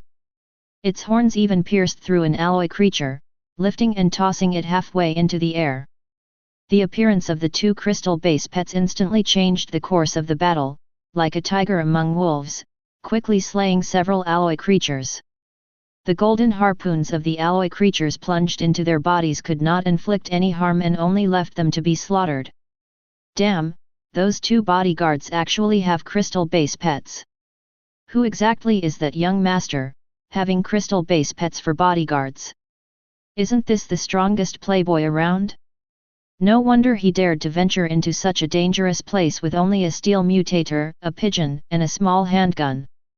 As the two crystal base pets displayed their might, more people were drawn to watch, and increasingly many eyes turned towards the images of Lin Shen and his companions. Chapter 74. Mutated Crystal Base, Second Update, please subscribe. In a moment, the two crystal base pets had slain 7 or 8 base variant creatures, causing the others, who no longer dared to besiege them, to turn tail and flee towards the sea. The red jade lion and the gold crystal horned cow pursued and killed several more base variant creatures, and the rest escaped back into the ocean. Clean up the battlefield, Lin Shen said as he took out a water pouch to collect the base mutation fluid from the bodies of the base variant creatures. Alloy level base mutation fluid was still worth some money. For Lin Shen, who was now penniless, this base mutation fluid was a considerable fortune. Su Tianj and Liu Qing were somewhat taken aback, as they hadn't brought anything to collect base mutation fluid when they set out. They had only planned to look for the base mutation box. Who could have expected to end up in such a place, totally unprepared? Their subordinates had such items on them, but they were not around at the moment. Seeing their expressions, Lin Shen knew for sure they hadn't brought anything, so he took out a roll of portable plastic water bags from his backpack and gave each of them 2, telling them to collect the base mutation fluid themselves. They needed to spend 3 days in this place, and they would need food and drink, which Lin Shen would later have to share with them. He didn't want to work only to provide for them. Lin Shen really came prepared. It seems he knew beforehand that the Realm King cultivation device would send us to this bizarre planet, which is why he brought so many water bags, Su Tianj thought, preoccupied with the idea that Lin Shen had been ready all along. Lin Shen did not ask Wei Wufu to collect the base mutation fluid but tasked him with keeping watch by the shore. In case the base variant creatures made a comeback, he could sound an alarm immediately. While collecting the base mutation fluid, a surprised cry came from Liu Qing, "There's a base mutation egg." Lin Shen and Su Tianj quickly made their way over, only to see that within the torn chest plate of a base variant creature, killed by the red jade lion, there lay a golden base mutation egg. Check the other base variant creatures to see if there are any eggs inside their chests, Lin Shen said as he walked over to the body of another base variant creature, which unfortunately had its chest intact, making it impossible to see if there were any eggs inside. "I'll help you open it," Liu Qing volunteered, commanding the red jade lion to come and tear open the chest plate of the creature. Unfortunately, there were no base mutation eggs inside. "I've found one too," Su Tianj called from nearby, his luck serving him well as he too had discovered a base mutation egg. The 3 of them turned over all the bodies, finding a total of 3 base mutation eggs. Su Tianj found 1, Liu Qing found 2, and Lin Shen didn't find any. Liu Qing offered 1 to Lin Shen, but Lin Shen refused it. The base variant creatures in this place have a high chance of carrying base mutation eggs. Should we go hunt some more base variant creatures? Liu Qing suggested, no longer as tense as he was at the beginning, contemplating the viability of a hunt. "Shen, with our strength as a group of 4, we should be fine against crystal-based creatures, as long as there aren't too many," Su Tianj added. The rate of base mutation egg production here surprised him. Back home, finding base mutation eggs was not so easy. Only a few base variant creatures would carry base mutation eggs, and normally, after conceiving an egg, they would find a concealed nest to await the laying of the egg and would scarcely come out again, making them hard to find. The people watching the battle thought that this four-person team should go out and hunt base variant creatures instead of hiding away as they had earlier. Among all the temporary teams, this four-member team, with 3 at the alloy level and 2 possessing crystal base pets, had the strength to rank among the top 3. The other 2 teams, whose strength was not inferior to theirs, were already hunting base variant creatures all over, with quite successful gains, unlike their own surreptitious approach. After much consideration, they could only attribute the reason to Lin Shen. It was commonly believed that Lin Shen, the playboy, was afraid of death and only wanted to sneakily grow stronger, which is why he would hide and not hunt base variant creatures. Suddenly, a gigantic wave surged toward the beach, reaching much farther than the previous waves, prompting Lin Shen and his 2 companions to retreat. When the seawater receded, the corpses of the base variant creatures that were previously close to the ocean had been swept away into the sea. Just when the onlookers felt pity, they saw a golden figure emerge from the waves. "There's still a gold-armored sea demon daring to come out," Su Tian's eyes lit up, but upon seeing it clearly, his expression turned grave. While they had been killing these base variant creatures, they had learned from their watches that these creatures were known as gold-armored sea demons, alloy-level base variant creatures. However, the creature walking out from the waves was not one of those alloy-level gold-armored sea demons they had killed before. This gold-armored sea demon had a significantly larger body, standing over 3 meters tall. Its entire armor resembled golden crystal silk, shimmering with countless golden threads within the crystal armor under the sunlight. Its armor was also more ornate with ancient and mysterious patterns, and the helmet resembled a crown. In its hand, it wielded not a simple spear but a golden crystal trident. Crystal-based creature. Liu Qing, whose enthusiasm for hunting base variant creatures had just been ignited, also looked at the crystal base level gold-armored sea demon with a grave face. "Liu Qing, let's join forces to take it down, and we'll split the profits evenly." Su Tianj hesitated for a moment, feeling that they should not be afraid of the crystal-based creature if it was 2 against 1.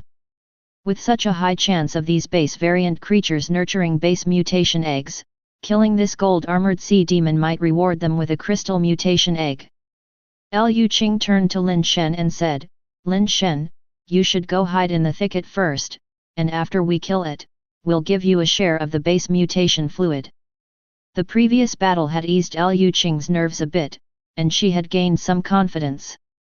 Like Su Tianj, she also realized the high chance of base variant creatures here nurturing base mutation eggs, seeing it as a rare opportunity. "No need, whoever hunts the base variant creature keeps it." Lin Shen signaled for Wei Wufu to retreat with him into the thicket.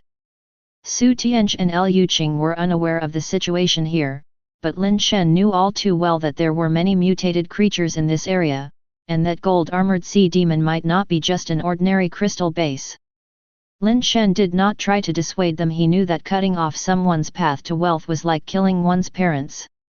Now, stopping Su Tianj and Liu Qing might not necessarily turn them into enemies, but it would invariably leave a thorn in their hearts, making it difficult for them to get along harmoniously in the future. Su Tianj and Liu Qing exchanged looks and simultaneously commanded the red jade lion and the gold crystal horned cow to charge at the gold-armored sea demon. The durability and strength of the gold crystal horned cow exceeded 39 points, and although it had not reached 40, it was already considered a very strong tank-type pet. The red jade lion was more balanced, with all stats above 36 points. Coupled with its rending claws and rapid chasing speed, it was a fearsomely aggressive type of pet. Leading the charge, the gold crystal horned cow rammed forward, its 2 massive gold crystal horns fiercely striking towards the gold-armored sea demon that had just stepped onto the beach. The gold-armored sea demon's faceplate was smooth, without mouth or nose, and only had a horizontal bar over the eyes that twinkled with a golden light. Sighting the charging gold crystal horned cow, it positioned its trident horizontally, blocking the massive horns.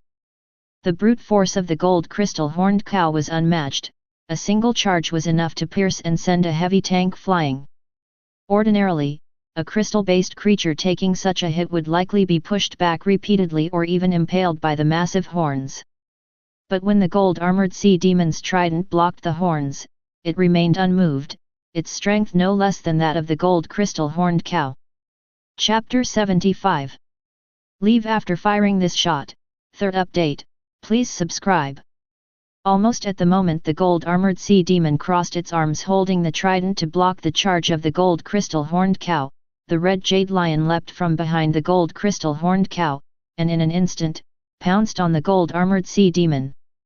The lion's paw, endowed with the claw-rending innate skill, swiped toward the gold-armored sea demon's head like a gust of wind. Got it. Should have done this earlier. With such powerful crystal base pets, what were you dilly-dallying for all this time? The red jade lion and the gold crystal horned cow are among the top pets in the crystal base level, one an attacker, the other a tank. They were always a perfect match. People watching from around the world seemed to have already visualized the scene of the gold-armored sea demon's head being torn apart. With the restraint from the gold crystal horned cow, the gold-armored sea demon no longer had the spare energy or means to fend off the red jade lion's assault. Not good, said Wei Wufu, who was watching the battle with Lin Shen in a grove of trees.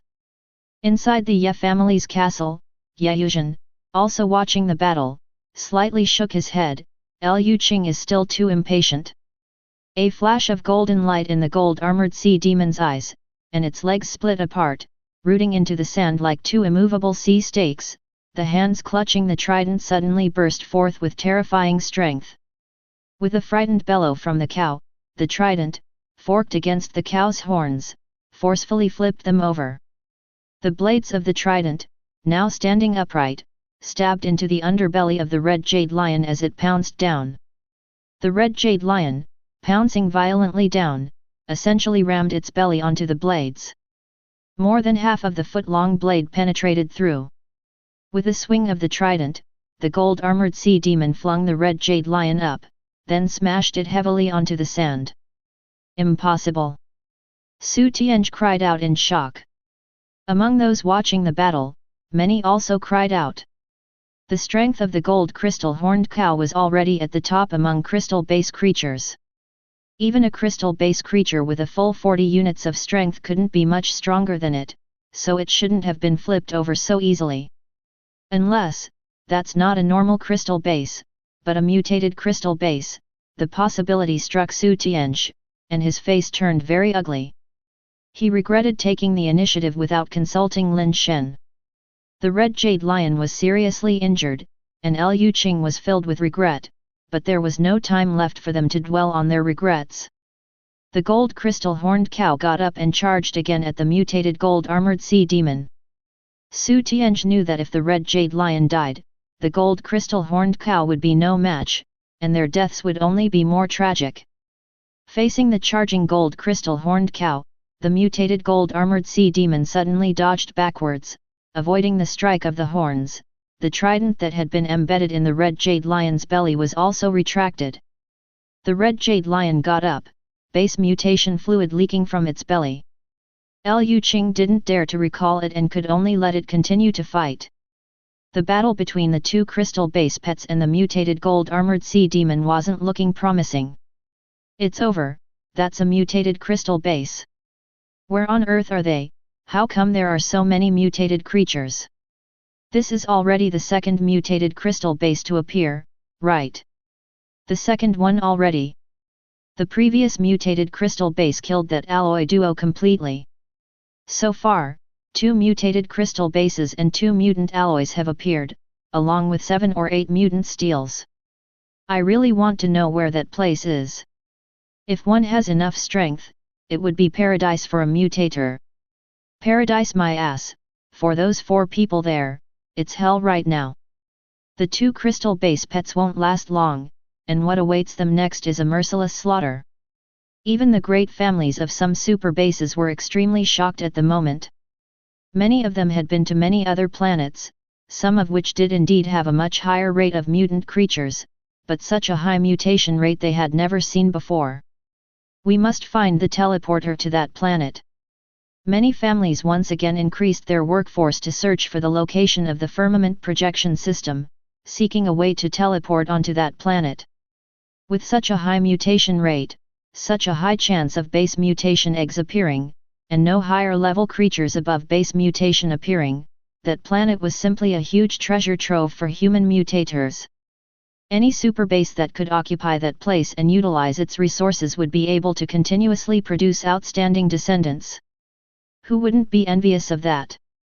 Shen, let's escape. Su Tianj retreated to Lin Shen's side and said through gritted teeth. He knew they had run into trouble this time and could only make a strategic retreat. While the gold crystal horned cow and the red jade lion were still capable of fighting and could hold off the mutated gold armored sea demon, they would have a chance to escape. If their crystal base pets were killed, they wouldn't even have a chance to run. Liu Qing also fell back, saying helplessly, they won't last much longer. Don't rush, let's watch a little longer. Lin Shen wasn't in a hurry to leave, his eyes fixed on the mutated gold armored sea demon in battle. He had been observing the gold armored sea demons previously, the ordinary ones having more than a dozen acupoints. When he was collecting base mutation fluid earlier, he tested with leaf blade and found that these acupoints were indeed weak points on the gold armored sea demons. The mutated gold armored sea demon had fewer acupoints, only 3 in total, 2 not very conspicuous, and 1 relatively noticeable. That location was also the weakest spot on the ordinary gold armored sea demons. Through the battles with the red jade lion and the gold crystal horned cow, Lin Shen noticed that the mutated gold armored sea demon was very protective of that spot, meaning it had to be its weak point. If they ran now, the mutated gold armored sea demon, after killing the 2 pets, might well be able to chase them down, and they would only die more miserably. The speed of a mutated crystal base creature was not something they could match. Instead of betting on whether the mutated gold armored sea demon would chase after them, it was better to take it down now. Lin Shen, while keeping an eye on the mutated gold armored sea demon, popped out the cylinder of the angel revolver and replaced one of the capsules. The angel revolver was loaded with steel capsules, and even with a .44 caliber enhancement, it was estimated that it would be difficult to pierce through the weak points of a mutated crystal base creature. To penetrate its weak spot now, a stronger bullet was needed. The only capsule that Lin Shen had which could penetrate the weak point of the mutated gold armored sea demon was the evolving death powder. You're in the middle of evolving, aren't you? You ignore everything else, take the benefits and evolve on your own, don't you? If you don't help me out, I'll use you as a bullet, Lin Shen thought maliciously as he loaded the pet capsule with death powder and a key into the revolver. His hand movements were discreet, and others only saw him manipulating the gun, thinking he was loading bullets, unaware of what he actually inserted. Not running now and waiting to be wiped out. Damn, why is he loading bullets? He can't seriously think of using that small gun against a mutated crystal base creature. He's gone crazy, he must be terrified out of his mind to even consider using a handgun against a mutated crystal base creature. I told you, that playboy is definitely going to screw things up. Even Wang Tianer and Qi Shuheng, watching the battle, felt that the young man from the Lin family must have lost his mind to have such a wild idea. The spectators all found it utterly ridiculous, and Liu Qing also looked at Lin Shen with a strange expression. Su Tianj knew the power of the gun in Lin Shen's hands, but Liu Qing did not. She had her doubts about Lin Shen's decision to continue watching the fight. Lin Shen saw what Liu Qing was thinking but didn't explain anything, only thinking to himself with a sigh, trust is key for 2 people to walk together. Clearly, the trust between me and Liu Qing isn't strong enough to keep us together forever. After I fire this shot, we'll leave, Lin Shen said softly to Liu Qing. Chapter 76. A Bullet with Soul. 4 more chapters for subscription. The mutant gold armored sea demon's trident moved with such agility and force that its blades flashed with an eerie gold light. Wherever the gold light touched, the thick and hard crystal body of the gold crystal horned cow was easily sliced open. It was certain that this was not the level of destructive power a trident should have. The upper limit of hardness for a mutated crystal base is merely 41, which is only a little harder than that of the gold crystal horned cow, but to say that one could leave deep gashes in the cow's hefty body as if cutting through wood was somewhat far-fetched. It's like if you made a thick shield out of 5 chrome steel, which is less hard compared to 9 chrome or 10 chrome steels, and then crafted a knife out of the harder 9 chrome steel. When using the knife to hack at the shield, it wouldn't just easily pierce through. If the blade were slightly thinner, it might even chip or break first. The edge of the trident was not thin, yet it shouldn't be so capable of leaving such deep wounds on the gold crystal horned cow. There was only one explanation: the mutant gold armored sea demon possessed a special innate skill that enhanced its trident's destructive force to such an extent. Similar to the red jade lion's ripping claws, which also bolster their effect, except the mutant gold armored sea demon's skill had a much stronger impact. The gold crystal horned cow and the red jade lion had already been killed, covered in numerous wounds, deep enough to reveal the crystal bones, with base mutation fluid constantly dripping from the injuries. Lin Shen seemed oblivious to all this, silently standing behind a tree resembling a coconut palm made of steel, aiming his pistol stealthily at the mutant gold armored sea demon that was demonstrating its might. "Big brother, time to pack up your divine powers and stop your tricks, better run while you can." "Bro, what you're holding in your hand is a pistol, not a laser gun, let's just stop this, okay? I can understand having money to burn, but I've never seen someone be this reckless. Bro, you better take your lady bodyguard and run. Such a beautiful woman, it would be such a pity if she died." Bang! The sound of a gunshot echoed. A small pet capsule shot out at a speed invisible to the naked eye, like lightning. Unlike the pet capsules Lin Shen had fired before, this one did not turn into a pet upon leaving the launcher, it still retained its capsule form.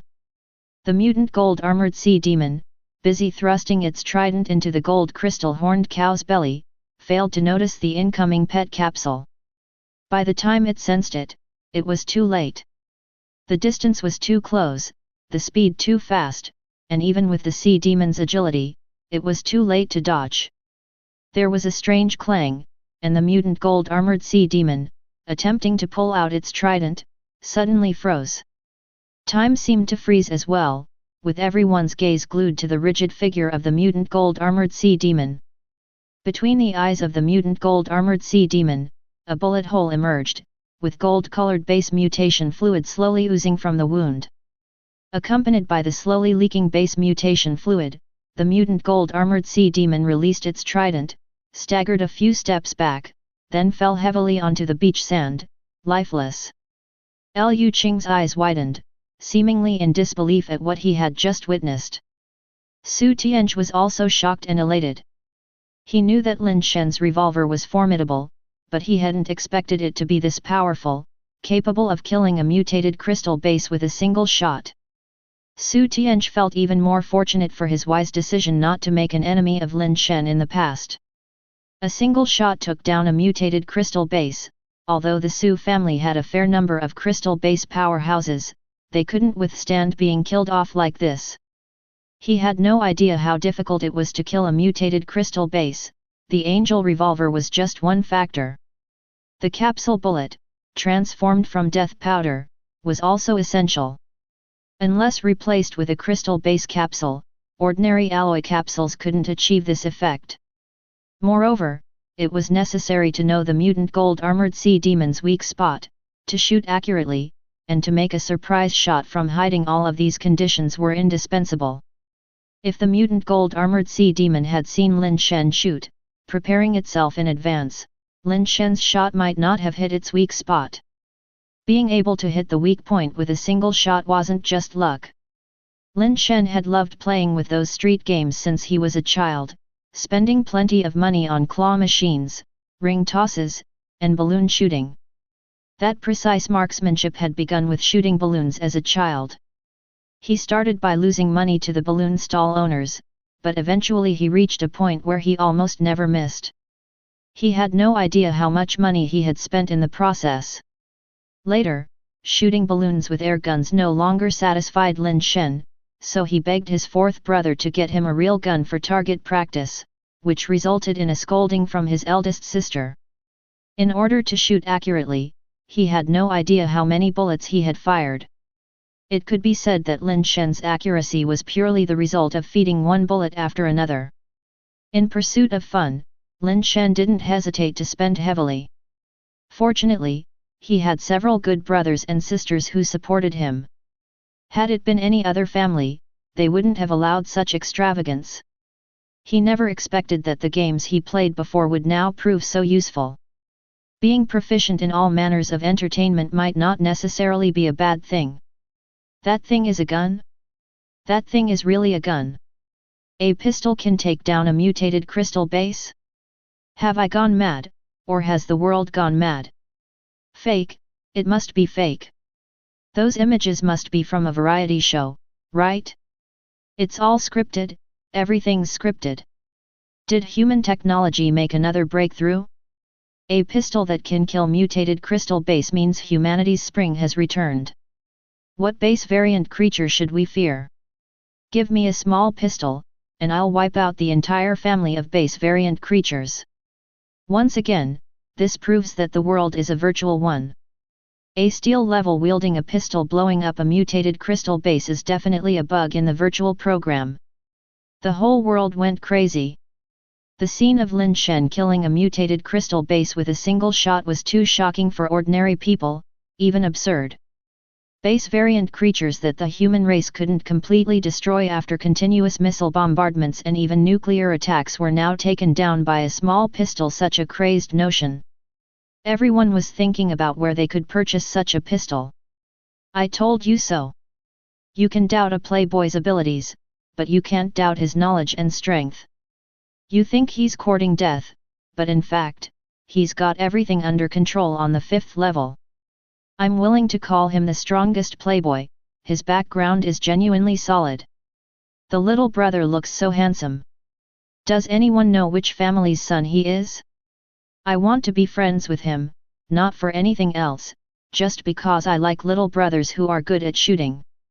Had Lin Shen known he was being mistaken for a playboy from a well-grounded family, he would probably have been unable to stop feeling inferior.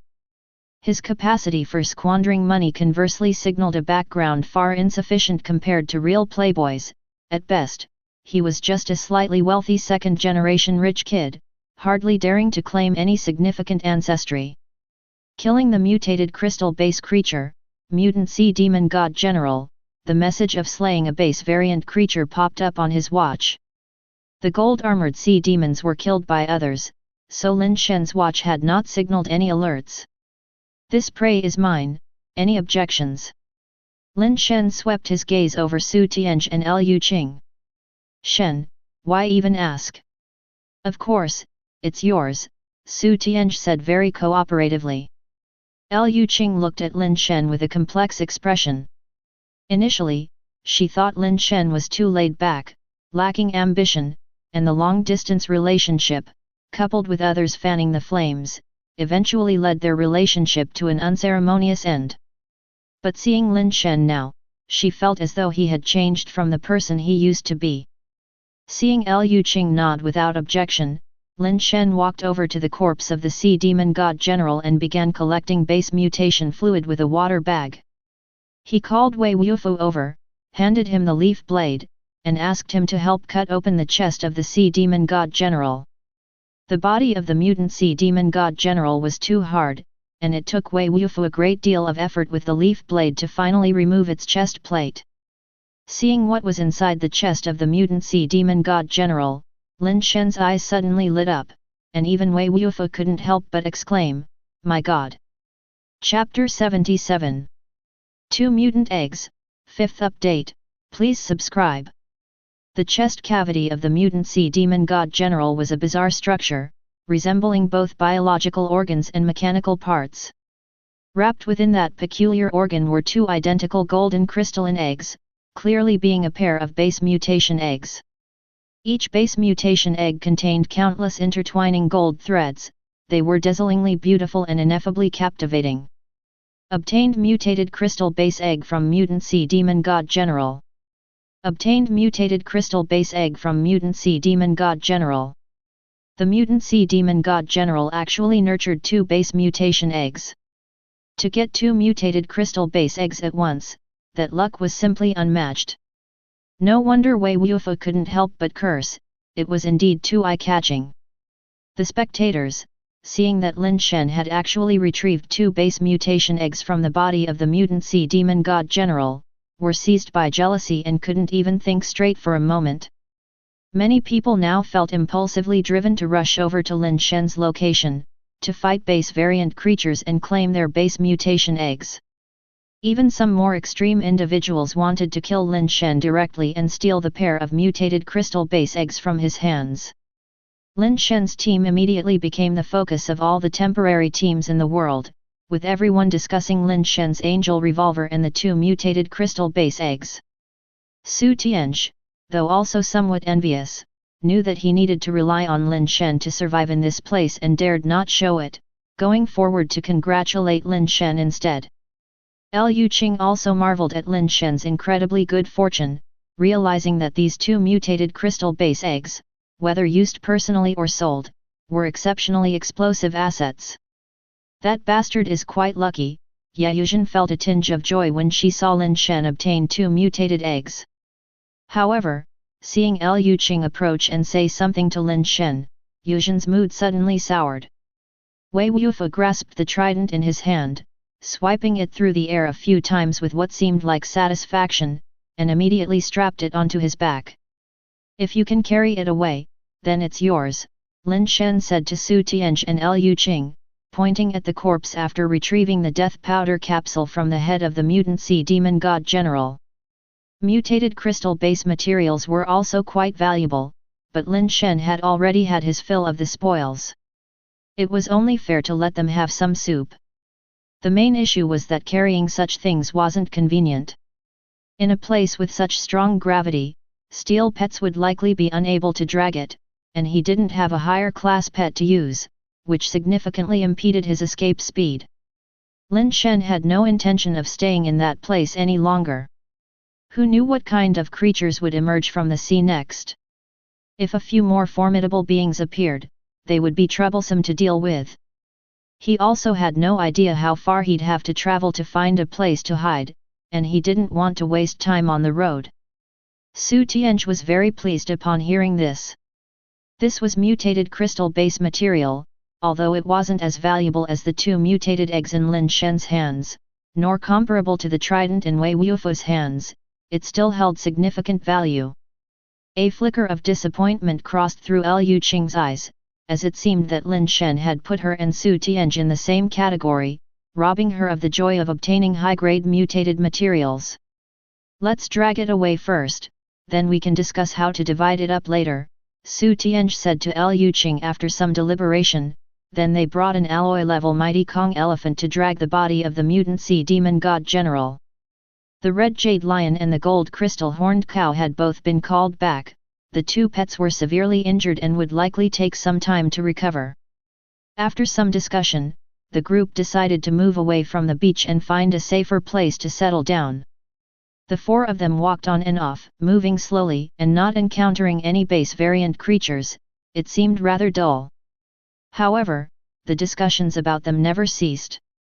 Lin Shen was offhandedly labeled a playboy, and the uninformed even mistook Wei Wufu and the others as his bodyguards. At this time, another team quietly surpassed Lin Shen and his 3 companions. Zheng Yan and 6 other alloy base mutators had formed a temporary squad. Since they were all base mutators from the Lu family and very familiar with each other, having often operated together in the past, their cooperation was exceptionally smooth. Under Zheng Yan's leadership, the 7 of them had killed a number of base variant creatures in the vicinity and had even luckily encountered a mutated alloy, but unfortunately, they did not find any mutant eggs. Not long after Lin Shen and his team had killed the mutant sea demon god general, Zheng Yan's great opportunity also arrived. In a valley, they actually discovered a nest of crystal mutation eggs. The nest of crystal mutation eggs was located in a stone pit within the valley, lined with some fine metallic branches, covered by a few large metallic leaves. Accidentally venturing into the stone pit and lifting the leaves, everyone in the team was astounded. Inside, there were 3 crystal mutation eggs that looked like jade, with 2 of them green, resembling imperial green jade, and the other one a bluish-green color. This made them even more overjoyed, as the bluish-green crystal mutation egg was very likely a mutant egg. "Let's collect them first and divide them up when we get back," Zheng Yan's eyes flashed with a trace of greed. However, reason still triumphed over greed. In order not to let the squad fall apart and turn on each other, Zheng Yan repeatedly assured that they would fairly share their spoils after returning. This steadied the other 6 alloy base mutators in the squad. The spectators were admiring their fortune. Lin Shen and his group had to fight a tough battle with the mutant sea demon god general to gain their rewards. These people had simply stumbled upon 3 crystal mutation eggs, one of which might even be a mutant. Zheng Yan first collected the 3 crystal mutation eggs. Just as they were preparing to leave, they heard an angry roar echoing through the entire valley. A crystal-based creature, covered in green crystal scales and resembling a huge dragon without wings but standing upright like a lizard, charged down from above the valley. The nearly vertical cliff face was like flat ground under the creature's feet. It reached the bottom of the valley in just a few bounds. With such speed, Zheng Yan and his team had no chance to escape, and a fierce battle erupted in an instant. The mutators summoned their alloy pets, but they were no match for the crystal-based creature. In just one encounter, one of the alloy pets was torn in half by the creature's bare hands. Its claws, which were like emerald daggers, tore through the body of the alloy pet as if it were tearing through paper. The group was shocked, they were no match for the creature. It was only with the summoning of a crystal base level red jade lion by Zheng Yan that they managed to stabilize the situation. The red jade lions of Zheng Yan and Lu Qing both came from the same place, a major resource area controlled by the Lu family. Even with the red jade lions' participation, they could only barely maintain the situation. The crystal-based creature was faster than the red jade lion and highly intelligent. It didn't fight the red jade lion head-on but adopted hit-and-run tactics, striking Zheng Yan and his team repeatedly and quickly killing several alloy pets. The red jade lion could only chase after the creature, always one step behind, watching helplessly as the crystal-based creature darted to and fro. One alloy base mutator, who was slightly inattentive and retreated too slowly, was pierced through the heart by the crystal-based creature's tongue, which was like a soft sword, after it broke through the pet's defense line. Zheng Yan was also at his wit's end. This crystal-based creature was smarter than any others he had ever seen. It refused to engage directly with the red jade lion, putting him in a very passive position. If it continued like this, they probably would all be killed by this crystal-based creature, and the red jade lion would be of no use. Zheng Yan clenched his teeth, about to order everyone to split up and run, when he suddenly saw an unbelievable figure appear in the sky above the valley. "God! What am I seeing?" someone exclaimed in shock. Chapter 78. Robbing the Angel, 6th update. Please subscribe. The immaculate wings shone with a sacred halo under the sunlight, and the head of dazzling golden curls was truly eye-catching. The white robes and the handsome features, unlike those of any human, made him resemble the kind and benevolent angel of legend, the one who descends to save humanity from worldly concerns. Upon seeing this creature, reminiscent of an angel, the faces of people from several major families drastically changed. Ordinary people, on the other hand, were filled with wonder and praise, marveling that angels truly existed in this world and extolling the angel's mercy and universal love. At such a time, for a kind and beautiful angel to appear, what else could he have come for if not to rescue humans being slaughtered by base variant creatures? Some of the faithful humans had even begun to pray to the angel. Even the atheists, for the most part, believed that the angel's arrival must surely be to save mankind. Within Zheng Yan's squad, several mutators also held this belief. Unfortunately, what they had encountered was not a real angel, but rather a member of the celestial race, who only bore some resemblance to angels. Under the gaze of countless onlookers, the angel transformed into a white dazzling arc and descended into the valley, his body clad in a holy white jade carapace as he flew. The crystal-based creature noticed the angel and seemed to sense danger. With a roar, it leapt up, its claws reaching towards the angel's chest with the speed of lightning. Be it angel or demon, whoever came would not stop it from reclaiming its eggs. In the instant before the angel and the crystal-based creature were about to collide, the angel's speed surged, and he flashed past the creature.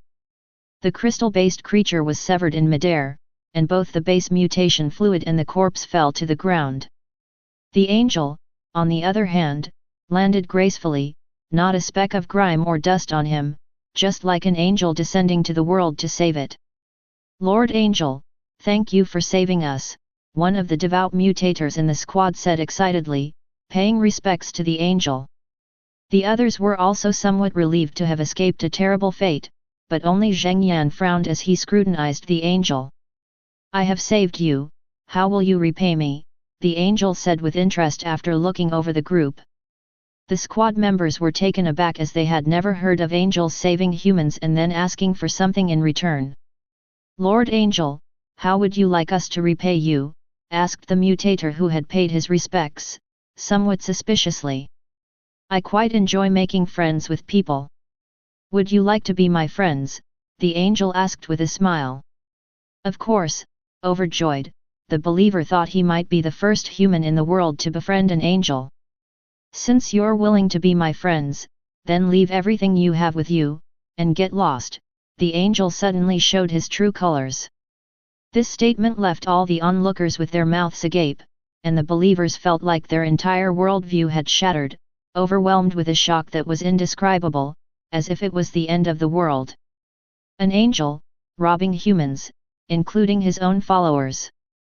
This world is mad as hell. Oh God, is it the greed and foolishness of humanity that has angered you, and that is why you have sent down an angel to punish the ignorant humans? Some believers trembled uncontrollably, as if this unbearable world was about to be destroyed. "It seems that you want me to take action myself," the angel said, looking at the shocked group with a trace of mockery in his eyes. His angel's wings fluttered behind him, turning into a phantom that rushed towards the leader, Zheng Yan. Zheng Yan was horrified and hastily commanded the Red Jade Lion to meet the charge. But how could the Red Jade Lion be a match for the angel?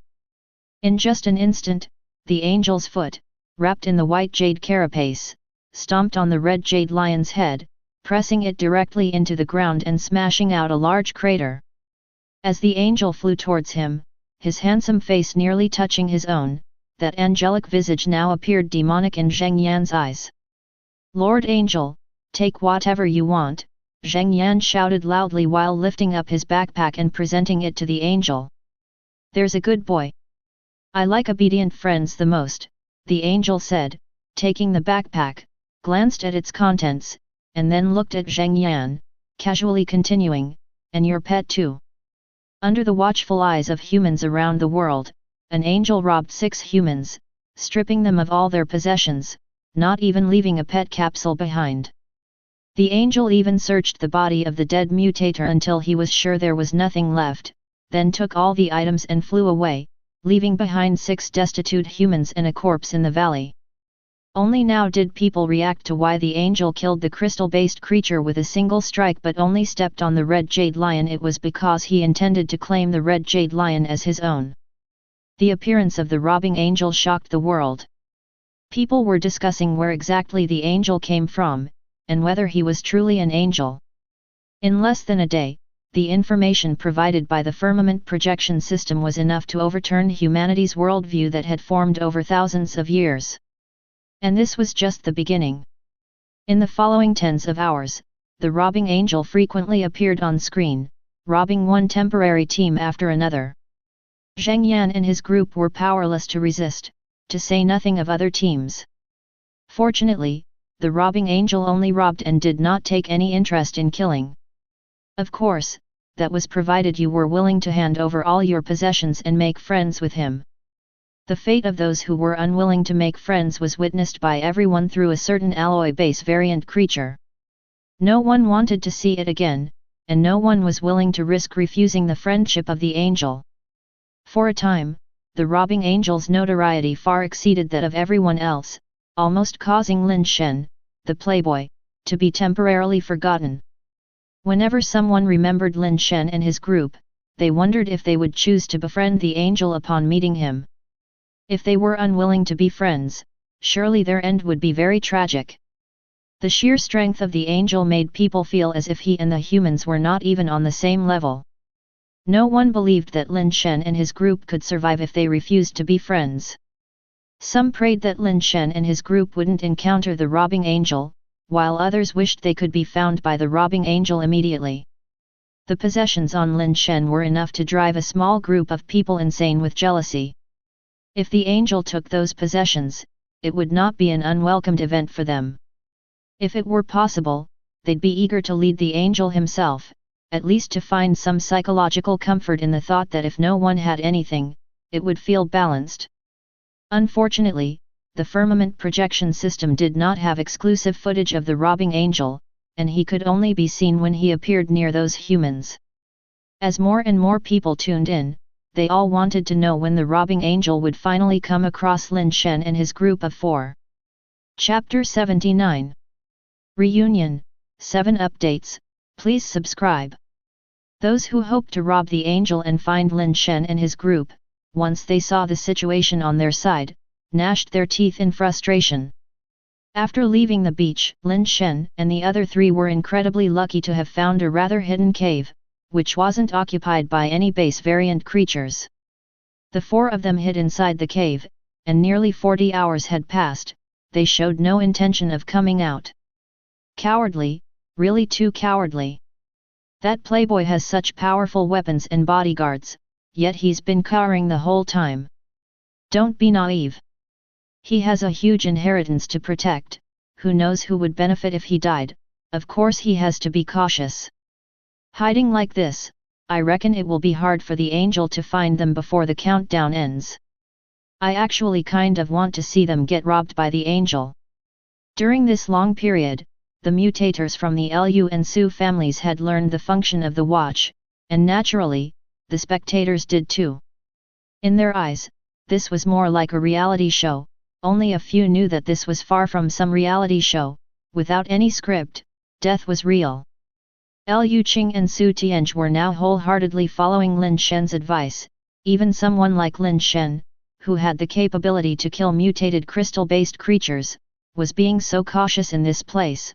What right did they have to act recklessly? In truth, they were being misled by Lin Shen. This planet was indeed dangerous for humans, but not to such an extent. Generally speaking, the oceans and certain mountain ranges were the most dangerous places, where crystal-based creatures were most likely to appear. The forest was a high-risk area as well, but the plains were different, not as dangerous, with the main threats being steel creatures and alloy creatures. Some members of the Lu and Su families were luckily transported to the plains, where they had hunted a good number of prey, including mutants, and some had even obtained mutant eggs. Of course, Lin Shen didn't know this. Both times he had been to this planet, he ended up near the sea with mountain ranges nearby, which was one of the most dangerous areas. Moreover, the many terrifying mutants he encountered made Lin Shen feel that one had to be very prudent here and that he dare not go out hunting base variant creatures carelessly. Even if he wanted to hunt base variant creatures, he would wait until he advanced to an alloy or crystal base, acquiring the ability to protect himself. Furthermore, the 4 of them had already made some gains, and those gains were quite high level, so they lied down with a clear conscience. While the other 3 were sleeping, a noise was suddenly detected by Su Tianj, who was keeping watch. They all jumped up and gathered at the mouth of the cave, peering out quietly. Before long, they saw a group of about 15 figures walking this way. Upon closer inspection, Su Tianj and Liu Qing were overjoyed. Among those 15 people were members from both the Lu and Su families. They had thought that in such a dangerous place, their families' mutators would mostly have been lost to misfortune, seeing so many alive was an unexpected relief. Shen, look, they're all our own people. Shall we let them come over and hide together? Su Tianj had learned his lesson and didn't act without consent this time. Seeing Liu Qing looking at him with a pleading expression, Lin Shen immediately agreed. Firstly, those people were heading this way, and even if he didn't agree, they might discover the cave later. Secondly, Lin Shen wanted to gather information from them, to understand what the situation was like in the surrounding area. The strengths of these new arrivals varied, and the fact that they had survived until now suggested that this place might not be as dangerous as he had thought. With Lin Shen's permission, Su Tianj and Liu Qing came out of the cave and called out to their family's mutators. The mutators, upon seeing Su Tianj and Liu Qing, were both surprised and delighted, and quickly ran over. Lin Shen just stood inside the cave, watching those people with a cold eye. Their situation didn't look too bad, but it wasn't particularly good either.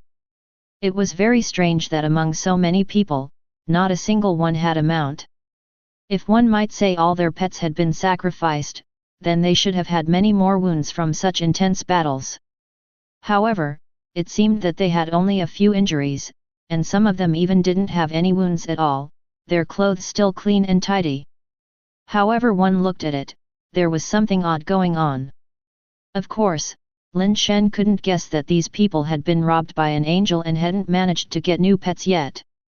They did manage to get some base mutation eggs, but these eggs couldn't immediately become pets.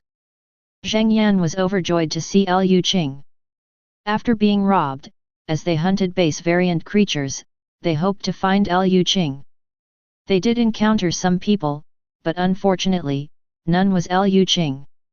Zheng Yan was very worried about Liu Qing's safety, knowing that if anything really happened to Liu Qing, he would have a hard time explaining upon returning.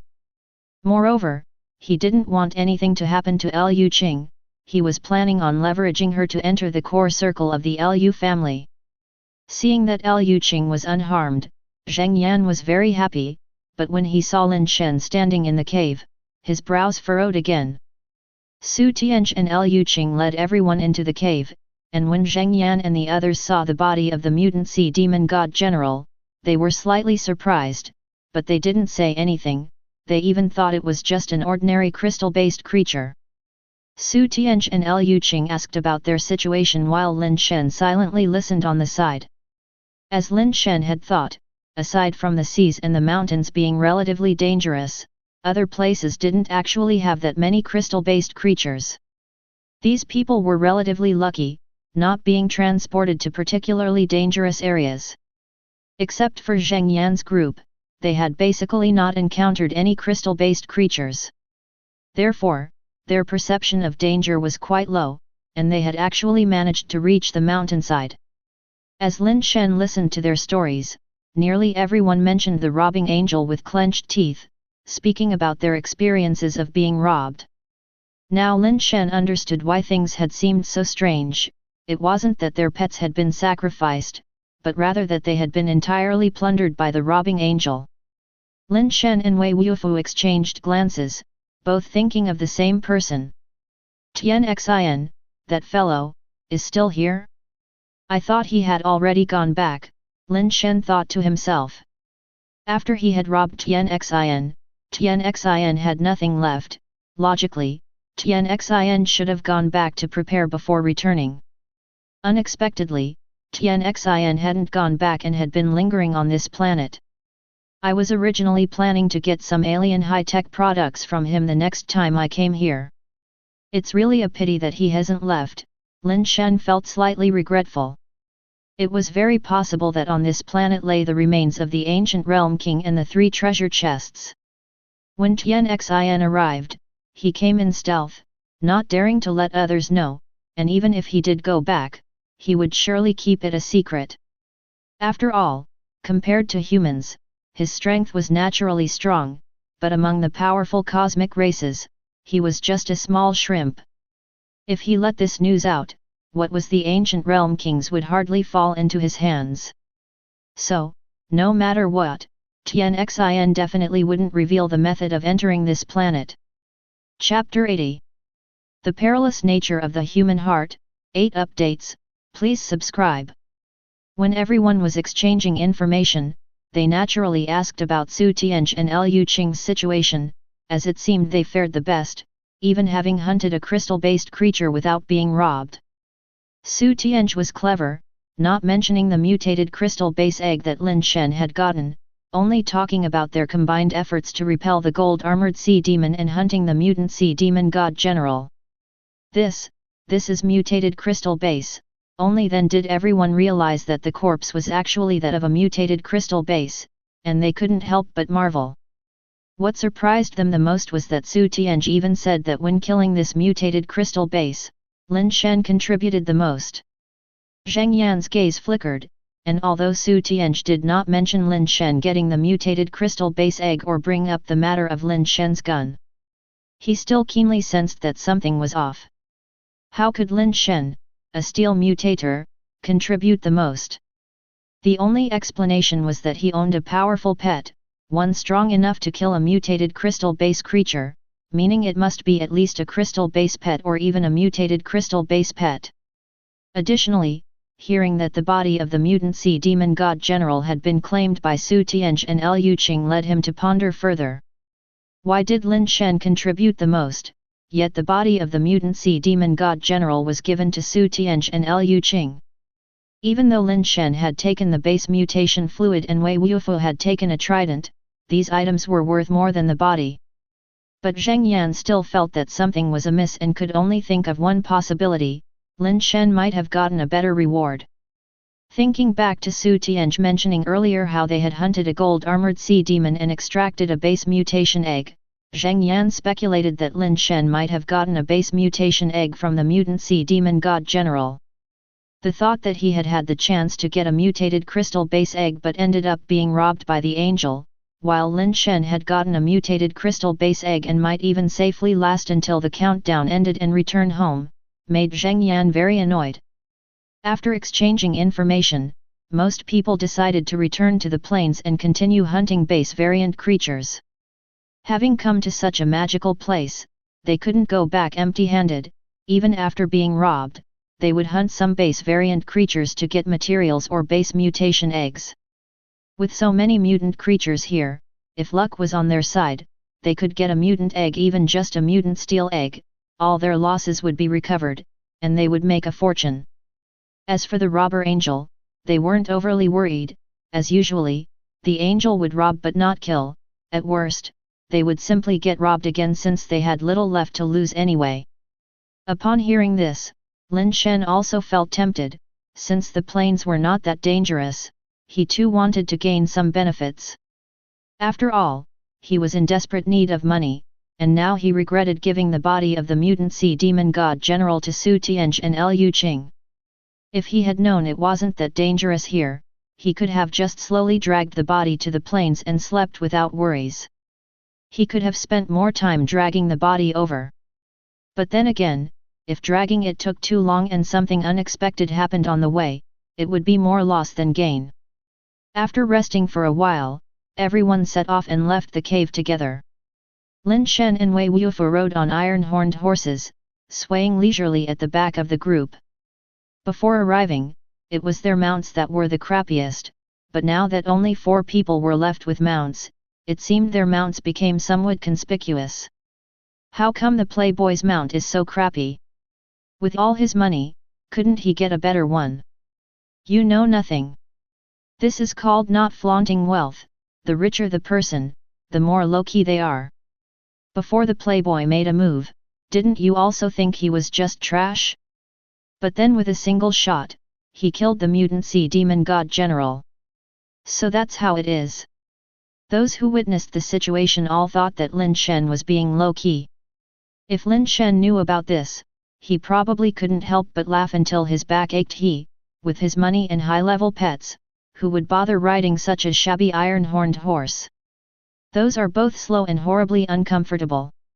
The other mutators felt quite bitter, feeling even more resentment towards the person who robbed Angel.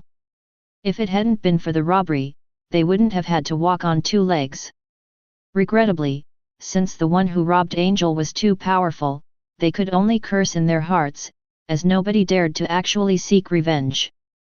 The location that Lin Shen and his group were at was initially an entrance to a mountain path leading from the seaside to the plains, not far from the plains now.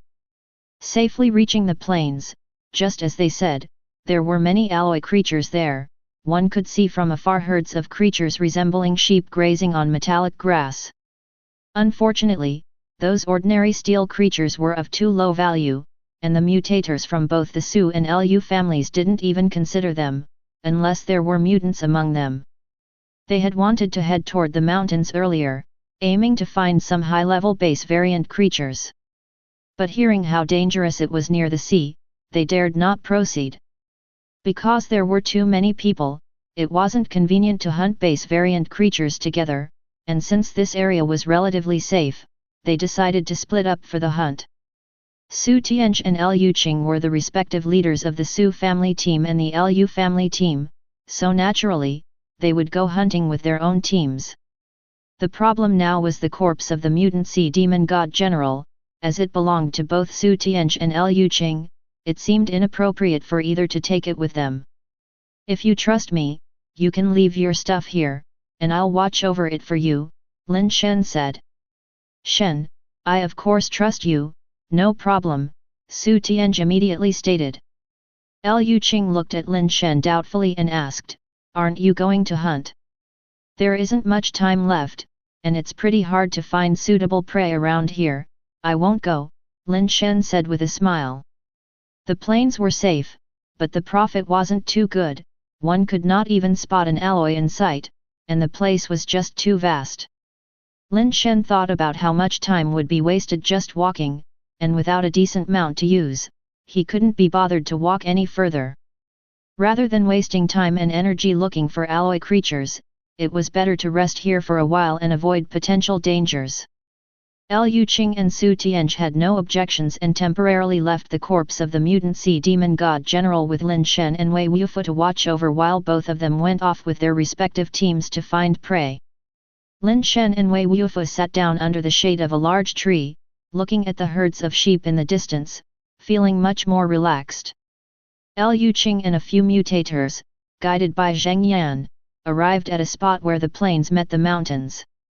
Zheng Yan and his group had been here before and found a type of alloy creature, but at the time, they didn't value it much and didn't stay long. Now, these alloy creatures were the perfect prey for them, who lacked pets. They couldn't be picky anymore. Lu Qing, you take people to hunt around here, I'll go check other places to see if there are more suitable base variant creatures for hunting, Zheng Yan said, then turned and walked towards another direction. After losing sight of Lu Qing and the others, Zheng Yan veered to one side, heading straight for the valley where he had previously been robbed by Angel. Not long after entering the valley, he saw a figure of Angel descending from the sky. A flicker of joy passed through Zheng Yan's eyes. You again, what bad luck, Tian Xin said, glancing at them and recognizing Zheng Yan whom they'd robbed before, feeling somewhat annoyed. But since I'm here, how could I return empty-handed? My friend, could you give me some face? Tian Xin narrowed his eyes and walked over to Zheng Yan. Wait, I know someone who not only has a crystal-based pet but also a mutated crystal base egg, Zheng Yan suddenly spoke up. Subscribe to Chinese Novel Audiowave. Chapter 81.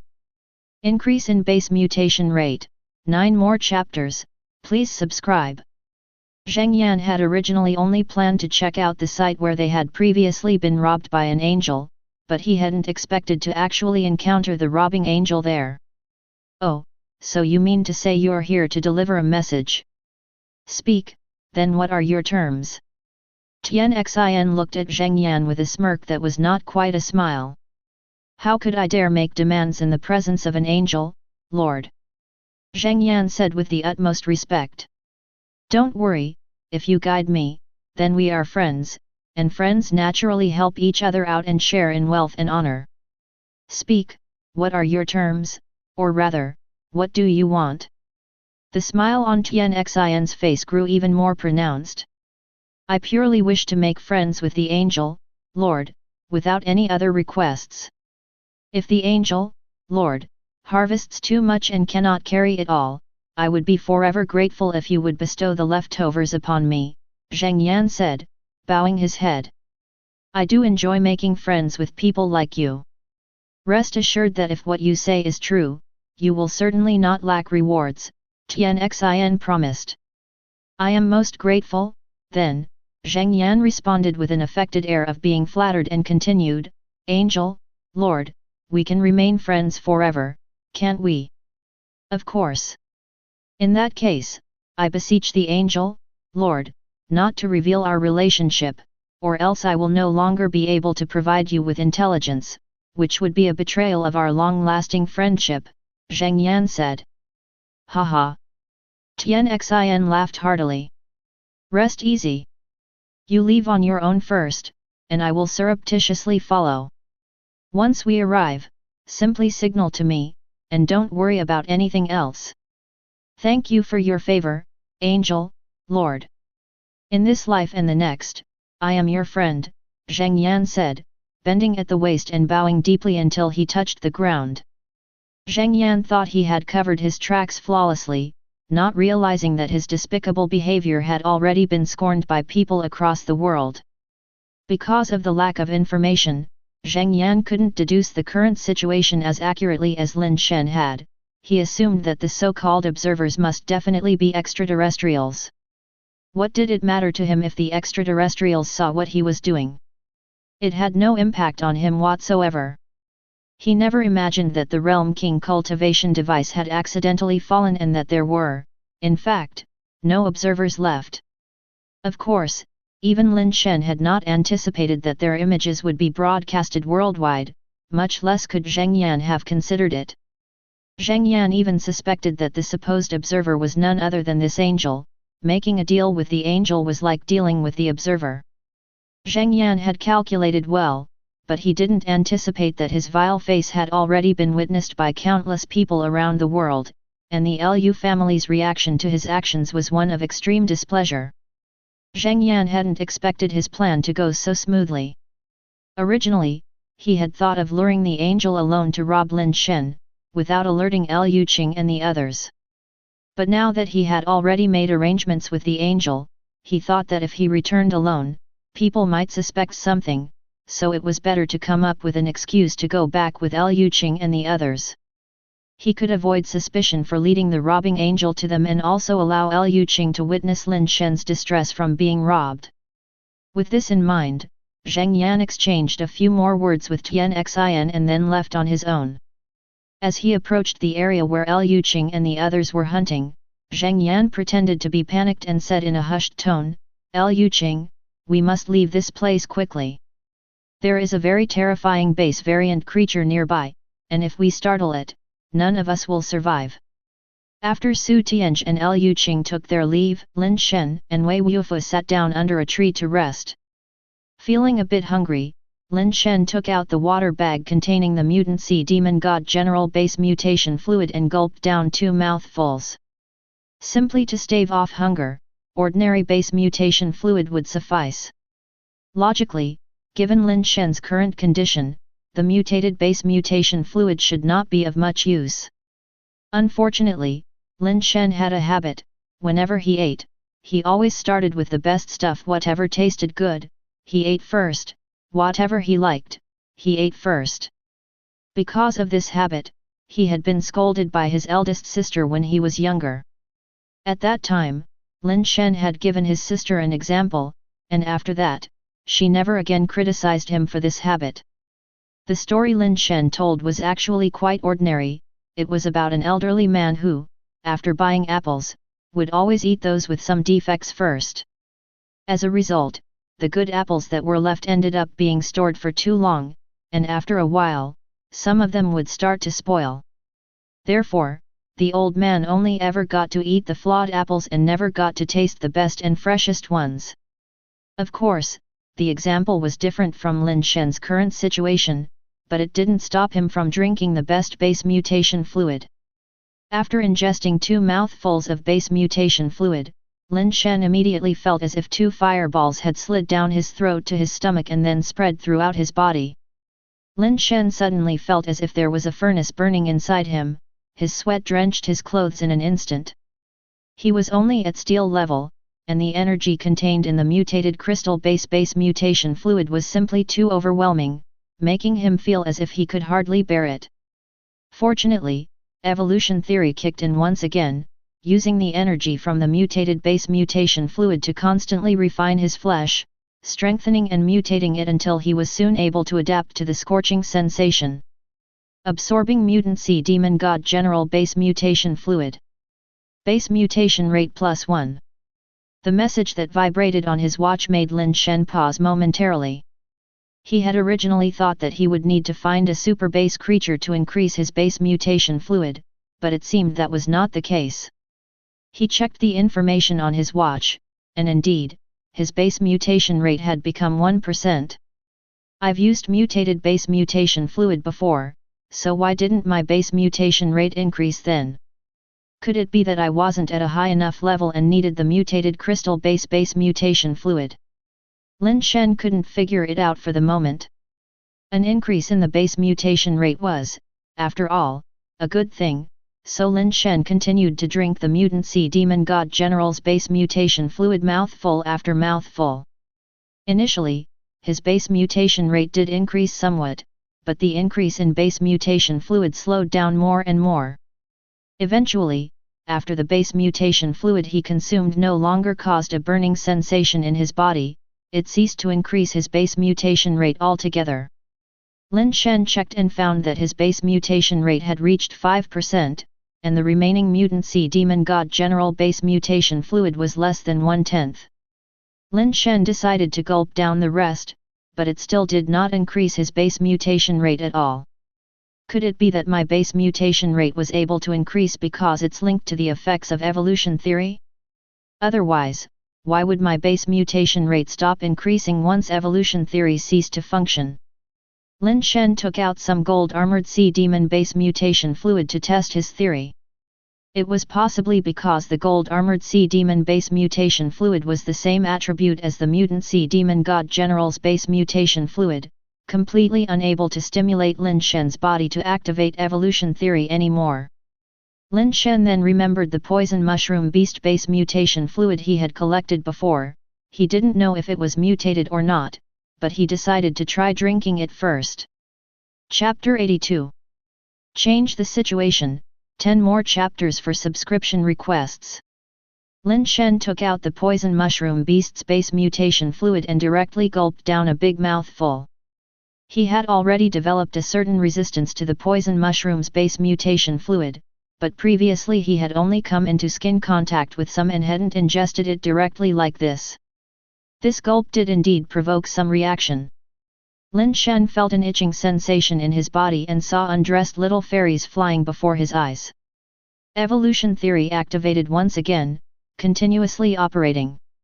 Soon, the hallucinations and the itchiness were fading away, but his watch prompted, absorbed mutated poison mushroom beast base mutation fluid, base mutation rate +0. Dissatisfied, Lin Shen continued to drink the poison mushroom base mutation fluid, exacerbating the symptoms of poisoning in his body. Finally, when he was about to finish the mutated poison mushroom beast's base mutation fluid, his watch informed him that his base mutation rate increased by +1, reaching 6%. By then, Lin Shen roughly understood, it seemed that not only mutated crystal base could increase his base mutation rate, but likely any variety of mutated base mutation fluid could as well, as long as they were different types. The same type of base mutation fluid, after being used frequently, would not increase the base mutation rate any longer. The key lay in evolution theory. Without evolution theory, using mutated base mutation fluid would not increase the base mutation rate. That was the main point. With this discovery, Lin Shen was greatly excited. He could finally increase his base mutation rate, and his advancement to alloy level was within reach. Although it was slightly more difficult, as he needed to find different types of mutated base mutation fluid to increase his base mutation rate, this was still better than no progress at all. Based on his past experiences, Lin Shen guessed that the higher the level of the mutated base mutation fluid, the more it would increase the base mutation rate. For example, a mutant sea demon god general could increase his rate by 5 points, while a mutant poison mushroom only by 1 point. By this logic, if he could find 19 more types of mutated crystal-based creatures, he would be able to reach a 100% base mutation rate. If it were mutant steel creatures, then he would need 94 different species. Considering this, it really wasn't easy.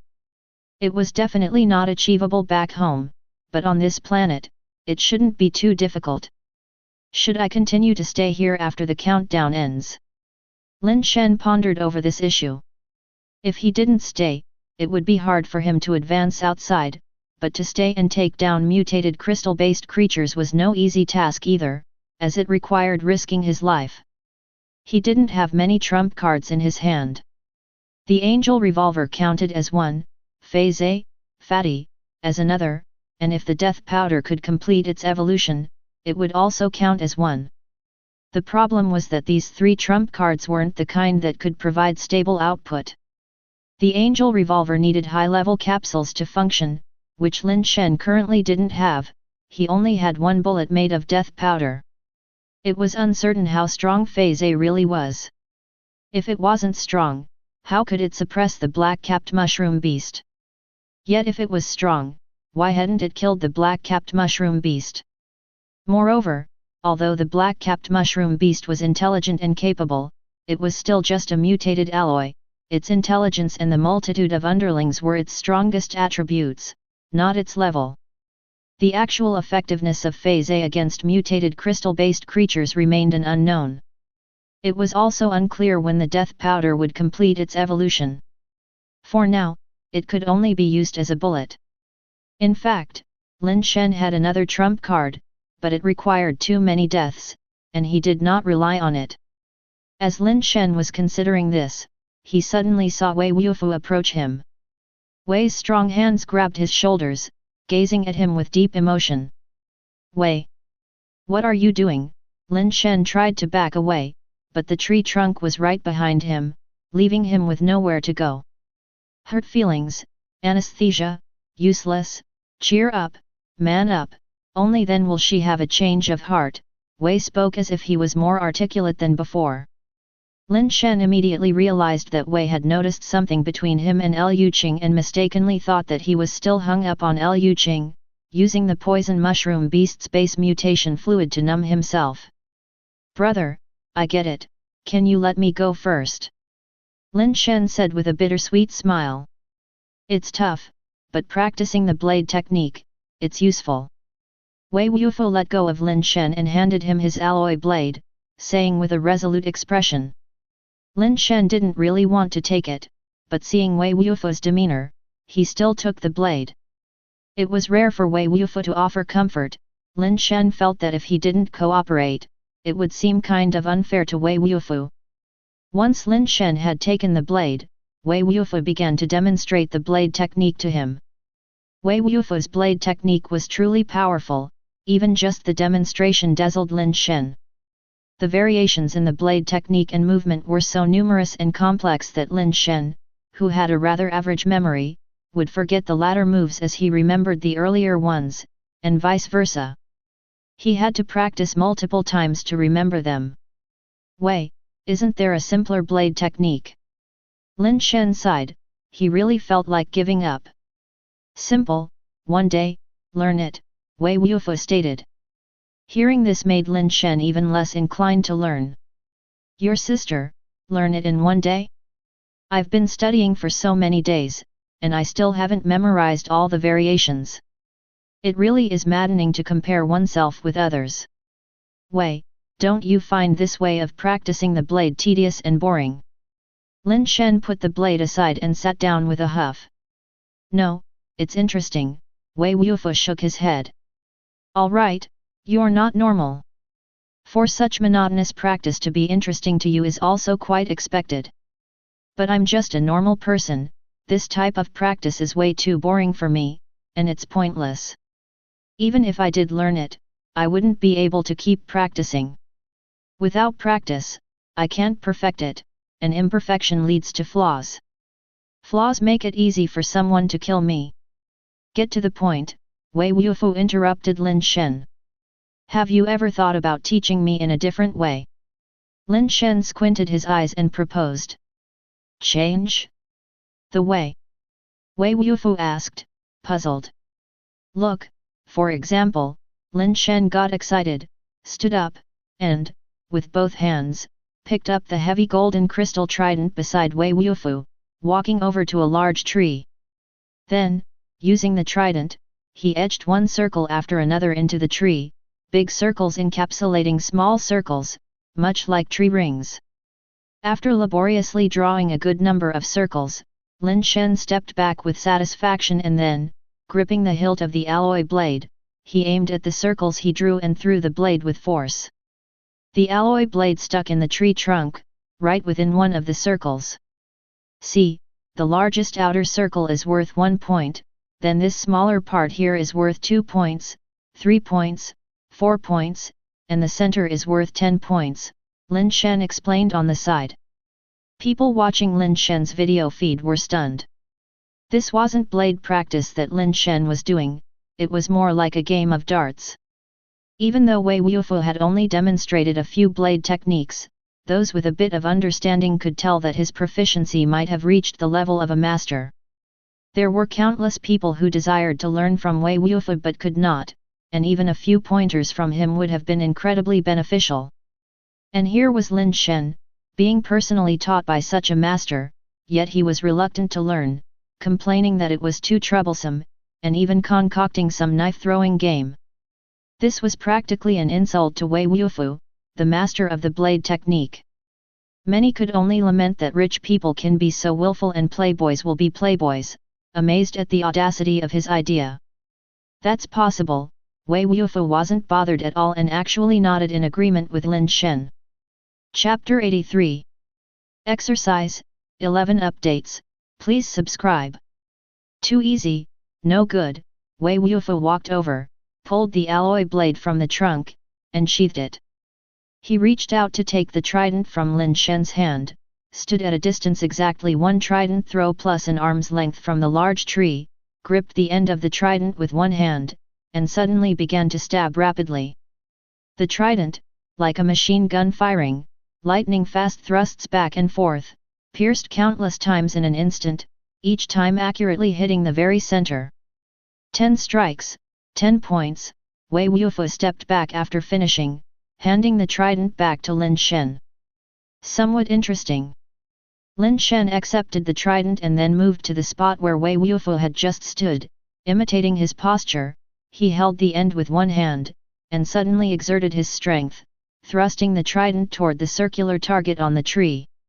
As a result, this stab hit only 7 points, and the blade did not even penetrate.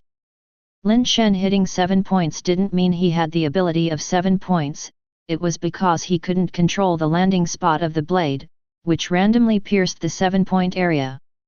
For Lin Shen, this trident was too heavy, and with the strong gravity of this planet, he could manage wielding the trident with both hands, barely cope with holding the middle, but holding the end like this was a bit beyond his control and strength. That stab was already down to an explosive release of strength, not to mention control. Whether he could strike 10 times in a row like Wei Wufu was not something Lin Shen could guarantee, let alone with such speed and accuracy. This is really interesting. Lin Shen tried to stab a few more times but couldn't control where the blade fell at all. One time he used too much force and slid off to one side, not only failing to score but also missing the tree entirely. Lin Shen's performance had the crowd outside laughing. Everyone thought that someone like Lin Shen, who couldn't endure hardship, would probably give up soon, and later they would see what excuse he would come up with for not practicing. Indeed, it wasn't long before Lin Shen set the trident aside and sat down, ceasing to practice. Contrary to what they thought, he wasn't lacking in patience and didn't want to practice, rather, his wrist and arm were so sore that he couldn't exert any more effort and couldn't continue practicing. Although he was no longer practicing, Lin Shen didn't say he wouldn't practice anymore as he had done in the past. Instead, he was thinking in his heart about how he could control the trident. What he most lacked now was definitely strength. Without sufficient strength, he couldn't steadily control the trident, but thinking back on Wei Wufu's movements and the way he exerted force, it seemed that controlling the trident didn't depend on sheer strength but rather involved a clever use of power. Closing his eyes, Lin Shen repeatedly recalled Wei Wufu's movements, feeling more and more certain there was a cleverness to it, and that strength was not everything. While circulating evolution theory, pondering all the while, evolution theory effectively alleviated the soreness in his arms, and when he felt somewhat better, Lin Shen stood up to try again, but the result was still unsatisfactory. This time, his success rate with hitting the tree had fallen even lower than before. He stabbed 5 times in total, and 3 of those didn't hit the tree at all. It seems Mr. Tian is fair after all. Playboys may have everything, but talent is something innate that money can't buy. What do you guess, when will he give up this time? It should be about time, he'll likely give up very soon. I'm really curious, what excuse will he come up with later? Actually, I think the move Wei Wufu pulled off is really not easy. If it were us, we'd probably be much the same as Lin Shen. A few good friends gathered to watch the sky projection and casually discuss the performance of those involved, which seemed to have become a part of many people's daily routine. Lin Shen sat down to rest again. He looked even worse than before because he had tried to imitate Wei Wufu's techniques, but unfortunately, it wasn't that easy. His control got even poorer before he could master the skills. However, Lin Shen had no intention of giving up. He was actually quite patient with things that interested him. After resting for a while, just as Lin Shen was about to give it another try, he saw a figure approaching from a distance. Both men stood up to look and recognized the arrivals as Liu Qing and the Liu family's people. Wei Wufu and Lin Shen both felt it was strange. They had left only a few hours ago, so why had they returned so quickly? Could something have happened? Sure enough, it wasn't long before Liu Qing and the others had run up close, many of them gasping for breath. What happened? Lin Shen asked, noting their condition and the lack of any wounds, which didn't suggest an attack. We encountered a crystal-based creature that looked very strong on the other side. We were afraid of disturbing it, so we came back first, Zheng Yan explained hastily. Very strong? How strong? Lin Shen frowned as he asked. Zheng Yan's description seemed odd to him. It was tremendously huge, Zheng Yan said offhandedly.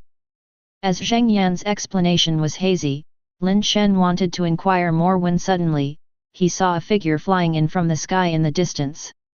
Realizing that Lin Shen and Wei Wufu's expressions were off, everyone turned to look and immediately saw a blurry figure in the far sky speeding towards them. Because of the distance, they couldn't make out the features of the figure, but from the pair of angel's wings and the white robe, they could already confirm his identity. A robber angel, someone called out, trembling, likely recalling the fear of being dominated by such a robber angel. By then, people all over the world watching were in uproar, and many hot-tempered ones were cursing Zheng Yan for his shamelessness. Having been robbed by an angel himself, he couldn't stand to see others fare well and went so far as to betray his own teammates, a true scumbag and disgrace. Yayuzhen watched with a clenched heart, her palms sweaty from gripping tightly. Most people were unaware of what a Tian Xin was, but Yayuzhen knew that Tian Xin wasn't an angel at all but a rather famous member of the celestial race in the universe. Celestials are born of crystal base, and even without ascending, the combat prowess of an adult member of the celestial race is incomparable to that of a regular crystal-based creature. Lin Shen's pet capsule launcher was also something Yayuzhen recognized. From her perspective, it was indeed a good piece. However, its success in killing the mutant sea demon god general had involved some luck and the advantage of a surprise attack. To use that pet capsule launcher to kill an adult celestial would be much more difficult than killing the mutant sea demon god general. After all, every member of the celestial race had a pet capsule launcher and were more adept with it than humans, making it unlikely that Lin Shen would get another chance to surprise an opponent, nor would a celestial just stand there like the mutant sea demon god and let him shoot. What's more, Lin Shen no longer had the gold crystal horned cow and the red jade lion to distract the enemy, whereas the celestial had snatched many human pets, including one of Zheng Yan's red jade lions. How are you going to deal with this? Bai Shenfei stood in front of the railing on the rooftop, watching Lin Shen's screen with interest. Chapter 84. Angel's Descent, 12 more for subscription. The angel descends. Tian Xin slowly landed in front of the large tree, his pristine wings, golden curls, and white robe all appearing so sacred in the sunlight, truly resembling an untouched angel. As he descended, his gaze gradually moved past the dense canopy and saw the face of the person standing under the tree. This face, Tian Xin's pupils shrank as he immediately recognized Lin Shen, and then his eyes fell on Wei Wufu. Rage surged up in an instant, uncontrollable anger in his heart. You two bastards, daring to show up, today if I don't strip you down to your underwear, I'm not Tian Xin. As he was silently seething, Tian Xin caught a glimpse of the corpse of the mutant sea demon god general from the corner of his eye, causing a shiver to run through his heart. Having been here for so long, he had seen the mutant sea demon god general before. He had wanted to hunt the mutant sea demon god general, but unfortunately, he couldn't take advantage in the sea. The battle capabilities of the mutant sea demon god general in the sea were not inferior to those of the giant sea python he had killed before, and it could even be said to be more difficult to deal with.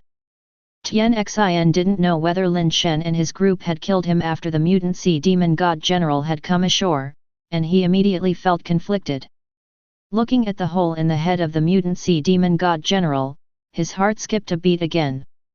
It was clear that aside from the forehead, there were no other injuries on the body of the mutant sea demon god general, indicating that it was killed by a single blow. The strength required to kill the mutant sea demon god general in one hit was, of course, greatly feared by Tian Xin. No matter what, he was still at the crystal base level. Although he was among the top in this level, stronger than most mutated crystal-based creatures, he was not strong enough to completely overpower them, nor was it possible to kill the mutant sea demon god general with a single strike. As his eyes returned to Lin Shen, Tian Xin recalled Lin Shen's bizarre ability to immobilize him with a casual flick, and his mind was again ruled by fear. Lin Shen's image seemed to grow taller, shrouded in a vague mist. In a daze, he thought he saw a faint smile playing at the corner of Lin Shen's mouth. This guy is no ordinary human, he didn't kill me before, and now he's returned, surely he is fully prepared. The mutant sea demon god general was killed in a single blow, which shows how vicious the method he prepared must be. Maybe he's just waiting for me to deliver myself to him for another robbery. Upon this realization, Tian Xin suddenly saw the light, his mind coming to an understanding. No wonder that damned human betrayed his companions to tip me off. How could there be such a person? This must all be a conspiracy. Those two bastards still want to rob me. Tian Xin gave Zheng Yan a cold glance, cursing his ancestors in his heart and swearing to make him wish for death if he ever got the chance. Robbing an angel, split up and escape. Liu Qing, you go first. I'll cover the rear. Zheng Yan's acting was truly exceptional, his face a picture of terror as he grabbed Liu Qing and ran, not forgetting to shout and remind his companions. Those watching from the outside couldn't help but praise Zheng Yan's acting skills, sensing just how sly this person truly was. If it weren't for seeing Zheng Yan's actions from a god's eye view, perhaps they would have been moved by him now. This guy really is shameless to the core. Even Wang Tian'er couldn't help but exclaim. That person is indeed very boring, but if it means we can get rid of Lin Shen, it might not be such a bad thing, said Qi Shuheng. It all depends on whether Lin Shen will obediently let himself be robbed. Although his handgun is formidable, it's probably no match for robbing an angel. Based on the angel's performance, if Lin Shen becomes arrogant enough to refuse the robbery, then he's as good as dead. Wang Tian'er looked at Qi Shuheng, his expression complex, and said, Lin Shen's death might not be to our advantage. How can it not be to our advantage? Did you not see the power of his gun? If we let him return alive, just with that gun, he would be a huge threat to both our families, argued Qi Shuheng. Do you really think he's a threat to us? Asked Wang Tian'er. Why wouldn't he be? Qi Shuheng felt that Wang Tian'er was speaking strangely today.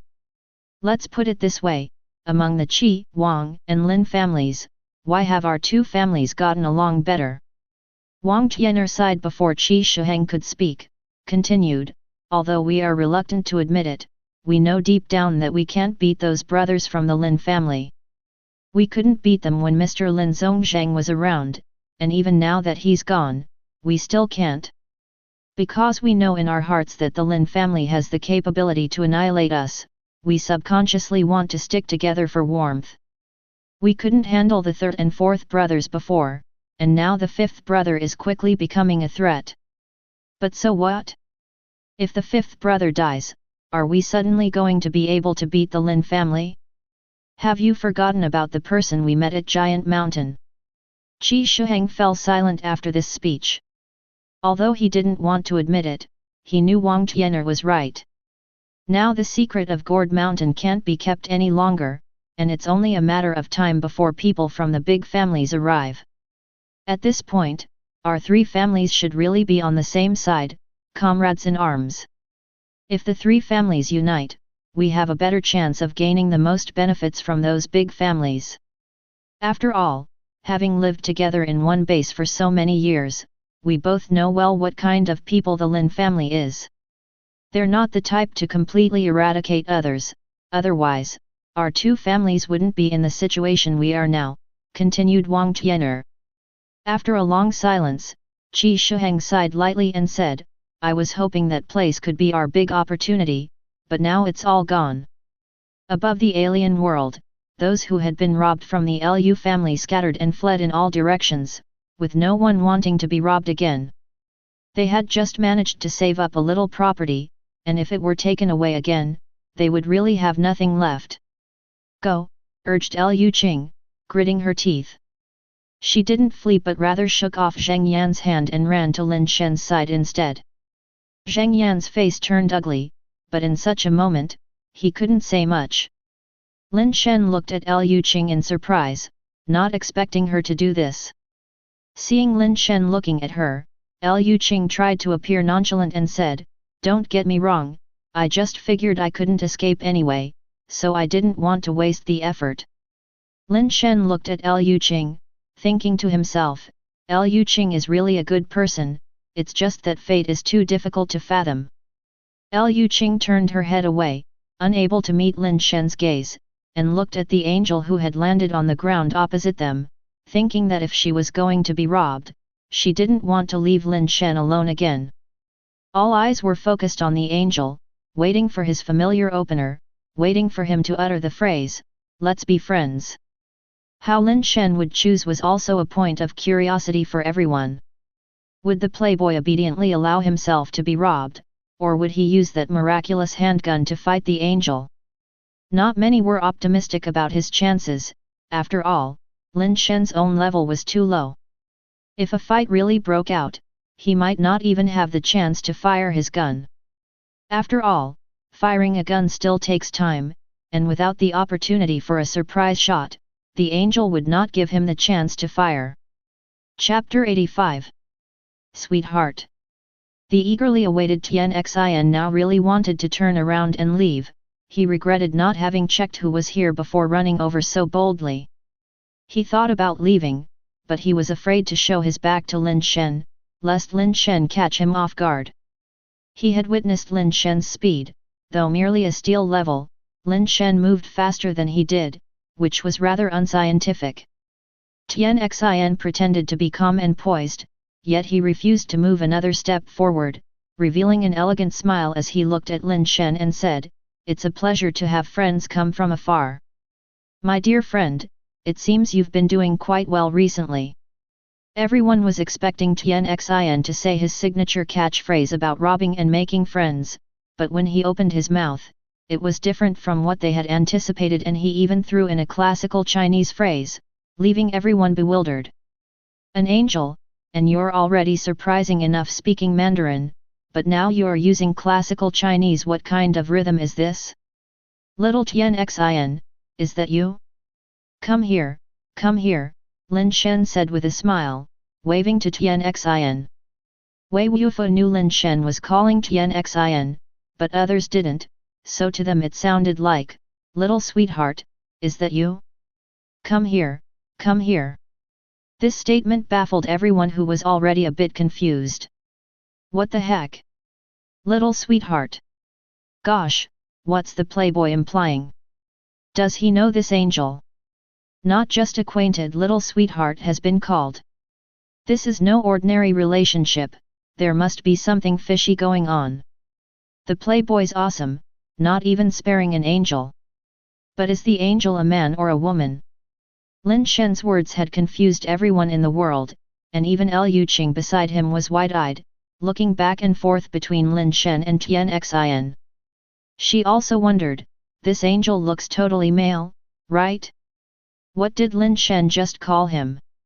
It hasn't been long since they separated, how did Lin Shen acquire this preference? Ugh, what am I thinking? It's definitely not like that. Seeing Lin Shen's behavior only made Tian Xin more convinced that Lin Shen was setting him up. He wouldn't dare go closer and would hate not to have an extra pair of wings to double his flying speed and leave this place. Friend, I still have important matters to attend to today, so I won't catch up with you right now. Let's have a good chat another day, Tian Xin said, not daring to turn and leave even after finishing his words, as Lin Shen's gaze bore into him. With a thought, he pulled out 2 items and tossed them towards Lin Shen. It delights my heart to encounter a good friend. It was just that I came out in a hurry today and didn't expect to meet a good friend. I didn't bring anything valuable, these are some personal collectibles of mine, consider them gifts for our meeting, and may our friendship last forever. While Tian Xin's words sounded nice, the subtext was, brother came out in a rush today, didn't bring anything valuable, so robbing me is useless, the only things of value I have on me are these items, just take them and stop bothering me. Tian Xin threw them a bit high, and as the 2 items spread left and right, Lin Shen looked up, gauged them, caught them with his hands, and when he looked up again, Tian Xin had already soared away into the distance. Seeing Tian Xin far off, Lin Shen looked down at the items in his hands, which turned out to be a pet capsule resembling a red jade and a key made of the same material, similar to the red jade lion he had seen with Liu Qing. After pocketing the items, Lin Shen had no intention of chasing after him, he couldn't fly and had no hope of catching up. The celestial race's advantage of being able to fly is really too great. Not having gone far, Zheng Yan, who had been waiting in the distance and expecting Lin Shen to be robbed, saw what had happened. It felt as if he had received a powerful blow to the chest. A black tiger steals heart and his heart hurt as if it would almost stop. Why is this development completely different from what he had expected? Both calling him a friend, the angel stole all his pet capsules but ended up giving the red jade lion he stole to Lin Shen. What the hell? Liu Qing was just as stunned, watching Lin Shen and the item in his hand. The rumored thieving angel, who had made his way to Lin Shen, not only didn't rob him but gave him a red jade lion as a welcome gift. The angel who was supposed to rob, instead gave gifts, a change that people found hard to accept. Everyone felt that Lin Shen's background must be unimaginably powerful, they had thought he had some connections, but never predicted it to be to this extent. When the thieving angel met Lin Shen, he not only didn't rob him, but also gave him the things he'd stolen, just like a mouse encountering a cat. For a moment, everyone was speculating about Lin Shen's real identity and which family he came from. Even those from major families that had ventured into the universe were taken aback and guessing which prominent family Lin Shen belonged to. Members from the major families had already started to investigate Lin Shen's background in earnest. But communication between bases was difficult, and Darkbird Base, being a remote outpost, had little contact with the large bases. Lin Shen had never left Darkbird Base before, so it was hard to trace this back to him directly. To get to him, the first step would be to investigate the Liu and Su families. The reputation of being a playboy was becoming increasingly prominent. Lin Shen was now seen by the common people as the top scion of a wealthy family. Now, if someone claimed that Lin Shen's family was a universe-level powerhouse, plenty of people would believe it. Since none of the known super-base families had the Lin surname, rumors started spreading that Lin Shen was the son of a hidden and powerful family, in comparison to which the famous families were insignificant and not even on the same level. Lin Shen himself was oblivious to the extent of the background he had seemingly acquired, and even if he knew, he wouldn't care about it. He carefully examined the information on the red capsule. It was indeed the Red Jade Lion, a small treasure of crystal base level with stats all above 38 and 3 skills. Upon summoning it, the Red Jade Lion stood majestically, unscathed and oozing battle power, far surpassing the injured Red Jade Lion that Liu Qing had. Lin, that Red Jade Lion was robbed from me by the angel. Only the Liu family has the Red Jade Lion, and Liu Qing can attest to that. If you would be willing to return it, it would give us some leverage for survival here, and I could ensure Liu Qing's safety. The entire Liu family would be eternally grateful to you, Lin, and you would be handsomely rewarded in the future. Zheng Yan had the audacity to come back and try to morally coerce Lin Shen, bringing up Liu Qing, in an effort to reclaim his Red Jade Lion. Son of a bitch, what a despicable person. I've never seen someone so disgusting. This guy is really the worst, reeking of foulness all over. Even the onlookers couldn't bear to watch anymore. If it were possible, Zheng Yan would probably have been verbally attacked to death by a barrage of comments. Get lost. Lin Shen was not swayed by Zheng Yan's act and, after coldly dismissing him without even a glance, pocketed the Red Jade Lion and went back to rest by the tree. He had already sensed that something was off with Zheng Yan and was planning how to deal with him. Killing him openly wasn't a good option, and he also wanted to confirm his suspicions through what Zheng Yan might reveal. Zheng Yan was secretly clenching his teeth in anger, but his face showed a look of aggrievement as he turned to Liu Qing. Liu Qing simply turned his face away, pretending not to see. Chapter 86. Countdown over. After Tian Xin left, the mutators of the Liu family ran back one after another and decided to wait here for the countdown to end. They were not Lin Shen. If they encountered Tian Xin again, they would only be able to offer gifts upon meeting. They didn't want the base mutation eggs and materials they had just harvested to be stolen again, so they decided to stay on Lin Shen's side. Of course, this was also partly due to Zheng Yan stirring the pot, for he feared the angel would come looking for trouble after he left. Although he didn't know why the angel not only refrained from robbing Lin Shen but instead gave him a Red Jade Lion, it was clearly not a good sign and was very disadvantageous to him. Lin Shen merely watched coldly and said nothing. He had already decided to go out and search for mutant creatures, but since he had promised to help guard the body of the Sea Demon God General and Su Tianj had not yet returned, it was inconvenient for him to leave now. Luckily, there were not many hours left until the countdown ended, and Su Tianj should be back soon. Lin Shen didn't mind the wait, and after the countdown, he didn't plan to return just yet. Since the planes here were relatively safe, and after the countdown ended he could teleport back at will, there was nothing to worry about. Safe hunting of mutants to obtain base mutation rates was what Lin Shen needed to do at the moment. At steel level, he was still too weak, currently relying on external forces to resolve battles. If he didn't enhance his own strength, it would ultimately remain unsafe. After resting for a few hours, Su Tianj finally returned with his group. Their harvest was quite impressive, and they even obtained 2 mutated steel eggs, something previously unimaginable. Some people live their whole lives without ever seeing a mutant creature, let alone mutant eggs. Checking the time, Lin Shen saw that it was almost due, with less than an hour remaining. He casually chatted with Su Tianj and his group, inquiring about where they had gone and what they had encountered. In a place like this, the more information one knew, the better. Lin Shen planned to wait until Liu Qing and Su Tianj and their group left before going to search for mutant creatures. Time passed quickly, and at the moment the countdown ended, something unexpected happened. Previously, the black wristwatch teleporter allowed for a choice to return or not, but this white wristwatch teleporter had no options and, without their consent, teleport them back as soon as the countdown ended. Lin Shen only felt a severe spinning sensation, and by the time he came to his senses, he was already submerged in water. I can't swim.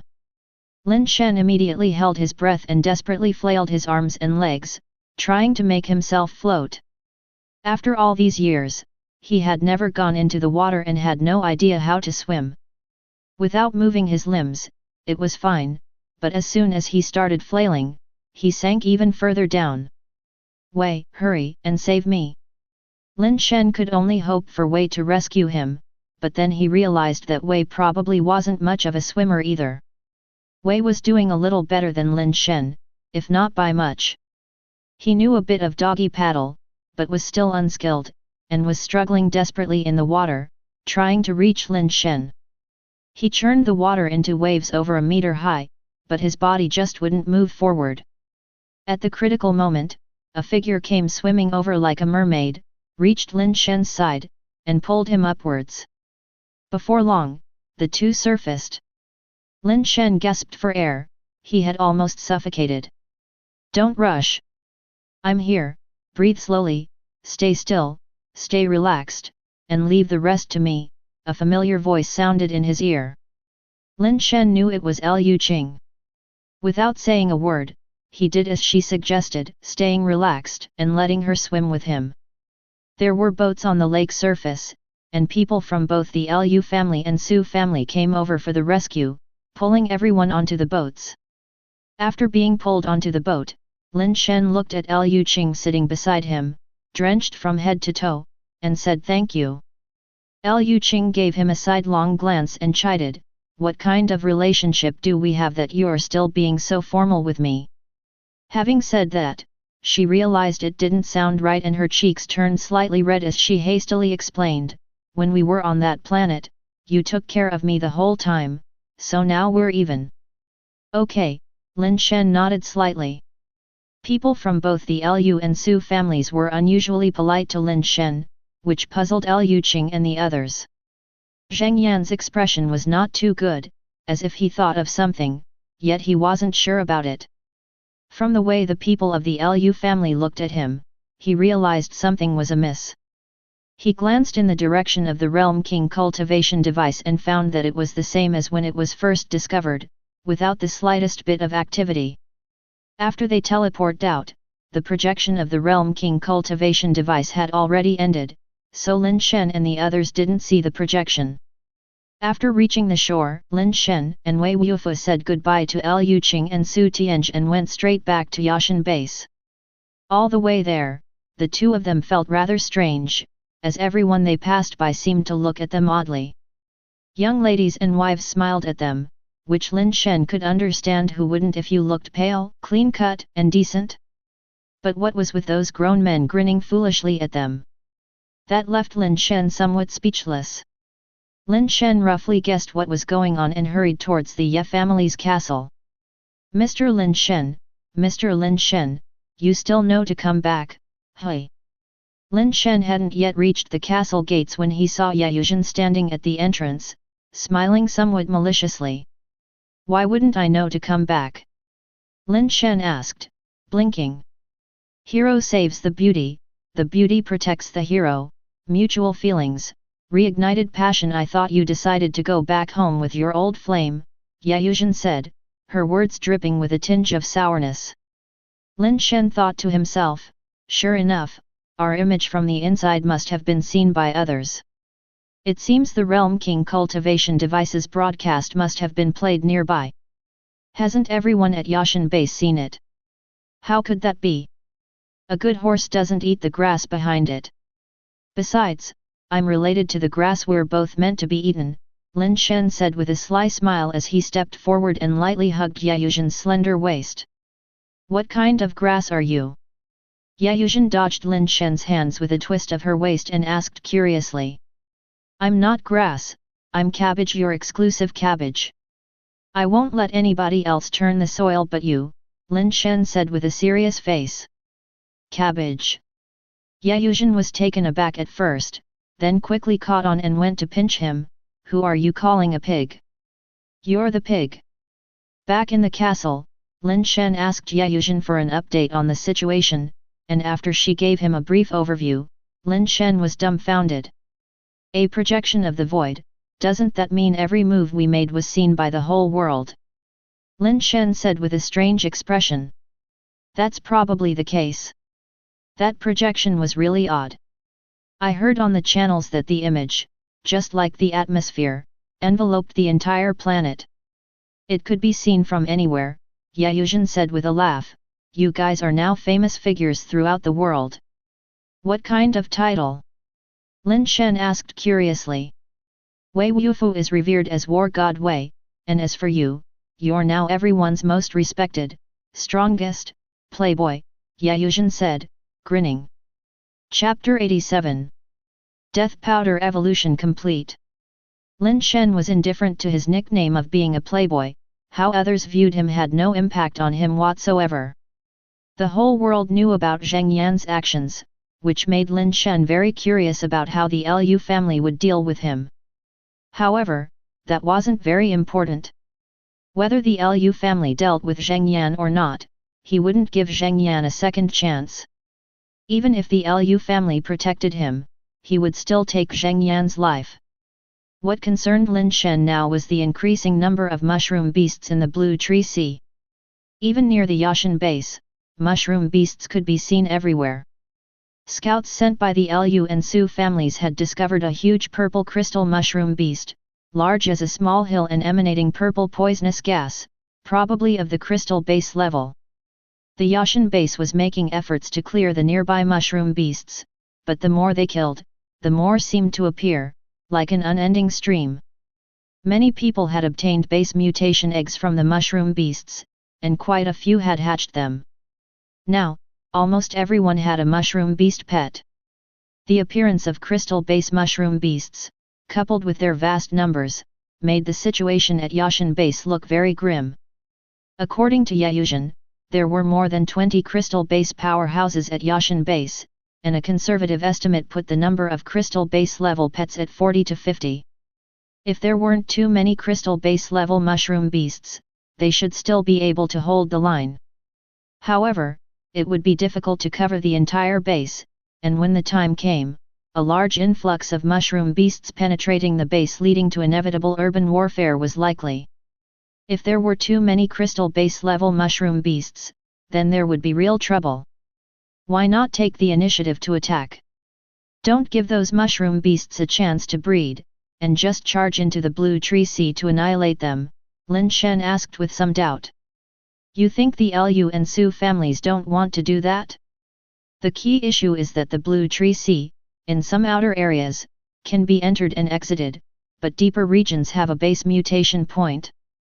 There are many crystal-based creatures inside, and with the manpower available to Yashan base, I'm afraid they won't be able to capture it, Ye Yuzhen paused and said after some thought. Lin Shen felt that the situation was quite serious. There was actually a base mutation point inside the Blue Tree Sea. If anything went wrong, Yashan base might not hold. You don't have to worry too much. I heard that the Liu and Su families have already spread the news about the Realm King cultivation system here through their channels, Ye Yuzhen added. Upon hearing this, Lin Shen understood, the Liu and Su families can really let go. To give away such a great opportunity so readily. It's just a matter of time. Rather than being robbed later on, it's better to gain some immediate benefits now. I believe it won't take long before a large group of mutators arrive, including powerful members of major families. Even if there are any accidents in the Blue Tree Sea, there shouldn't be too much trouble. Ye Yuzhen smiled and glanced at Lin Shen. You should be careful though. Those guys from the major families might take a great interest in you. You'll protect me, right? Lin Shen asked Ye Yuzhen with a smile. How shameless you are, asking me that. Go to Liu Qing for protection. What relation do I have with you that I should protect you? Ye Yuzhen feigned anger. Forget it then. I'll go and ask Liu Qing later. I'm tired, I'm going to take a nap, Lin Shen said and headed to the guest room on the second floor. You? Yuzhen was dumbfounded. Halfway up the stairs, Lin Shen seemed to remember something, turned his head, and said, "Lend me your incubation chamber." Since the whole world had seen his actions on that planet, there was no point in hiding anything. He might as well hatch the 2 mutant sea demon god generals first. When the beast tide came, they would be his main force in combat. In the future, when he returned to that planet, having 2 mutant crystal base pets, he could practically do as he pleased. Yuzhen guessed he wanted to hatch the mutant sea demon god generals and didn't say much, leading him to her private incubation chamber. Lin Shen placed the 2 mutant sea demon god generals and mushroom beast eggs inside, hoping they would hatch soon. Yuzhen's hatching chamber was quite obviously a high-end model, much more advanced than Lin Shen's. I'd bet the hatching time can be significantly reduced as well. Don't worry, this hatching chamber is only used by me. Apart from me, nobody else can get in here, so you don't have to worry, Yuzhen made a point to say. What's there to worry about? What's mine is yours, and what's yours is mine. If you want to use it, just take it. We're family, after all. It doesn't matter whose place it is, Lin Shen said with a laugh. He didn't have much choice, either. He couldn't wait until after the beast tide to start hatching, could he? The beast tide was his biggest threat, he had to hatch before it struck, and the best option he had now was to do it at the Ye family's place. You talk a good talk, but who knows what you're really thinking, Yuzhen said, though he couldn't suppress a smile at the corner of his mouth. Back in the guest room, just as Lin Shen had lain down on the bed intending to rest, he felt something moving in his pocket. Damn it, when I need you, you don't show up, and now when there's no need, you finish evolving? Are you messing with me? Lin Shen saw something that looked like a red string wriggling out of his pocket. It crawled along his body and he realized it was death powder. Lin Shen grabbed death powder and pulled it out. This creature had become even more delicate after evolving, resembling a semi-transparent dark red beef tendon string about 3 to 4 meters long. Its head was smooth and round, and its tail was thin and sharp. It had become much heavier than before, and while it wasn't as heavy as a trident, it was still quite heavy for an ordinary person. Did it ascend to crystal base level? Lin Shen was pleased and quickly checked its attributes. Mutated Death Shredder, Super Base Alloy Creature, can evolve. Strength, 21. Speed, 21. Hardness, 21. Toughness, 21. Base Mutation Talent, Super Base Devouring, Super Base Evolution, Super Base Armor Piercing Spike, Super Base Instantaneous Speed, Super Base 100 Refinements, Super Base Solidification. Hey, it didn't ascend to crystal base level but mutated into super base. Lin Shen was somewhat surprised. The environment hadn't changed, but all the innate skills had acquired the super base prefix, and a new skill, Super Base Solidification, was added. Lin Shen wondered how he could test how much these talents had enhanced. On a whim, he flicked it, and death powder, previously limp like a rope, suddenly stiffened into a straight line, turning into something akin to a large javelin with the tail acting as the spearhead. Lin Shen was startled at first, but then quickly realized this must be Death Powder's Super Base 100 Refinements talent. He swung it a couple of times and found it quite convenient, albeit slightly heavy, just a bit lighter than a trident. It's not bad for practicing spear technique in normal times. Lin Shen flicked the spear, and the tip of the spear turned into a blur, unbelievably fast. Super Base Instantaneous Speed has improved a lot compared to the enhanced instantaneous speed from before. Lin Shen was delighted. This wasn't a slight improvement, with the speed of alloy and the use of Super Base Instantaneous Speed, it could almost match the speed of a crystal base. He couldn't test Super Base Devouring or Super Base Evolution yet, and he couldn't discern the effect of Super Base Solidification either. Lin Shen guessed that super base solidification might be related to that ability of the mutated poison thorn turtle that can make a person's body solidify.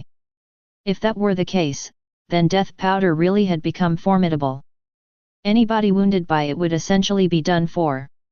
If I use death powder's super base solidification to pierce myself, could it trigger a strengthening mutation according to evolution theory? Lin Shen pondered quietly. Chapter 88. The advantages of Gourd Mountain. Lin Shen merely thought about it. He wasn't crazy enough to put his own life at risk for experimentation. It was better to test things out on base variant creatures first before making any plans. Lying in bed, Lin Shen pondered deeply, especially about the mysterious planet. His path to advancement would inevitably be tied to that planet. However, the Lu and Su families had already spread the word about the Realm King cultivation device, making it less convenient to use it for entry in the future. Moreover, the Realm King cultivation device would broadcast the entire process live, and Lin Shen was not someone who liked to show off.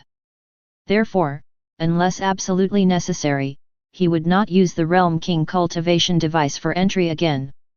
I need to find a way to take back Dark Bird from Wang Tianer and Qi Shuheng. Entering through Gourd Mountain is the best choice. Lin Shen started strategizing how to retrieve the Dark Bird. Using Gourd Mountain had two huge advantages. First, entering through Gourd Mountain wouldn't be broadcast live, which was beneficial since Lin Shen had many secrets that were not suitable for public exposure. Second, there was no time limit after entering through Gourd Mountain. There would be no forced teleportation after the 3-day time limit expired. This was a significant advantage.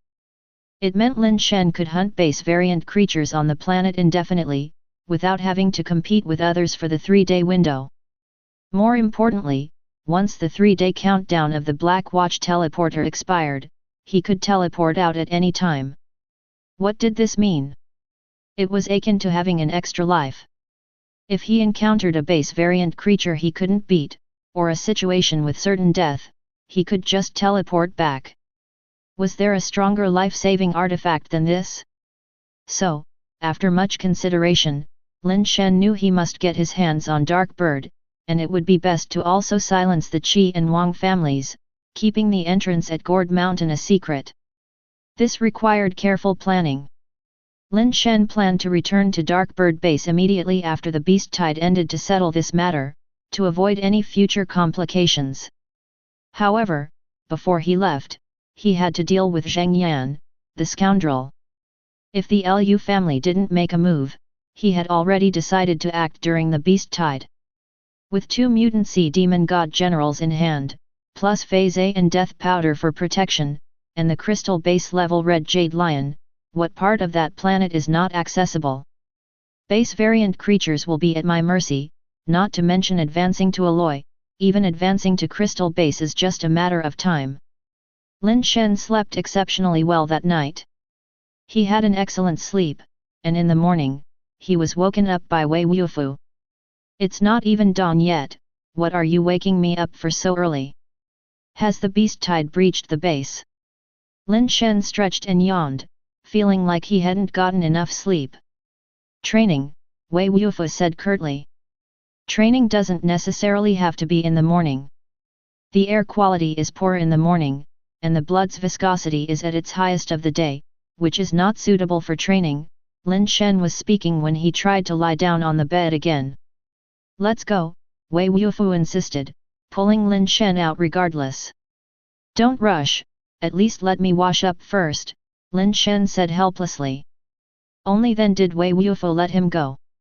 After Lin Shen had freshened up, he wanted to have breakfast, but Wei Wufu rejected the idea. Reluctantly, Lin Shen had to go train on an empty stomach. The Ye family's castle didn't even have a garden, but it did have several indoor training grounds, including a private small one for Ye Yuzhen. Lin Shen and Wei Wufu used this small training ground. When they arrived, Ye Yuzhen had already started her practice. Hey! Lin Shen, who had been lethargic just moments ago, perked up immediately upon entering the small training ground and seeing Ye Yuzhen. Now Lin Shen understood why Yayuzhen needed a private personal training ground. If she used the public ones, it could easily lead to criminal activity. Big sister, you're supposed to be practicing martial arts, not dancing. What's with the white lace? Lin Shen swallowed hard, walking in with an air of righteous indignation. Today, Yayuzhen wasn't dressed in her usual athletic wear. Instead, she wore sporty shorts and a tank top, complemented by a pair of lace-trimmed stockings.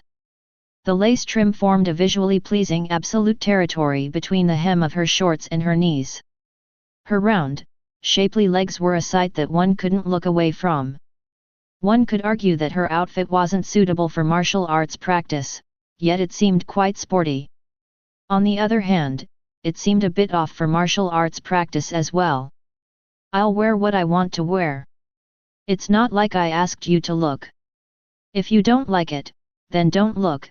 Yayuzhen shot Lin Shen a glare and continued practicing. Lin Shen thought to himself, how can I not like to look?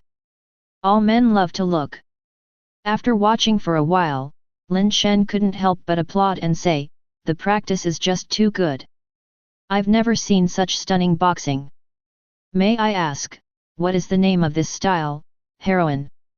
Beat the pervert fist, Yayuzhen replied as she swung a hook punch in Lin Shen's direction.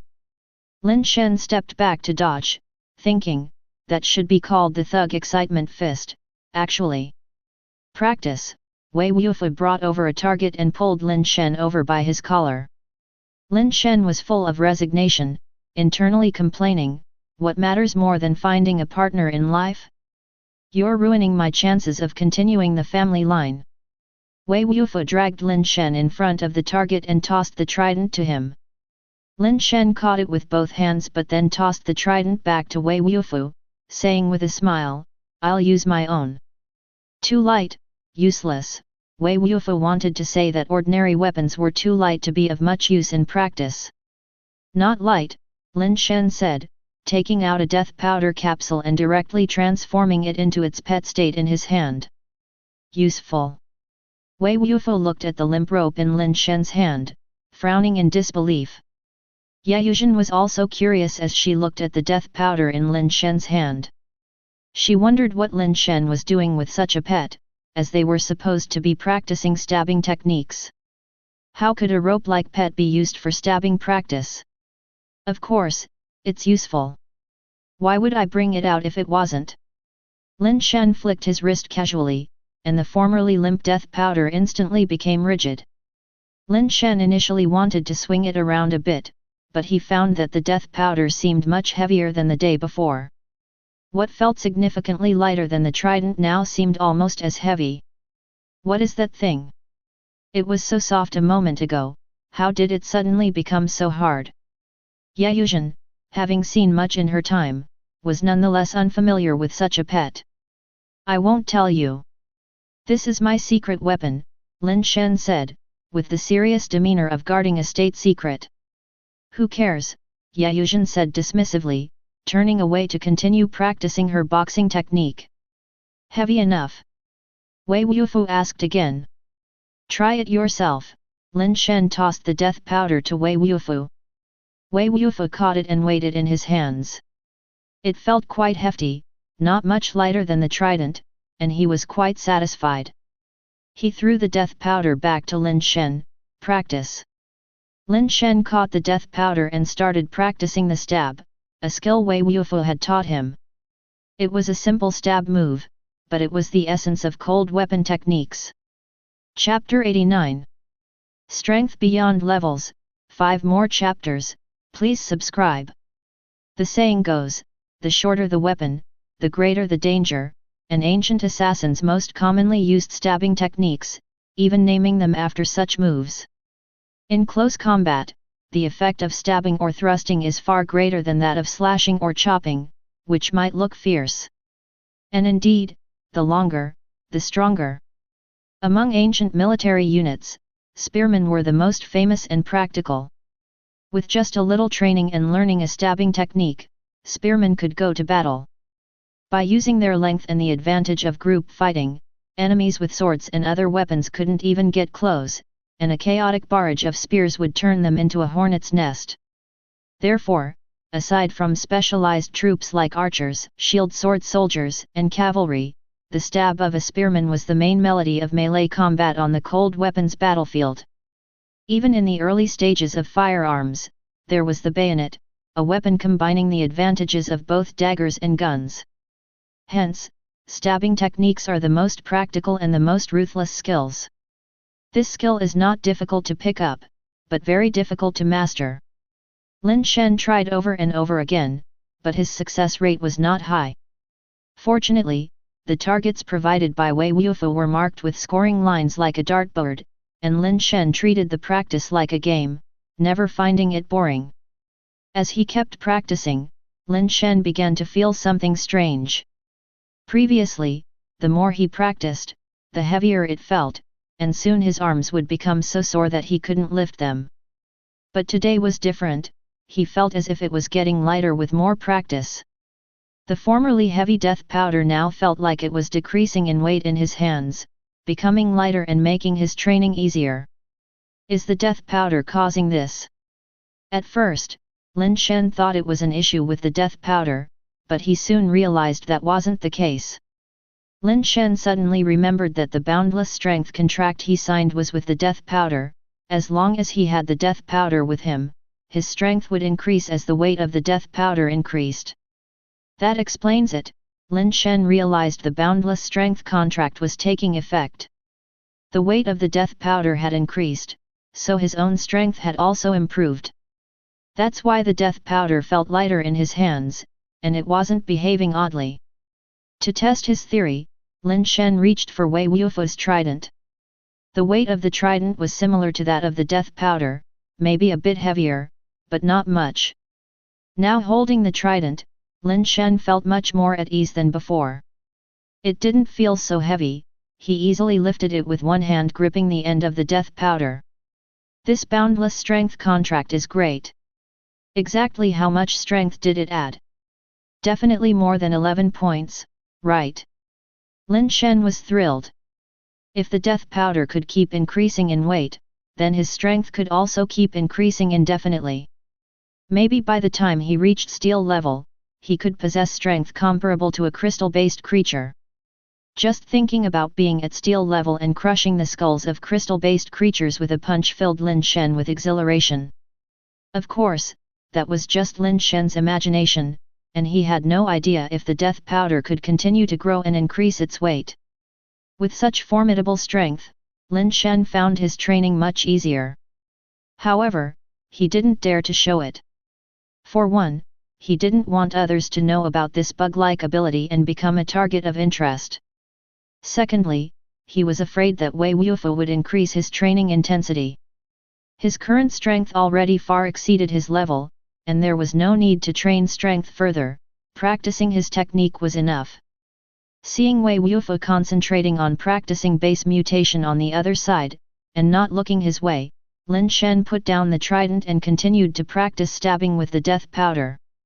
He didn't use his strength to forcibly control accuracy, still purely practicing technique, using explosive strength and inertia to repeatedly aim for the center of the target. Lu family. Uncle Li, how is the investigation I asked you to do? Lu Qing was somewhat anxious, wanting to know where Lin Shen had gone. I have found out, Uncle Li hesitated a bit. Did something happen to Lin Shen? Seeing Uncle Li's expression, Lu Qing's first thought was that something had happened to Lin Shen, and she felt uneasy. No, Lin Shen is fine. He's right here in our base, Uncle Li said. Where is he staying now? Lu Qing asked impatiently. He's currently living at the Ye family, Li sighed. The Ye family? Which Ye family? Lu Qing didn't immediately grasp what he was saying because it had never crossed her mind that Lin Shen would be staying at Ye Yuzhen's home. It's Miss Yi's house. Miss Ye? You mean Ye Yuzhen? Lu Qing found it hard to believe and couldn't help but widen her eyes. Yes. How is that possible? How could Lin Shen possibly be staying at Ye Yuzhen's house? Why would he be there? Lu Qing still found it unbelievable. Li sighed, I've already had someone check, and it's confirmed that Lin Shen is indeed living at the Ye family's place, and it's not just recently. Before you went to that planet, he had already been living at the Ye family's house. Some people even saw him and Miss Ye getting quite close. Their relationship seems to be rather unusual. Lin Shen. Ye Yuzhen, Lu Qing could only feel her mind exploding with the force of a thunderclap, leaving her dazed for a long while. Scenes from the past flashed through Lu Qing's mind like scenes in a movie. What's so good about Lin Shen? He's over 20 and hasn't even completed his base mutation. You won't have to protect him in the future, will you? Look at him, idling his life away with eating, drinking, and merrymaking, neglecting proper endeavors. Do you really want to spend your lifetime with someone like that? Even if you're willing, would your family agree? He hasn't come to see you since you've been back for so long, has he? Don't be foolish. If he cared about you, how could he not have come to find you after such a long time? Thinking of the things Ye Yuzhen used to say, Lu Qing felt her blood rushing to her head, causing a dizzy spell. The nerve of you, Ye Yuzhen, I treated you as my best friend, and you did this to me. Are you even human? Lu Qing felt like she was about to explode with rage. She couldn't stand Ye Yuzhen's betrayal and was even more unable to accept that she had been deceived so thoroughly. Miss, are you all right? Li, seeing that Lu Qing had turned extremely pale and appeared somewhat out of it, asked worriedly. I'm fine, Uncle Li, please go back. I need to go out for a bit. Grinding her teeth, Lu Qing dashed out. She had to find Ye Yuzhen and ask why she had done this to her, where she had gone wrong. In the small martial arts training yard, after having finished her boxing practice, Ye Yuzhen was drinking water and resting on the side, yet her eyes frequently glanced towards Lin Shen. She had met Lin Shen at the same time as Lu Qing when they went to Darkbird Base together, and her impression of him was now very different from what it was back then. Back then, Lin Shen never took anything seriously. When chasing Lu Qing, he took them both to enjoy all sorts of pleasures, but he just didn't like to practice martial arts and had never been seen taking his cultivation this seriously. Suddenly, Lin Shen, who was practicing his spear techniques, stopped and walked straight towards her. Ye Yuzhen's heart fluttered in a panic, feeling like a little girl caught peeking at something forbidden. Unable to meet Lin Shen's eyes, she averted her gaze to the side and pretended to drink water. But Lin Shen kept walking until he was right in front of Ye Yuzhen, almost face to face, and yet showed no sign of stopping. What are you doing? Ye Yuzhen used her hand to press against Lin Shen's chest to stop him from getting closer, her voice a mixture of panic and confusion. However, Lin Shen brought his lips close to her ear and said with a teasing smile, if you keep looking at me like that, you'll make me think you're already so infatuated with me that you can't extricate yourself and you can't fit anyone else in your eyes but me. Pfft, infatuated with you? Don't flatter yourself, Ye Yuzhen, flustered and annoyed, tried to push Lin Shen away. But she felt a tightening around her waist as strong arms wrapped around it, forcing her body to lean forward and bringing their bodies intimately close. Face to face, they could clearly feel each other's breath, their gazes intimately communicating, the atmosphere becoming charged with an unusual sense of intimacy. Ye Yuzhen's heart raced, her cheeks flushed with color, and her breathing became rapid and uneasy. Bang! The doors to the training yard suddenly swung open with a loud crash. Lu Qing stormed in, glaring angrily at the two, her beautiful eyes nearly shooting flames. Chapter 90. What's wrong with me supporting you? Ye Yuzhen, I really never expected you to be this kind of person. Lu Qing gritted her teeth, she hadn't even been this angry when she and Lin Shen broke up. Lu Qing, it's not what you think.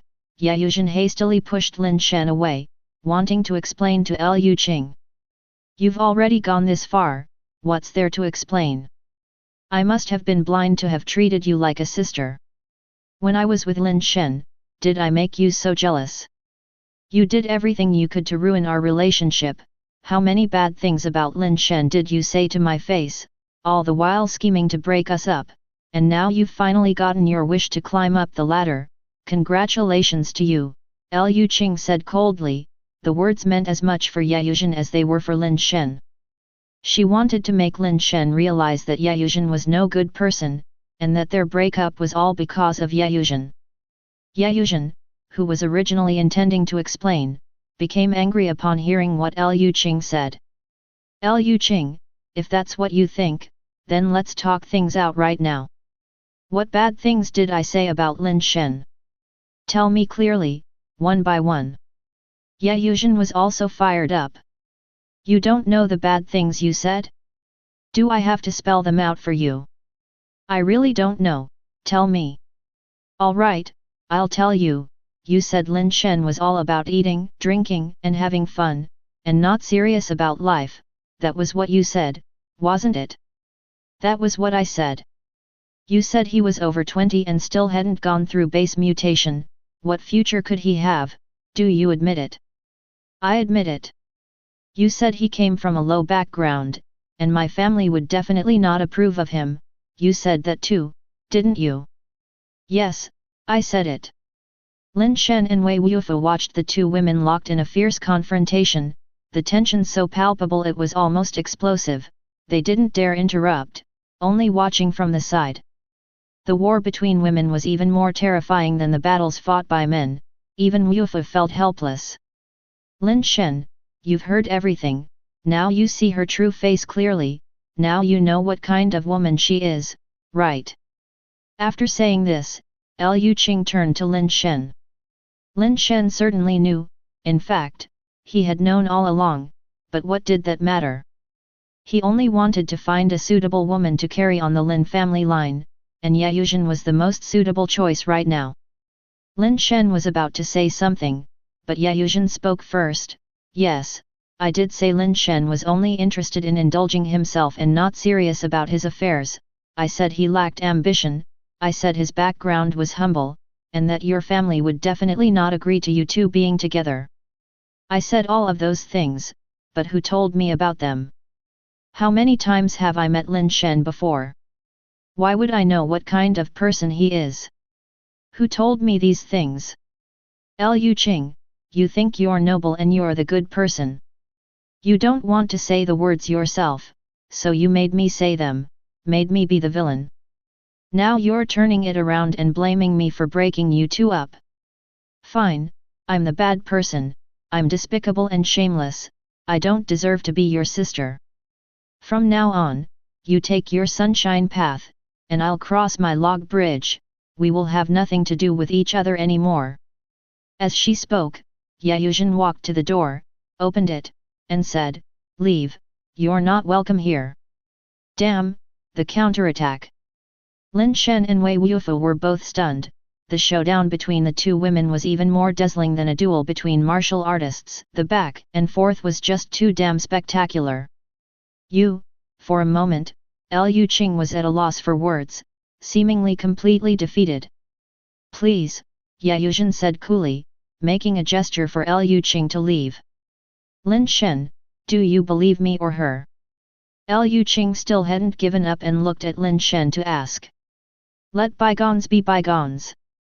Liu Qing was not a bad person, but Lin Shen was not one to retrace his steps. From the moment they broke up, it became impossible for him to have any relationship with Liu Qing again. Liu Qing's spirits plummeted, and without saying anything more, he left the training ground in a daze, feeling blocked and uncomfortable inside. After Liu Qing left, Yuzhen turned to face Lin Shen. Now you know what kind of person I am, why are you still standing here? Yuzhen, there's something I'm really curious about. Lin Shen's gaze was fixed on Yuzhen, his expression somewhat complex. What is it? Just say it. It's all out in the open now, there's nothing that can't be said. I'll tell you whatever you want to know. Yuzhen started to act recklessly.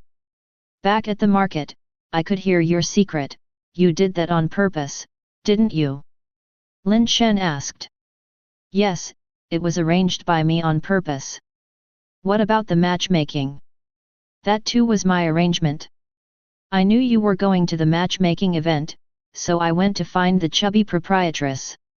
What can I say, I'm just that kind of scheming, green tea bitch. Are you satisfied now? Then I don't understand.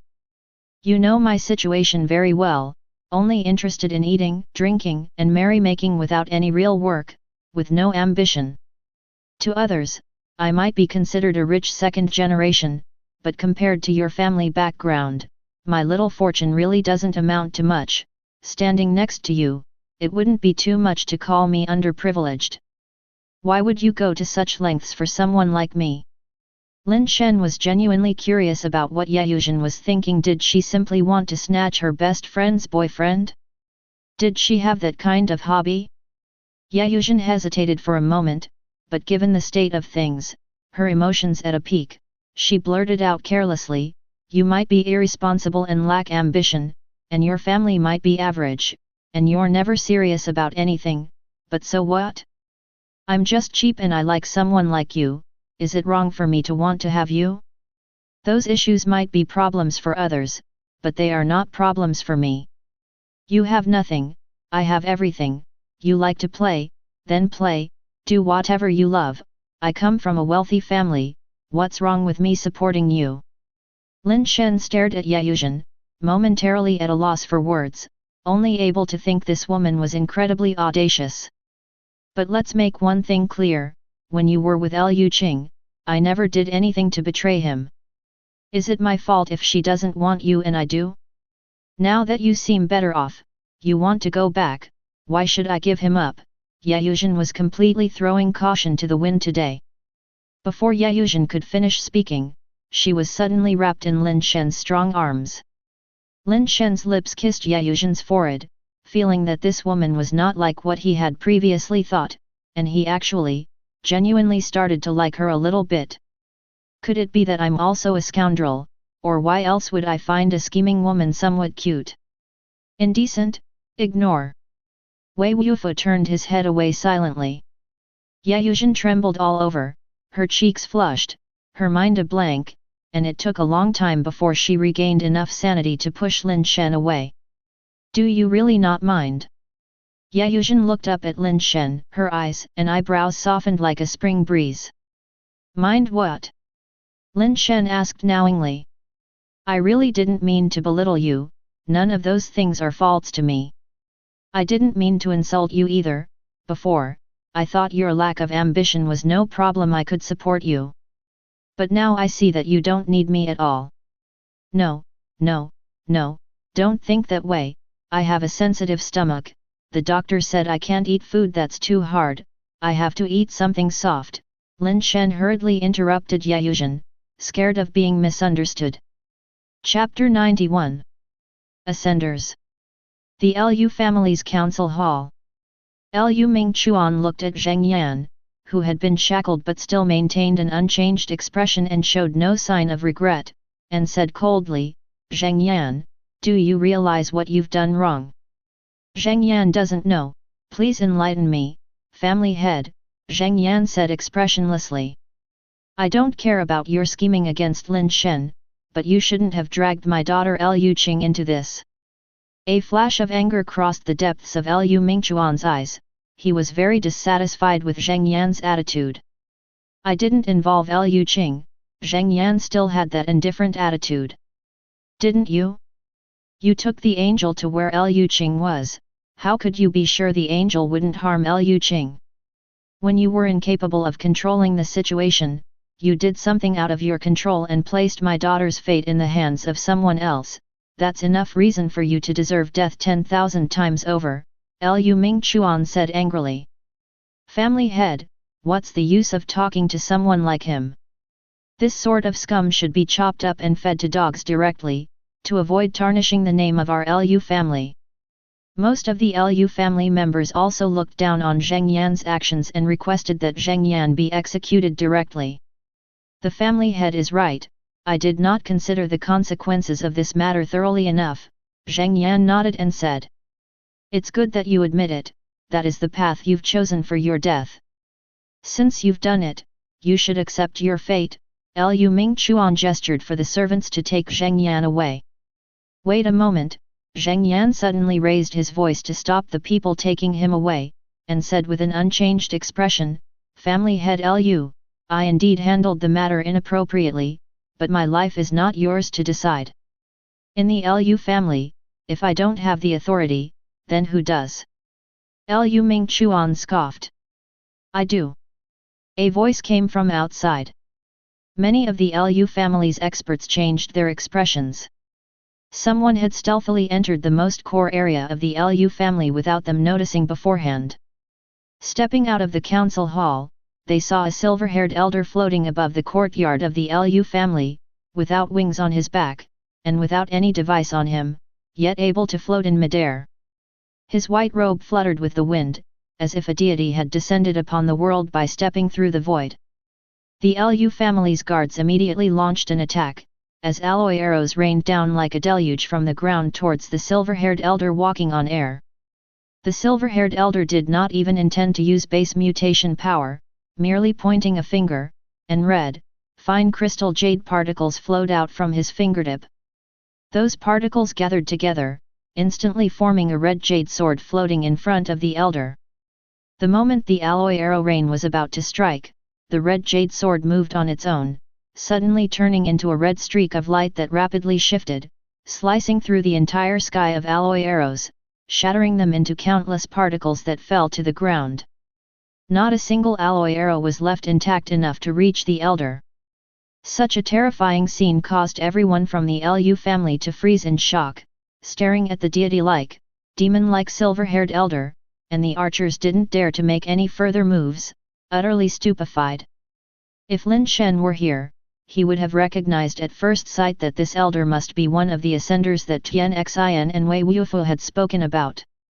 Ascenders and mutators are entirely different concepts, it's a true qualitative change.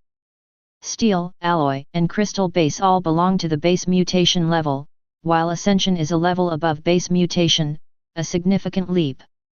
Base mutation is merely the transformation of the human body, while ascension is a genuine rebirth, like an ordinary person achieving an immortal's body through a daytime ascension. Of course, ascenders are not literally ascending during the day to become deities, but they do possess stronger physiques and survival abilities. The primary ability of an ascender is flight. In cosmic battles, without the ability to fly, one wouldn't even qualify to participate in the fight. Even the constraints of planets could not be escaped, leaving them only to be slaughtered at will. Ascenders' bodies were even more powerful, capable of surviving in the vacuum of space without the need for spacesuits or oxygen supplies. Moreover, the most essential foundation of an ascender, known as life base, was also referred to by some as spirit base or blade of the heart. The life base was formed from the base mutation elements condensed within a mutator's body. During the upgrade to ascension level, a life base would also come into existence. The life base could freely merge with the body, and once separated, it could autonomously fly and slay enemies, it could be controlled at will, even from afar. Though not an extremity, it was superior to one, which is why some also called it the fifth limb. In interstellar wars, the life base was the most crucial combat tool. In aerial battles, there were seldom opportunities for close combat, so a long-range weapon like the blade of the heart was the main force in warfare. Depending on the evolution skill practiced, the individual's inherent talent, and even the type of base mutation fluid absorbed, different kinds of life bases could form during ascension. Generally, most life bases resembled weapons, which is why they were called blade of the heart. For mutators, ascenders were super powerful beings with overwhelming strength. Yashin base was much larger than Dark Bird base, yet it was still just a small outpost on the fringe. Few in the Lu family had ever seen an ascension-level powerhouse. Upon seeing the elder, they thought they had encountered a legendary deity. An ascension-level expert graces our Lu family. May I ask what guidance do you have for us? Lu Mingchuan obviously recognized the ascender, felt a sense of foreboding, yet still maintained his composure as he addressed the silver-haired elder. My surname is Zheng, from Wanderer Base. The silver-haired elder stood in the courtyard with his hands clasped behind his back, the red jade sword artifact floating beside him, exuding an air of someone who was out of this world. Wanderer Base's Zheng family. Lu Mingchuan's expression shifted subtly as he involuntarily glanced at Zheng Yan. He also bore the surname Zheng. If Lu Mingchuan couldn't guess what was going on now, he wouldn't be the family head of the Lu family. Indeed. Zheng Gaiwen nodded slightly. Without any display of arrogance, his demeanor was impossible to ignore. As soon as the words fell, a flash of sword light streaked by, and the red jade sword artifact beside Zheng Gaiwen disappeared in a flash. By the time everyone reacted, the shackles on Zheng Yan had already shattered to the ground, and the red sword artifact had returned to Zheng Gaiwen's side, unimaginably fast. Family head Lu, I've said it before, you can't decide my fate. Zheng Yan moved his limbs a bit, walked over to Zheng Gaiwen's side, and spoke coldly to Lu Mingchuan. Our Lu family has never had grievances with the Zheng family of Wanderer Base.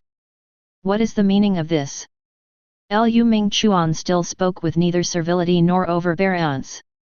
Family head Lu need not worry. My nephew has been training in your Lu family, and I came to check on him on my way. Zheng Gaiwen said with a smile, I once adventured through an alien world with Lu Siener from Seacorn Base, so in a sense, you're also my juniors. Lu Mingchuan, hearing Zheng Gaiwen say this, although still vigilant, knew that Zheng Gaiwen was unlikely to trouble their Lu family any further. Lu Siener was an ascender who emerged from the Lu family. Although she had long since left, since Zheng Gaiwen knew her, he was unlikely to harm any of the Lu family under the watch of so many eyes. Moreover, he had already sent the news about the Realm King cultivation device to Seacorn Base, trusting that someone from there would arrive soon. If that's the case, I'll leave Zheng Yan to your care. Lu Mingchuan was helpless, knowing that Zheng Gaiwen's rapid arrival was because he knew Zheng Yan and anticipated what Zheng Yan would encounter after his arrival. He had hastened here early on, certainly not to let them hurt Zheng Yan. Wanderer Base was much farther from here than Seacorn Base. The fact that he arrived here first spoke volumes. Then I thank family head Lu. Zheng Gaiwen said, and then, with narrowed eyes, he continued, there's one more thing I need the help of family head Lu with. Lord Zheng jests. The Lu family, being merely a house of mutators, what could we possibly aid someone like you with? Lu Mingchuan frowned as he spoke. Family head Lu worries too much. Considering my connection with the Lu family, how could I ask you to do anything troubling? I simply wish to know the current whereabouts of Lin Shen. Zheng Gaiwen said, looking at Lu Mingchuan intently. Chapter 92. Ran away? I don't believe you one bit, you sly old fox. If you had no designs on my Lu family, why would you let Zheng Yan go undercover in my Lu family as an enforcer? Now that his identity has been revealed, you're telling me about some deep connection, what a load of nonsense. That's what Lu Mingchuan was thinking, but he didn't show it on his face. Instead, he said with a smile, what you've said is true, given the connection between you and our Lu family, it is only right that we should help with such a trivial matter. Unfortunately, Lin Shen is not one of our Lu family. Where he has gone, we have no way of knowing. How about this, I'll send word out now to inquire, and as soon as we have his whereabouts, I'll notify you at once. How does that sound to you? This is your Yashan base, Lin Shen's location. Do you really need to inquire about that? Zheng Gaiwen was clearly dissatisfied. Lu Mingchuan sighed, impotently saying, aside from our Lu family, there's also the Su family at Yashan base. Lin Shen's relationship with the Su family is quite special, there's nothing I can do. Zheng Gaiwen frowned secretly, this Lu Mingchuan was really slippery, like a non-stick pan, making it impossible for him to get a grip. He couldn't really do anything to the Lu family either. If as an ascender, without any valid reason, he attacked the younger members of the Lu family, then Lu Siener would dare to massacre the younger members of his Zheng family. If he truly let Liu Mingchuan inquire about Lin Shen's news, he was afraid that Liu Mingchuan might tip someone off. After all, this was Yashan base, not Wanderer base. Without any eyes or hands to use, he didn't have many good options. If it weren't for worrying about Zheng Yan's safety and some other reasons, he wouldn't have come over alone in advance. If he had brought more people along, it wouldn't have been so troublesome. Lin Shen really isn't with the Liu family. After coming out of the Realm King cultivation device, he and Wei Wufu left together, but I reckon they should still be in Yashan base. It won't be hard to find them, I'll take care of this matter, Zheng Yan offered. At that time, he watched as Lin Shen and Wei Wufu left, and realizing that Zheng Gaiwen probably wouldn't be able to get anything from Liu Mingchuan, he voluntarily spoke up to prevent Zheng Gaiwen from losing face. Fine, you handle it. I'm a bit thirsty, a cup of tea wouldn't be an issue for the family head of the Liu family, right?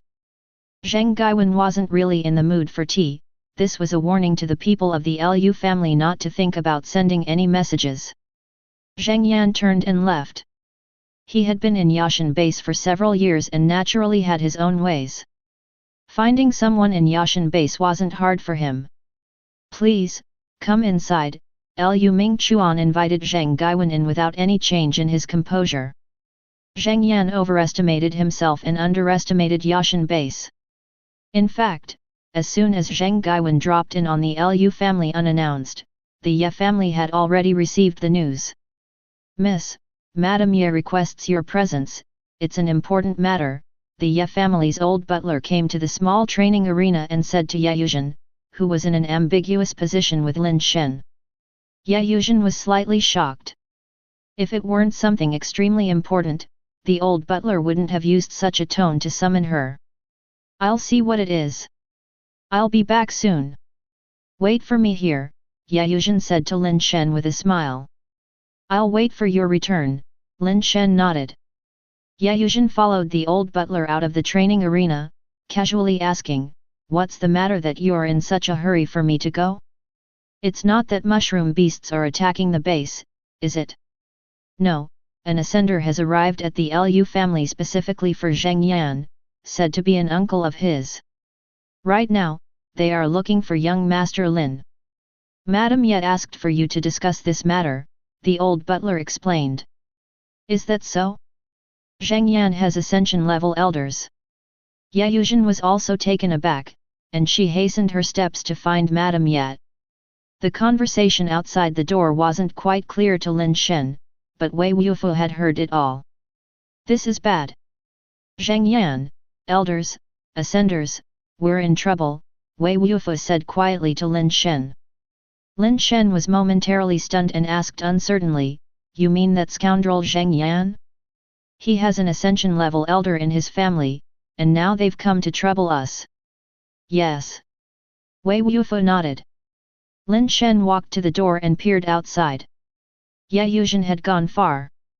After contemplating for a moment, he said to Wei Wufu, Wei, let's go. Where to? Wei Wufu asked while walking along.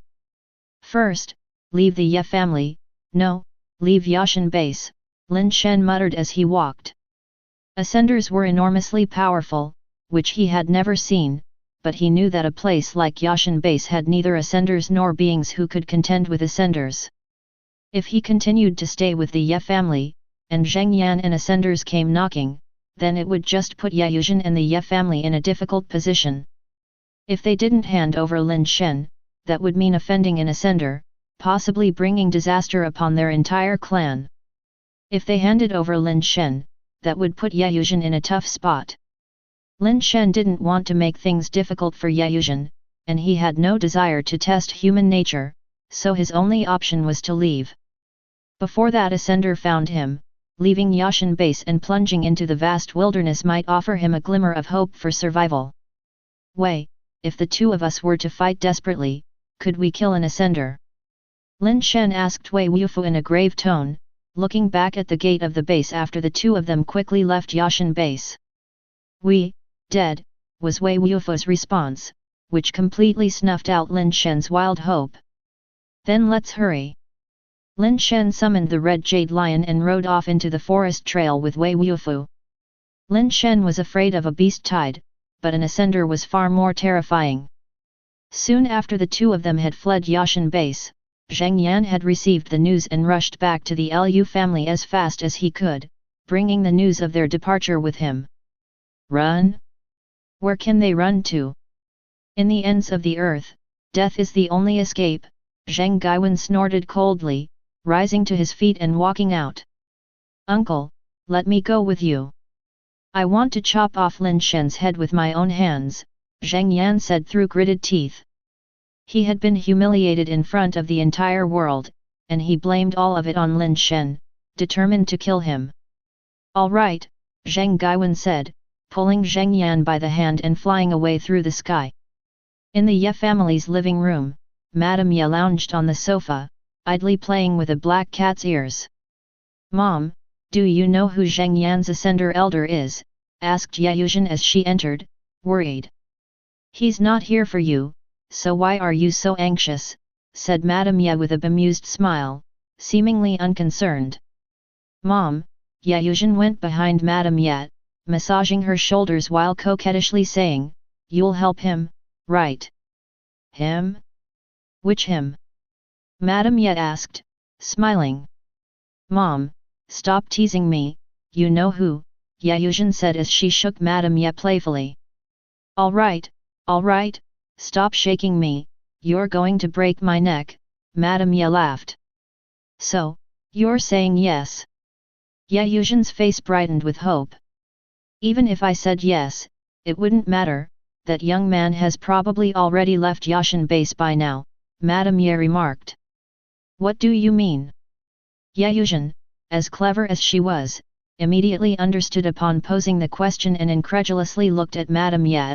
I was wondering why the old butler was so straightforward this time, telling me the reason. Turns out he did it deliberately for Lin Shen to hear. Mom, why would you do that? Is Zheng Yan's elder really that formidable? Even you have to resort to such measures to drive Lin Shen away. An ascender, whether formidable or not, what's the difference? I didn't drive Lin Shen away, he chose to leave on his own. Should I have tried to stop him? Madame Ye said with a serene smile, if there's anyone to blame, it's him. The Lin family are all the same, always running from trouble. His older brother did the same, and so does he. This is infuriating, Ye Yuzhen said, unsure who to blame at the moment. Blame Madame Ye? She truly hadn't driven Lin Shen away. It was Lin Shen who, upon hearing an ascender was looking for him, ran away without even speaking a word. Chapter 93 Blue Tree Sea. Lin Shen had no idea how powerful Ye Yuzhen's background really was. It was beyond anyone's normal expectation that somebody inside the Yashan base could stand against an ascender. If he had known that when Ye Yuzhen claimed she was from a wealthy family, there was not even a hint of exaggeration, that she truly came from an ultra-powerful family capable of dealing with ascenders, he would not have left the Ye family for anything, not even if it meant breaking his legs. With such a powerful backer to rely on, who would want to risk their life running around outside? After leaving the Yashan base, Lin Shen and Wei Wufu didn't head towards the Dark Bird base. They knew they couldn't outrun an ascender, not even with a crystal base mount. Running back to the Dark Bird base now would only bring trouble to the entire Lin family, and it might even lead the Zheng family's ascender to discover the secrets of the Dark Bird. So, from the start, the two of them had been running towards the Blue Tree Sea. Wei, do you really think that ascender can catch up to us? He won't think we've run back home and go to the Dark Bird base to search for us, right? Lin Shen said, looking around the steel forest with some worry. Don't worry, he can catch up, Wei Wufu said with a resolute gaze. He knew much more about ascenders than Lin Shen did, so if he said the ascender could catch up, Lin Shen felt relieved. Wei, how about this, we'll split up once we get there. I'll run to the Blue Tree Sea and lure them away. You go back to the Dark Bird base and tell my elder sister to find somewhere to hide first, Lin Shen suggested after thinking for a bit. There's no use, we won't make it in time, Wei Wufu shook his head. Whether it's useless or not, we have to try. I can't gamble that after killing me, he won't go to the Dark Bird base, Lin Shen said. Wei Wufu stared at Lin Shen for a long while and then, with a fiery look in his eyes, gazed into the depths of the steel forest and said, let's take a gamble, maybe there's a sliver of a chance. Where's the chance? Lin Shen asked, noticing that Wei Wufu was speaking much more fluently than before. Blue Tree Sea, Mutation Point, Primeval Eggs, Me, Crystal Base, Wei Wufu explained, swinging his trident, effortlessly sending a mushroom beast that had leaped at them flying. The number of mushroom beasts ahead was increasing. Although they were all red-cap mushroom beasts, the quantities were staggering, with groups of 10 or 20 roaming together everywhere. If you wanted to advance to Crystal Base sooner, you should have told me. We have a mutant sea demon god, you could use that for your ascension, Lin Shen said, not understanding what Wei Wufu meant. No time, primeval eggs, quickly, Wei Wufu said, his trident moving in broad sweeps that the mushroom beasts couldn't get close to. The red jade lion kept running, breaking through swarms of mushrooms. They had no time to waste, they needed to reach the Blue Tree Sea before the Zheng family's ascender found them. The Blue Tree Sea is so dangerous now, we might not be able to break through. Even if we could, it's not certain we'd find the primeval eggs. And even if you did find them and succeeded in your ascension, do you really think a newly ascended crystal base can defeat an ascender? Lin Shen sighed and said, let's stick with my plan. I'll lead them away, and you go back to the Dark Bird base to inform my elder sister. Let's try. Wei Wufu ignored him and continued to charge towards the Blue Tree Sea, in sync with the red jade lion. We're still so far from the edge of the Blue Tree Sea, and there are already so many mushroom beasts. The success rate of your plan is too low, Lin Shen said, a bit exasperated. Wei Wufu stopped talking and focused on waving his trident, clearing away the mushroom beasts that were leaping towards them. These steel-level mushroom beasts posed no threat to them, and so neither Lin Shen nor Wei Wufu had to use their base mutation powers. The red jade lion ignored the bites of the red-cap mushroom beasts, running swiftly and jumping, even stepping on the bodies of beasts to rush forward. Eventually, they saw at the steel forest that looked like a sea, resplendent and blue, the legendary Blue Tree Sea. The red jade lion did not hesitate and charged into the Blue Tree Sea. After entering the Blue Tree Sea, Lin Shen and Wei Wufu noticed that there were actually fewer mushroom beasts here than outside. Strange, wasn't it said that the source of the mushroom beasts was the Blue Tree Sea? Why are there fewer of them here? Lin Shen looked around, finding it difficult to spot any mushroom beasts among the steel blue trees. Just as Lin Shen was puzzled, he suddenly saw a dark figure standing atop a huge blue tree far away, staring at them coldly. If it weren't for the figure's chibi stature, Lin Shen and Wei Wufu might have mistaken it for a black-clad swordsman wearing a conical hat. As a unique existence among the mushroom beasts, Lin Shen recognized the black-capped mushroom beast at a glance. Something's not right, that guy seems off. As they drew closer, Lin Shen noticed that the black-capped mushroom beast standing on the treetop had a body that appeared different from before. Where it had been pitch-black metal before, it was now a luminous, translucent black, as if carved from black crystal. It has actually ascended to Crystal Base. Lin Shen felt a headache coming on. A black-capped mushroom beast at the alloy level had already been troublesome enough, but now that it had ascended to Crystal Base, the threat was even greater. Lin Shen had originally thought that with the Crystal Base level red jade lion, they could at least make the black-capped mushroom beast wary, but it seemed he had been too optimistic. The black-capped mushroom beast remained unmoving on the treetop, staring at them coldly. Lin Shen could even see the sneer and mockery at the corner of its mouth. Boom! The ground shook as if hit by an earthquake, and then they saw blue-cap mushroom beasts rising from the ground, surrounding Lin Shen and the others from all sides. Crap, why are there so many alloy-level blue-cap mushroom beasts?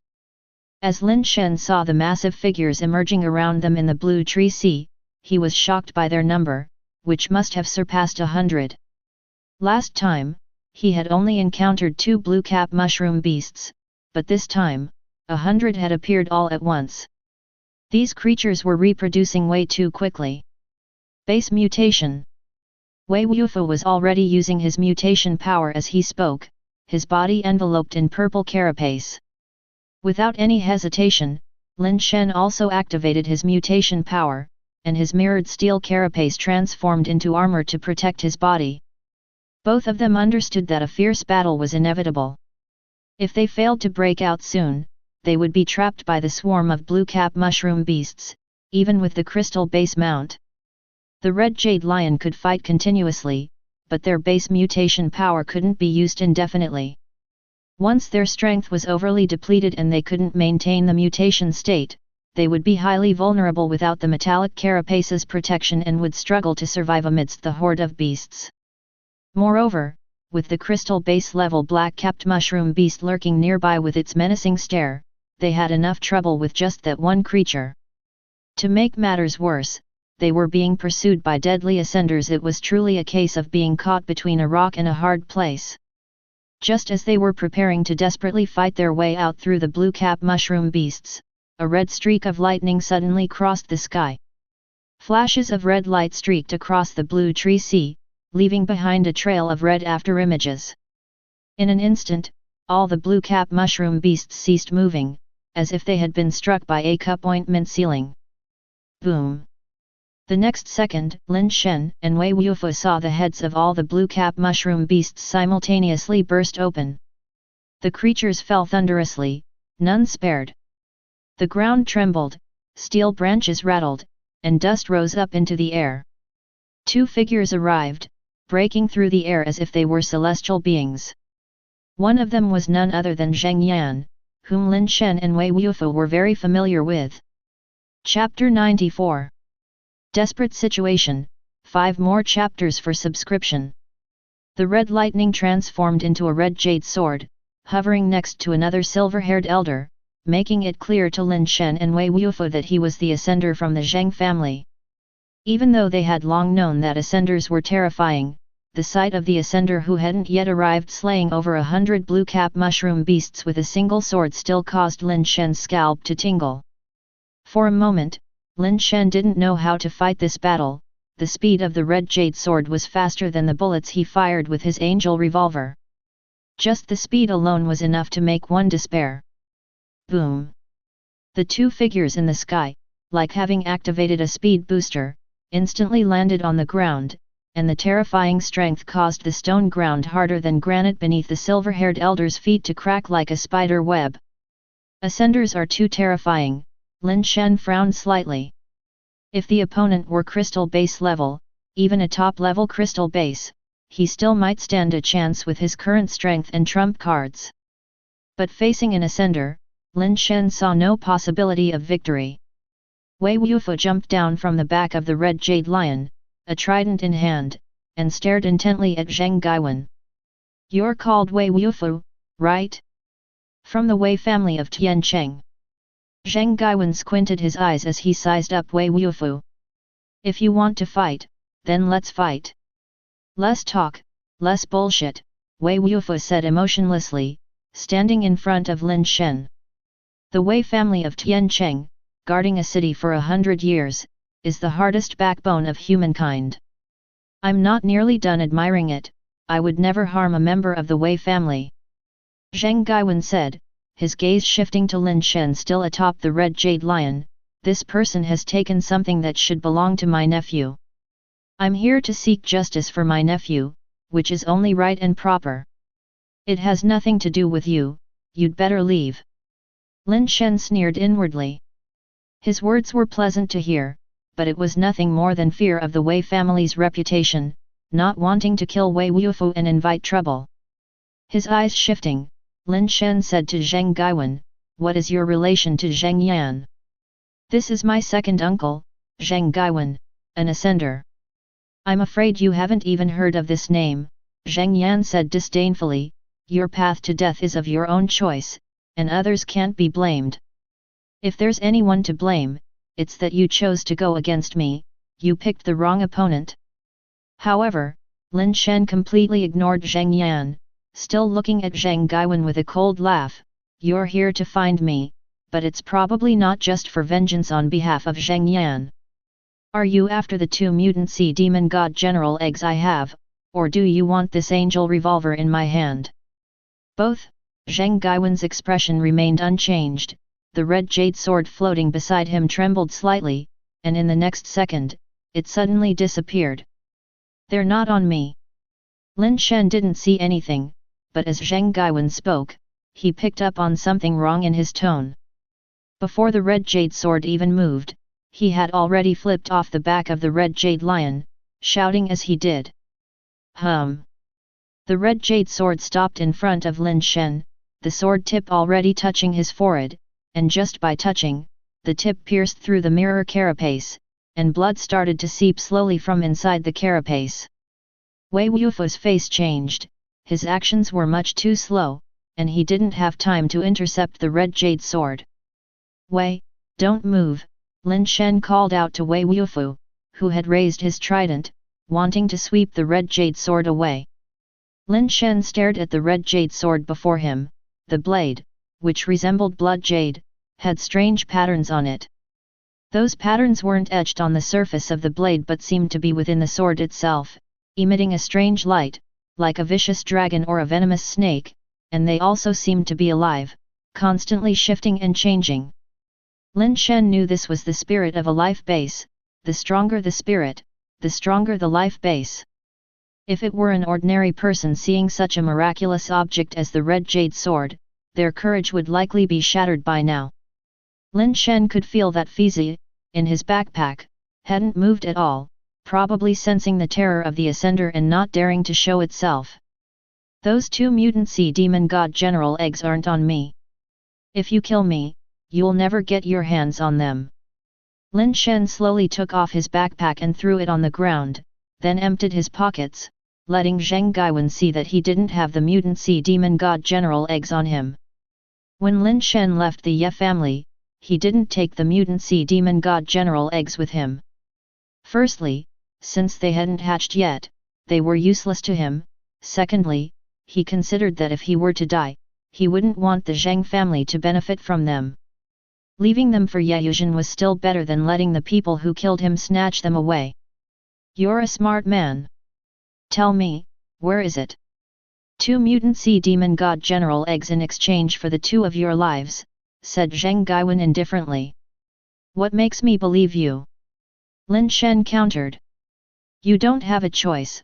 Zheng Gaiwen's gaze intensified, and the red jade sword trembled again. The tip of the sword pierced a little deeper, and blood immediately seeped out. All right, I'll tell you where they are, Lin Shen immediately said loudly. Speak. Zheng Gaiwen's eyes were resolute, as if even the slightest disagreement would cause the red jade sword to puncture Lin Shen's head. The reason he had come so quickly was partly to save Zheng Yan, but another important reason was for those 2 mutant sea demon god general eggs, otherwise, he wouldn't have been in such a hurry to find Lin Shen. At his level, finding a mutated crystal base egg wasn't difficult, but finding a pair of mutated twin eggs that also met his requirements was no easy feat. Had it been just for a red jade lion, he wouldn't have rushed to help Zheng Yan seek revenge. He should have gone to the Realm King cultivation device instead, where the benefits far outweighed those of a red jade lion. Lin Shen had seen through this fact, which is why he had called out as he did, and those words had saved his life for the moment. Can you move that thing away a bit? Lin Shen pointed to the red jade sword at his forehead and said. It's all the same, wherever it is, I can take your life from 1,000 miles away in an instant. Zheng Gaiwen meant that Lin Shen shouldn't try any tricks, as his sword could take his life instantly no matter its location. I'm just trying to point out where I hid the stuff. You're being a little too paranoid, said Lin Shen, with the thing stuck in his forehead, not daring to move his head, only carefully shifting his body. Zheng Gaiwen saw his act and let out a cold snort. The red jade sword immediately moved next to him as if it had teleported. Lin Shen breathed a sigh of relief, wiped the blood from his forehead, moved his neck, and without waiting for Zheng Gaiwen to urge him, began looking around, as if he was recognizing a place. Wei Wufu knew Lin Shen was delaying time, but he couldn't figure out the significance. They had no one to rescue them, and Lin Shen couldn't delay for long. The end result would be the same. If he stubbornly refused to talk, for the mutant sea demon god general eggs, Zheng Gaiwen might still not kill him. But letting Zheng Gaiwen find out that Lin Shen was toying with him might enrage him and make him decide to kill more ruthlessly. After all, for Ascenders, eggs like the mutant sea demon god generals weren't essential. He probably wanted them for future generations of his family. Using them as leverage might not be effective. Lin Shen was delaying time, but he wasn't waiting for rescue, he was waiting for the black-capped mushroom beast. Zheng Gaiwen had killed so many of the black-capped mushroom beast's underlings upon arriving which, knowing the vengeful nature of the beast, it probably wouldn't let slide so easily. He hadn't seen it since the skirmish began, and he didn't know whether it would dare to come out or not. Although the chance was slim, it was better than none. Lin Shen wouldn't let go of any opportunity to survive. Over there, Lin Shen seemed to see something, his eyes briefly brightened, and then he randomly pointed in that direction and said to Zheng Gaiwen. Chapter 95. Underhanded Moves, Additional Chapter for Alliance Hierarch Epicac. Zheng Gaiwen and Zheng Yan both looked in the direction Lin Shen pointed, but they didn't see anything. In fact, it was the direction from which they had come, and they hadn't seen anything when they arrived either. Of course, they couldn't see anything, because there was nothing there to begin with, at least not when they looked that way. By then, everything had already vanished. When Lin Shen had sized up that area just moments before, there had been something there. He had seen a black-capped mushroom beast stealthily standing behind a large tree, revealing only half of its gloomy face and pointing its claw in a certain direction. The next second, the black-capped mushroom beast had disappeared without a trace, not even a sound. At that time, Zheng Gaiwen and Zheng Yan were both staring at Lin Shen and couldn't see anything behind them. However, for the black-capped mushroom beast to make no sound that even Zheng Gaiwen, an Ascender, could hear, its abilities were indeed not average for a crystal-based creature. Lin Shen knew the black-capped mushroom beast was not benign. It feared Zheng Gaiwen and dared not strike itself, so it wanted Lin Shen to lure Zheng Gaiwen to a certain place.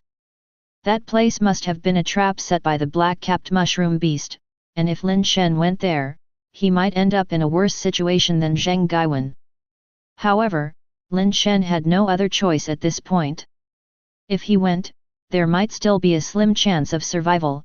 If he didn't, it would truly be a certain death. Lin Shen, don't think you can get off just by randomly pointing in a direction. Lead the way in front.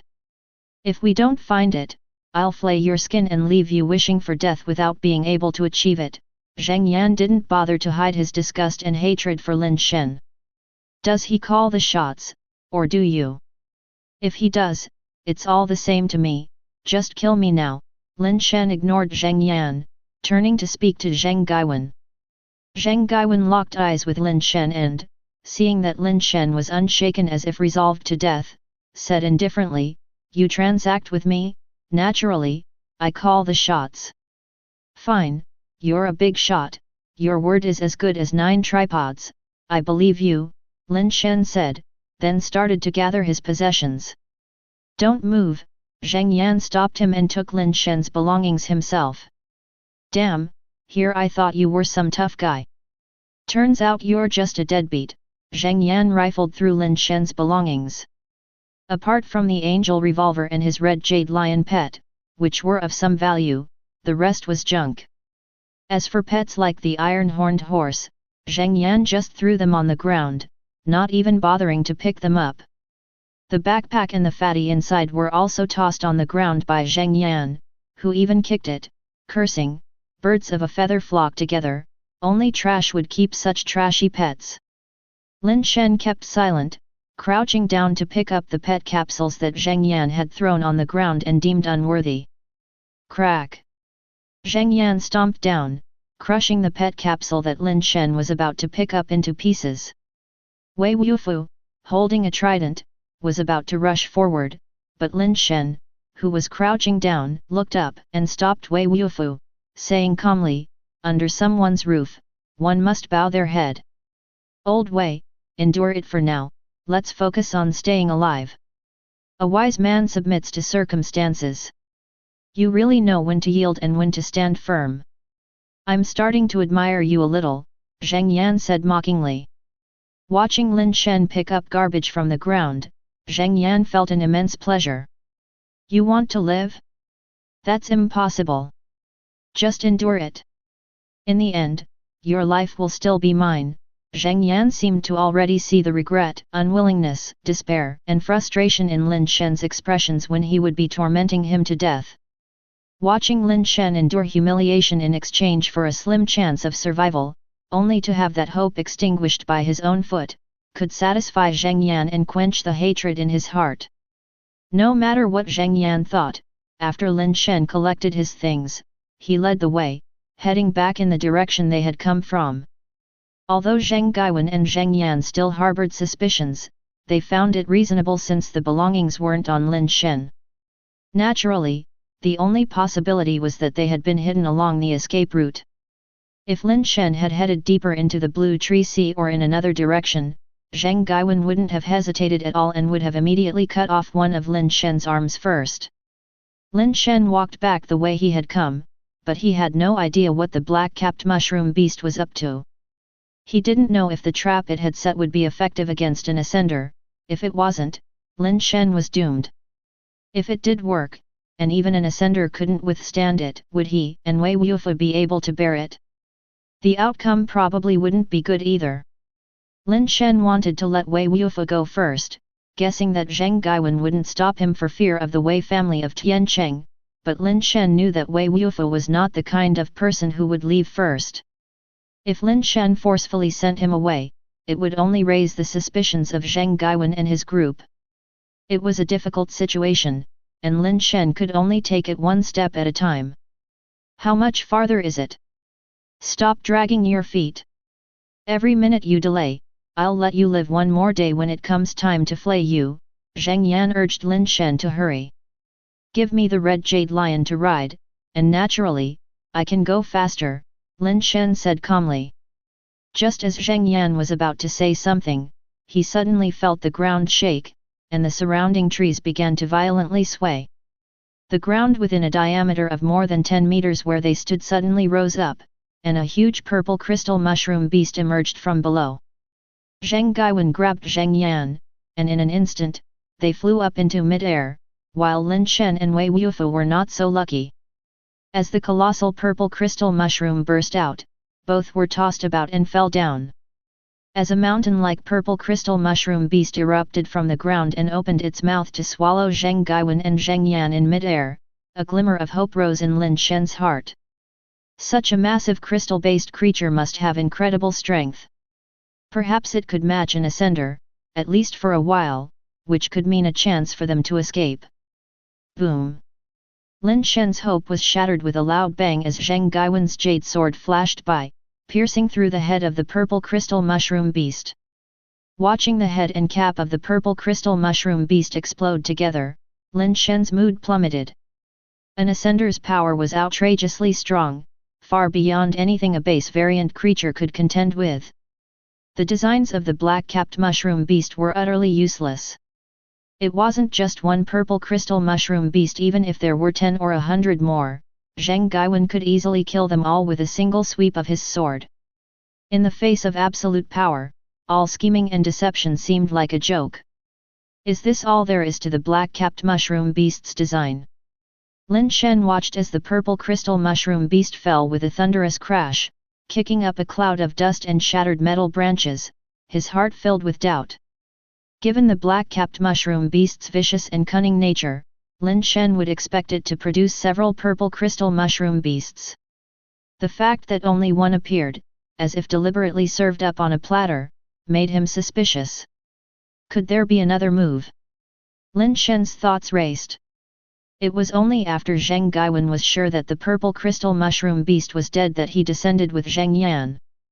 Unaware of the existence of a treacherous and cunning creature like the black-capped mushroom beast, he simply thought it was an ambush by a crystal-based creature and wasn't concerned. Zheng Yan was even a bit excited. The purple crystal mushroom beast was clearly a mutant, and if it happened to be carrying a mutant egg, that would be a huge windfall. As Lin Shen watched Zheng Yan approach the corpse of the purple crystal mushroom beast to see if there were any base mutation eggs within the shattered cap, a thought suddenly struck him. Could it be poison? No, not poison, it must be something more advanced, otherwise, it wouldn't fool Zheng Gaiwen. Lin Shen seemed to have guessed something. But before he could act, he suddenly felt as if the scenery in front of him became dreamlike, as if reality had turned into something out of a comic book, with little sprites whirling before his eyes. Chapter 96. Terrible Illusion. Lin Shen only felt as if the world before his eyes had become the bizarre creation of an abstract painter, filled with indescribable, strange, and erratic phenomena. The trees seemed to have come to life, turning into monsters that uprooted themselves from the ground. They didn't attack Lin Shen, rather, they started wiggling and dancing like they were performing a driving test maneuver, the main feature of which was absurdity. The white clouds in the sky dripped down like milk. Upon closer inspection, it wasn't milk at all, but rather bubbles from a bathtub, in which a beautiful woman was having a bubble bath in the sky. Those bubbles are really in your sister's place. Lin Shen's mind was exceptionally excited as he saw a rope extending all the way to the sky, connected to the bathtub. Lin Shen dashed towards the rope and started climbing up. "Beauty, wait for me, I'm coming to have kids with you." Meanwhile, Wei Wufu was lying on the ground, his arms and legs thrashing fiercely, first doing the breaststroke, then the butterfly, followed by the backstroke, all the while muttering to himself, "Swimming, easy, everyone can, don't be afraid." Seeing the abnormal behavior of Lin Shen and Wei Wufu, his first reaction was to grab Zheng Yan by the collar and fly straight up into the sky, reaching high altitudes in an instant. With Lin Shen in such a state, no one would suspect that it was Lin Shen who had lured him into a trap. Of course, at this time, Zheng Gaiwen had no idea that this was a trap, thinking that the appearance of the purple crystal mushroom beast was a mere fluke. After all, he didn't know that such a sinister black-capped mushroom beast was plotting against him, so he didn't immediately feel the urge to kill Lin Shen. Zheng Gaiwen felt his mind was somewhat off, the view before him seemed hazy. Just as he was about to do something, he suddenly felt that Zheng Yan, whom he was holding, seemed a bit off. Looking down, he saw Zheng Yan hugging his legs and licking them wildly with his tongue, a perverted smile on his face, saying as he licked, "Delicious, truly delicious." Zheng Gaiwen gritted his teeth, threw Zheng Yan down, and turned his head to search for Lin Shen in the forest, intending to kill him first to prevent any problems. But as he turned his head, what he saw before him was no longer a forest, but a giant spirit base sea. Various spirit bases were piled up together like an ocean, each shining brightly and seemingly with spirit patterns flowing within them. Spirit bases, so many spirit bases, an illusion? No, the spirit bases are all mine. Zheng Gaiwen at first still had some willpower, wanting to escape far away, even cutting himself with his sword in an attempt to stay lucid, but in vain, as he was slowly overcome. If the steel-level poison mushroom beast could induce hallucinations in Wei Wufu, then the hallucinogenic ability of this mutated purple crystal mushroom beast was obviously many times more potent, to the extent that even ascenders couldn't escape it. With no one controlling it, Zheng Gaiwen's red jade sword fell crookedly and stuck into the forest soil. Zheng Gaiwen's mouth split into a grin, drooling, as he dropped his backpack and belongings, falling down like an idiot, reaching out to grab branches from the trees. "Mine, all mine. I will become the strongest ascender." All were plunged into madness, and at this moment, a black figure appeared in the forest in the distance, like a killer wearing a conical hat, coldly observing the few who were trapped in illusions. Instead of approaching Lin Shen and the others, it went to the carcass of the purple crystal mushroom beast, leapt up, and delivered a beautiful spin kick, bursting the damaged cap of the purple crystal mushroom beast. Countless purple dust particles, hard to see with the naked eye, burst out, gathering together to envelop a large area nearby like smoke and mist. Looking over at Lin Shen and the others shrouded in the purple haze, the black-capped mushroom beast revealed a sinister smile at the corner of its mouth.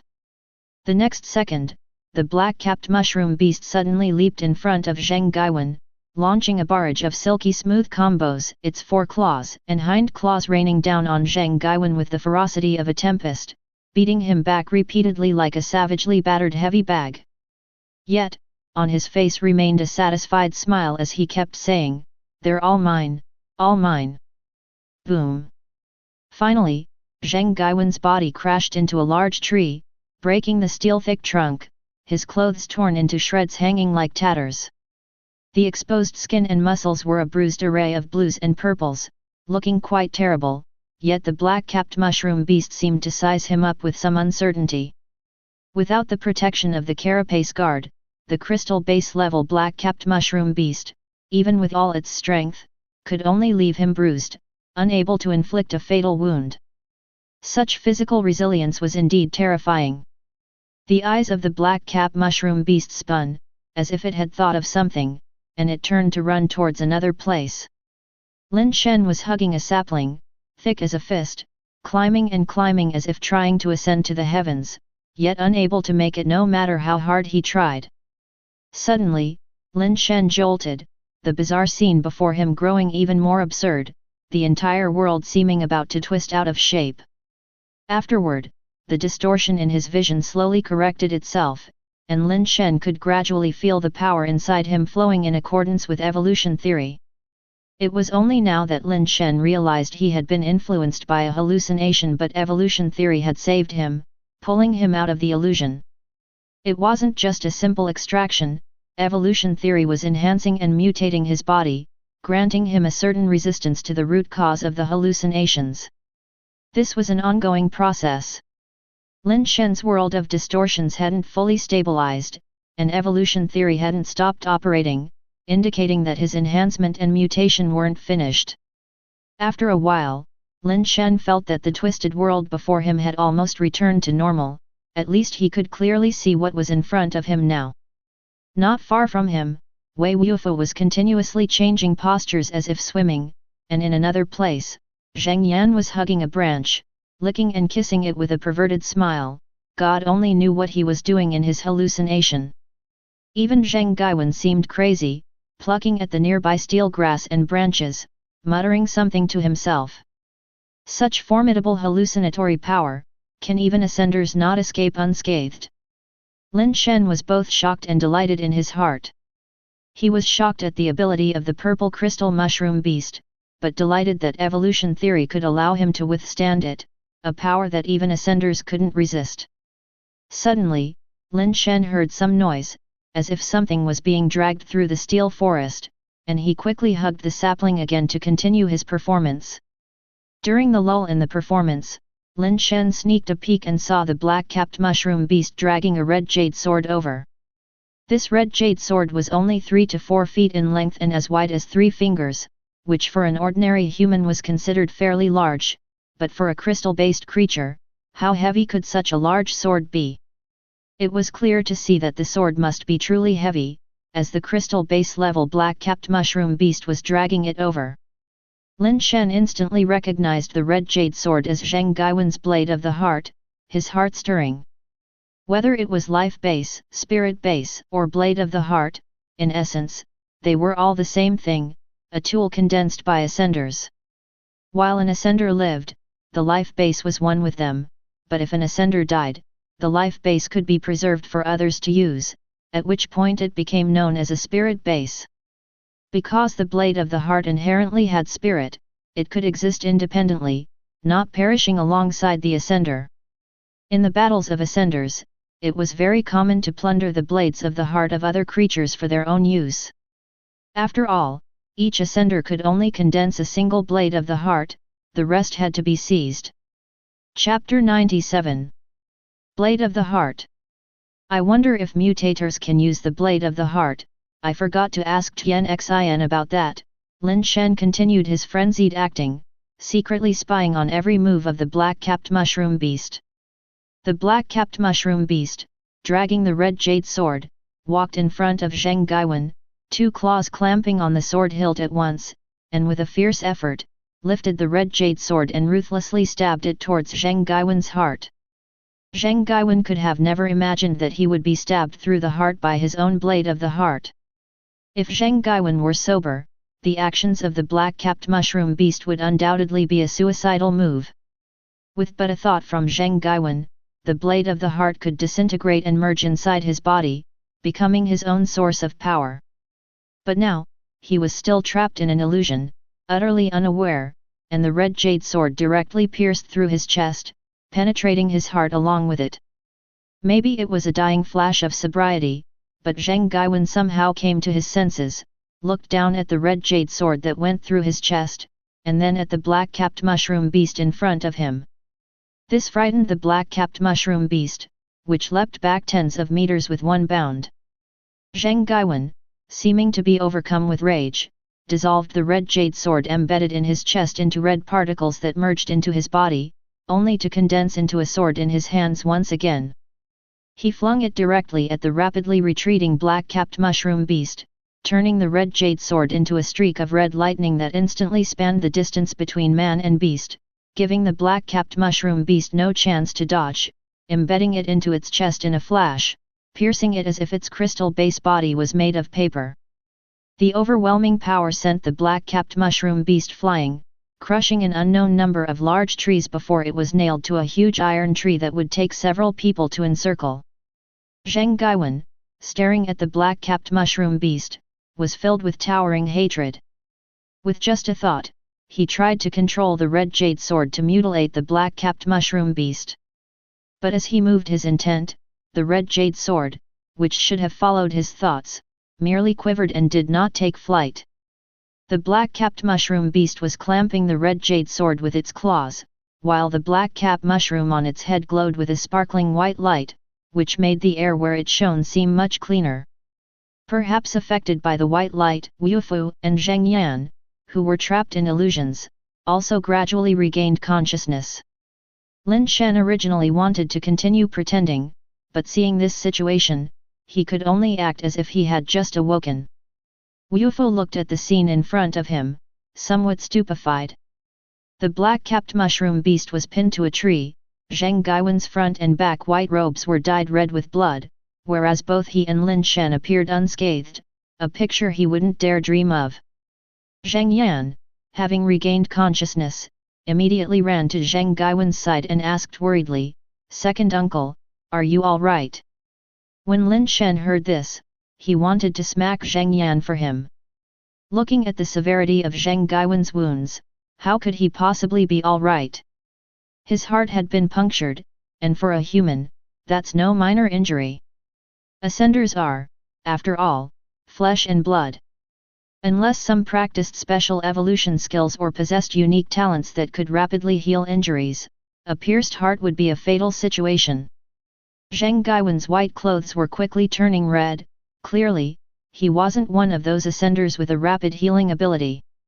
Even if this injury didn't cost him his life, he probably only had half a life left. Zheng Gaiwen paid no attention to Zheng Yan, taking steps towards the black-capped mushroom beast as a red jade-like carapace surfaced on his body. With Zheng Gaiwen's approach, the red jade sword stuck in the black-capped mushroom beast trembled more and more violently, as if it could fly out at any moment. The black-capped mushroom beast gritted its teeth and persevered, the white light on top of its head growing more intense, yet the red jade sword still couldn't fly back. Both Lin Shen and Wu Fu were quite surprised. A crystal base, the black-capped mushroom beast, was actually contending with an ascender, its powers indeed very formidable.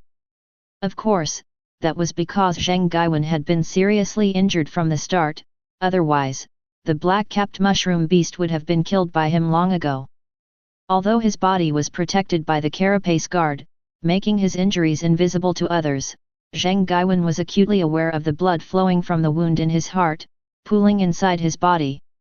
He didn't have much longer to live, and he was determined to take the black-capped mushroom beast, along with Lin Shen and the others, with him before he died. He cursed his carelessness, for as someone who had fought for years in the alien world, he had never considered that he would die on his home planet. In his view, only the mysterious base mutation zones on his home planet contained beings that could harm him. To him, base variant creatures elsewhere were hardly worth mentioning. If he had been more cautious and used carapace guard from the beginning, he wouldn't have met this fate. Having survived many great storms, it was in this insignificant trickle of a problem that he capsized. Zheng Gaiwen's hatred could not be adequately expressed in words. He forcefully stimulated his life base, but in doing so with too much strength, the blood in his heart burst even more fiercely. If it were not for the carapace wrapping around him, the blood might have already spurted out, causing Zheng Gaiwen, who was already unable to exert his full strength, to stagger. Lin Shen, who had originally planned to seize the opportunity to escape with Wei Wufu, saw this situation and exchanged a look with him. Both silently took out their weapons. Wei Wufu gripped his trident tightly while Lin Shen also pulled out the death powder coiled around his body. With a flick of the wrist, the death powder transformed from a string into a long spear. "There's a pet launcher in my backpack. Use the pet inside to kill Lin Shen," Zheng Gaiwen said as he noticed his backpack that had fallen in the distance. He communicated to Zheng Yan at his side. Realizing he had no chance left to live and no longer hoping for Lin Shen to go after the mutant sea demon god general, he must make sure Lin Shen was killed. Zheng Yan hastily ran over to pick up the backpack from the ground, rummaging through it to pull out an antique design pistol-style pet launcher and aimed it directly at Lin Shen.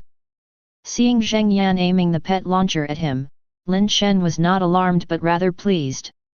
There were indeed people who could kill him with that device, but Zheng Yan definitely wasn't one of them. "That pet launcher is of ascension level. You haven't activated its power yet. Take out the crystal base capsules inside.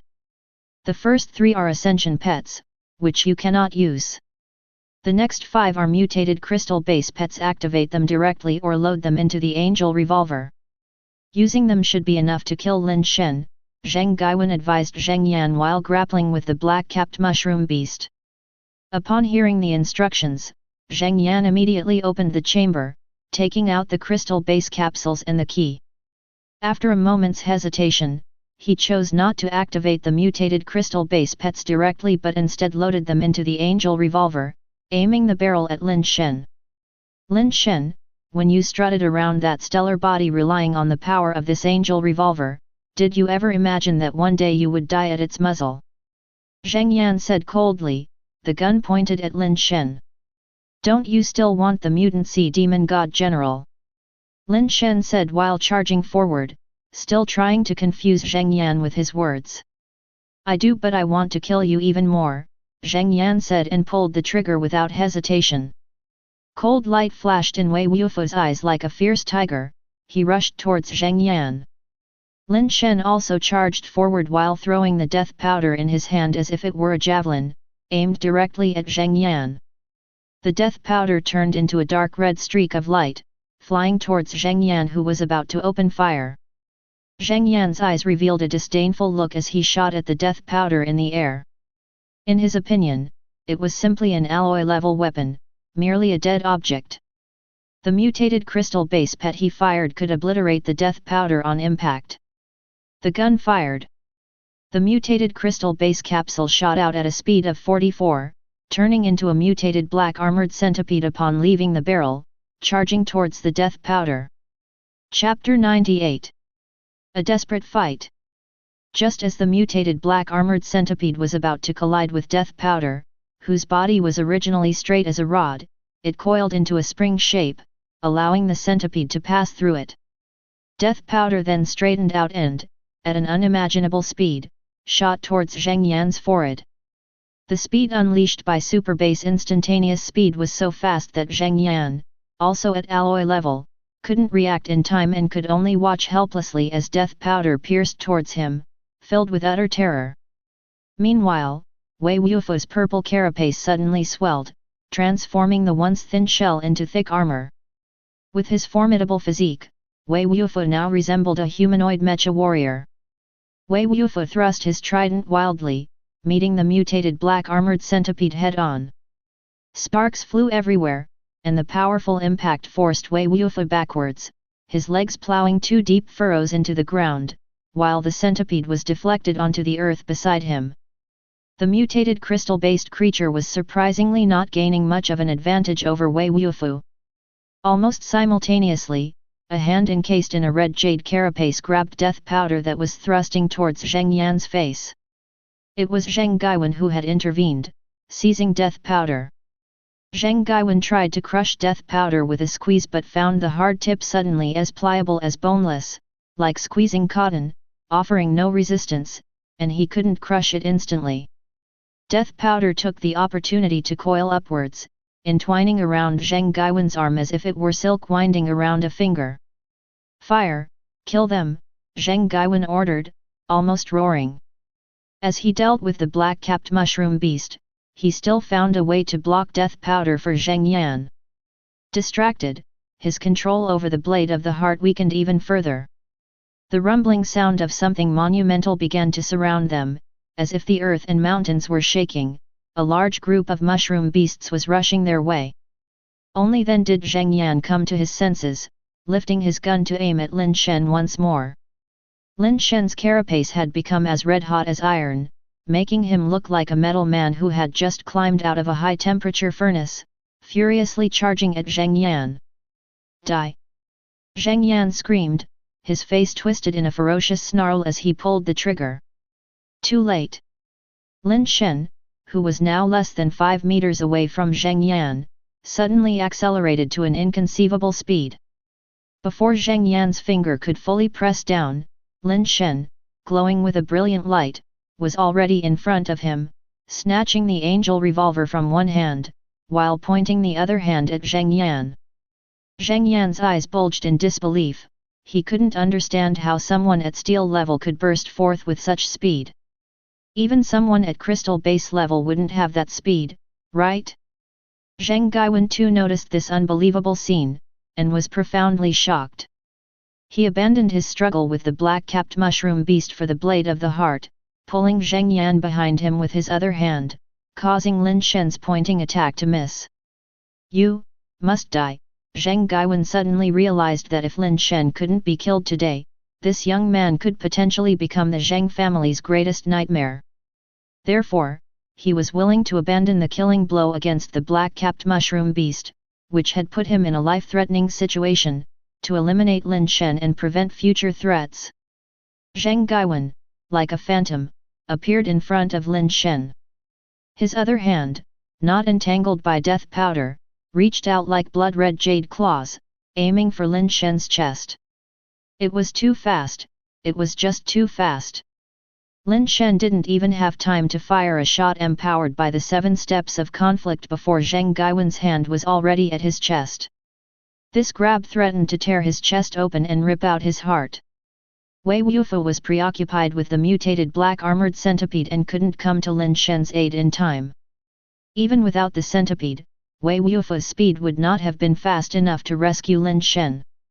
Even in a weakened state, an ascender was still an ascender, far beyond the capabilities of an alloy. As Lin Shen was on the verge of having his chest pierced through, anticipation of seeing Lin Shen cut open was alight in Zheng Yan's eyes, eagerly awaiting the gruesome scene. Zheng Gaiwen was also full of madness. This was the strike he delivered with the last vestiges of his life force, seeking only to kill Lin Shen in one blow, consequences be damned. Although his chest was flooding with blood, it couldn't stop Zheng Gaiwen's resolute intent to crush Lin Shen's heart. Lin Shen desperately tried to retreat, but compared to Zheng Gaiwen's speed, his own was like that of a snail's crawl. In a critical moment, a small white figure suddenly appeared out of nowhere in front of Lin Shen, landing on the back of Zheng Gaiwen's hand that was reaching out to grab him. Zheng Gaiwen's hand, flashing towards Lin Shen like lightning, came to a sudden halt. This momentary pause gave Lin Shen a slim chance at survival. A gunshot rang out, and Lin Shen's figure madly shifted to the left, evading the hand that Zheng Gaiwen had reached out to grab. The small white figure on Zheng Gaiwen's hand also took flight, perching on Lin Shen's shoulder as if it had teleported. Everyone stared at the white dove on Lin Shen's shoulder, their expressions one of incredulous shock. Even Zheng Gaiwen was stunned for a full second. He couldn't believe that an ordinary-looking dove, apparently flesh and blood, could pause his attack for an instant, completely beyond his comprehension. Zheng Yan found it even harder to accept. A pet that looked utterly ordinary, not even a base variant creature, could actually interrupt an Ascender's attack. Just moments ago, he had thought of it as a useless junk pet, and this dealt a dual blow to his psyche, completely breaking his mental defense. Death Powder took advantage of the moment Zheng Gaiwen was dazed to escape his grasp and returned to Lin Shen's side. Mushroom beasts flooded in like a tide from all directions, among them the blue-cap mushroom beasts and purple crystal mushroom beasts.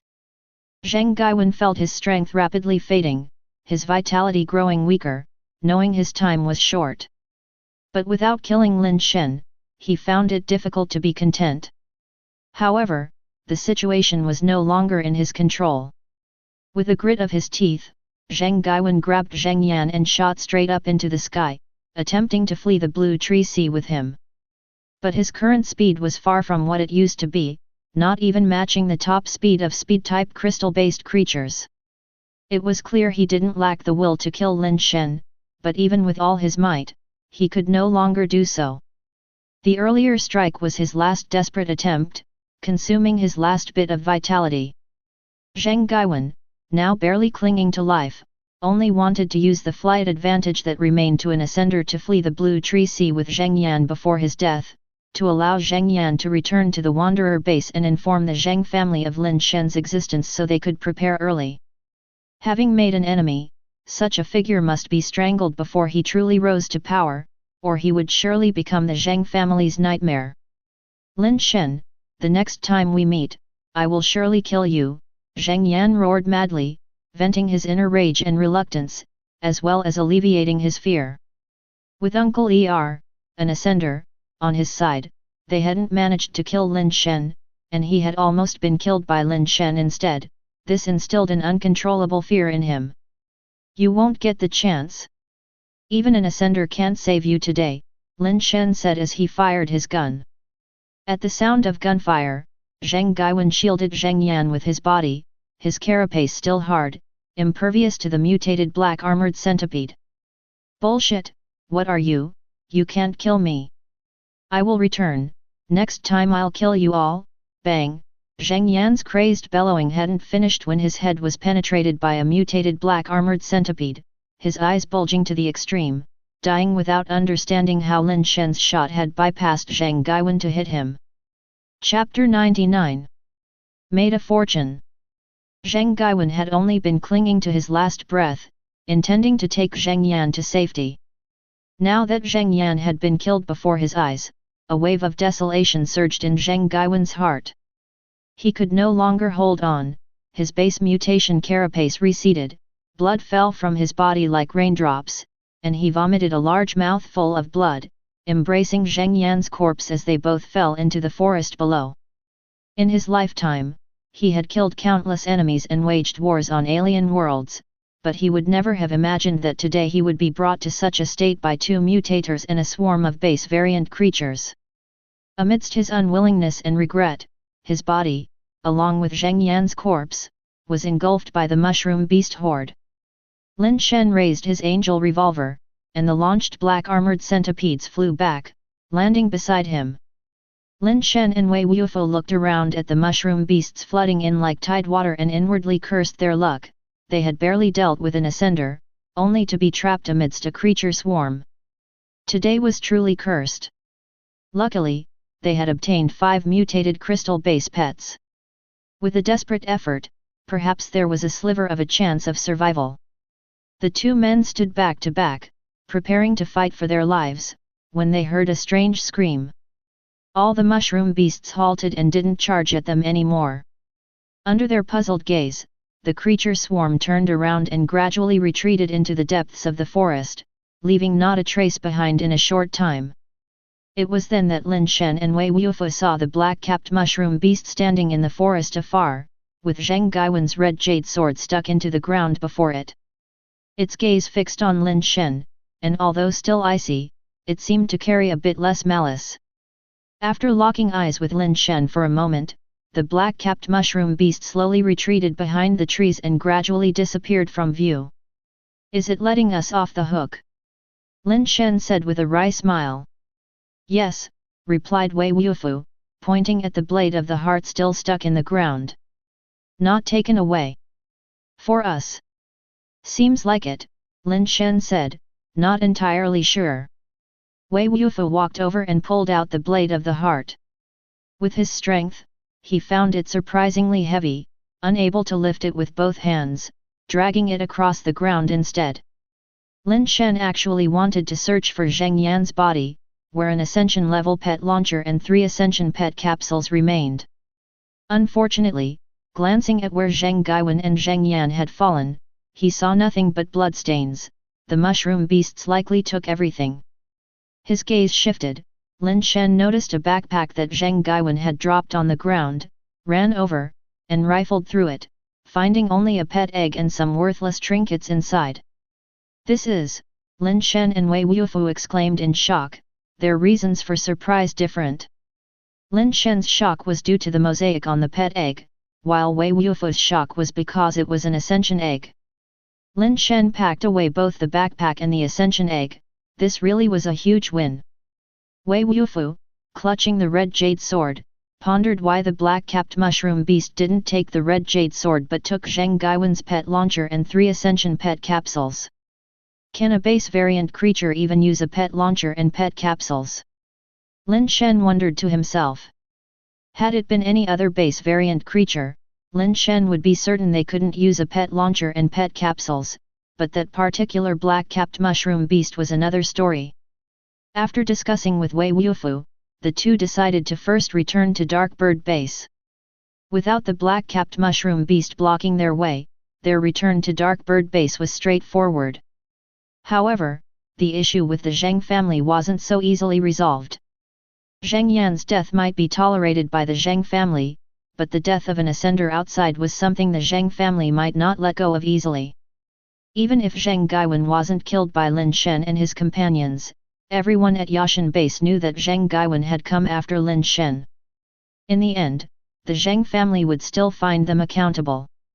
Let's hope the Zheng family doesn't find out so quickly that Zheng Gaiwen and Zheng Yan are dead. Lin Shen had no other solution for now, only to return to Darkbird Base to consult with his eldest sister and see if there was a way to resolve this. "Old Wei, do you think that black-capped mushroom beast left us Zheng Gaiwen's blade of the heart because it was also afraid of Zheng Gaiwen's companions causing it trouble? By leaving the blade of the heart with us, it is as if it has passed the trouble on to us." Lin Shen suddenly thought of this problem. "It's very clever," Wei Wufu said after a long reflection. "Let's stash the item for now." Lin Shen found himself without options, and even if it was as he suspected, there was no reason not to take it. Wei Wufu didn't speak, and no one knew what he was thinking. "Wei, give it to me straight, are you really from Tianquan's Wei family?" Lin Shen couldn't help but ask. Before deciding to keep Wei Wufu by his side, Lin Shen had spoken to him once. At that time, Wei Wufu said it was his elder brother who asked him to look after Lin Shen, but Lin Shen had been somewhat skeptical then. After spending such a long time together, Lin Shen had come to truly believe him because, from what he had come to know about Wei Wufu over these past few days, Wei Wufu simply wasn't capable of lying. However, Lin Shen knew nothing about Wei Wufu's background or origins. "Yes," Wei Wufu acknowledged readily. "That makes things easier. If all else fails, how about our Lin family moves to Tiancheng and follows your lead?" Lin Shen naturally didn't wish to rely on others if there was another way. But in a situation with no alternatives, relying on others was certainly better than death. Besides, with Wei Wufu, a member of the Wei family caring for them, they probably wouldn't fare too poorly in Tiancheng. "Tiancheng, dangerous, very harsh," Wei Wufu said. "How harsh can it be?" Lin Shen asked curiously. If even Wei Wufu, with his personality, said it was very harsh, it must be truly severe. The Wei family still has 13 people left. This was the most complete and fluent sentence that Wei Wufu had ever spoken since Lin Shen had known him. This statement silenced Lin Shen. Over 200 years ago, the Wei family had more than 1,000 members, and now, there were only 13 left. The dangers of Tiancheng were evident. Even the Wei family, respected and feared by everyone in Tiancheng, didn't seem to be faring well, as their numbers dwindled. After returning to Dark Bird Base, everyone treated them with great enthusiasm. The people of Dark Bird Base were aware of the reputations of War God Wei and the Playboy. Now, the whole Dark Bird Base was abuzz with talk that soon, Dark Bird Base might unify under the three families. Lin Shen had killed the mutant sea demon god general with a single shot, and to the people of Dark Bird Base, this made him appear to be the mightiest person in the world. The Qi and Wang families combined weren't match for several shots from Lin Shen. When he returned to the Lin family compound, Lin Miao, who had received the news ahead of time, didn't come out to meet him. The moment Lin Shen walked into the living room, he saw Lin Miao standing solemnly in front of their parents' memorial tablets, holding a bamboo stick in her hand. "Kneel down." The first words Lin Miao spoke upon seeing Lin Shen made him kneel. Lin Shen knelt with a thud. To him, Lin Miao wasn't just a sister, she was more like a mother to him. "Big sis, what are you doing?" Lin Shen dared not stand up and could only speak in a coquettish tone while kneeling, his eyes gazing pitifully at Lin Miao. Given how dearly Lin Miao doted on him, she was likely to feel sorry for him and help him up any second now. Unfortunately, this time Lin Shen miscalculated. Lin Miao still had a cold expression as she said, "What was the promise we four siblings made in front of our parents' memorial tablets? Have you already forgotten it all?" "I haven't forgotten," Lin Shen quickly replied earnestly. "Haven't forgotten? If you haven't forgotten, then why did you go on such a dangerous adventure? What would we do if something happened to you?" Lin Miao scolded angrily, "Haven't we already agreed? Your big sister, along with your third and fourth brothers will handle things outside. You only need to protect your little life, stay alive, marry quickly, have children, and continue the Lin family's lineage. Do those promises still count?" "Of course they count," Lin Shen quickly responded with a smile meant to appease her. "If they count, then hurry up and marry and have children. Don't go on any more adventures."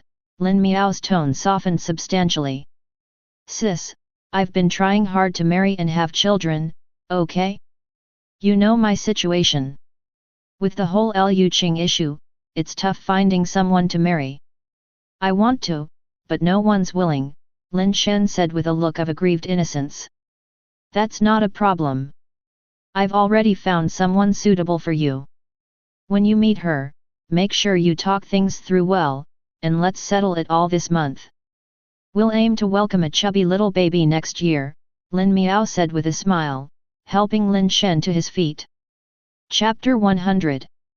Gratitude for saving a life should be repaid with devotion. 5 updates, please subscribe. Who's that? Lin Shen was utterly baffled, unable to think of any woman Lin Miao might have in mind for him. Based on Lin Shen's understanding of her, the women Lin Miao knew were mostly other people's wives, and there weren't any young girls.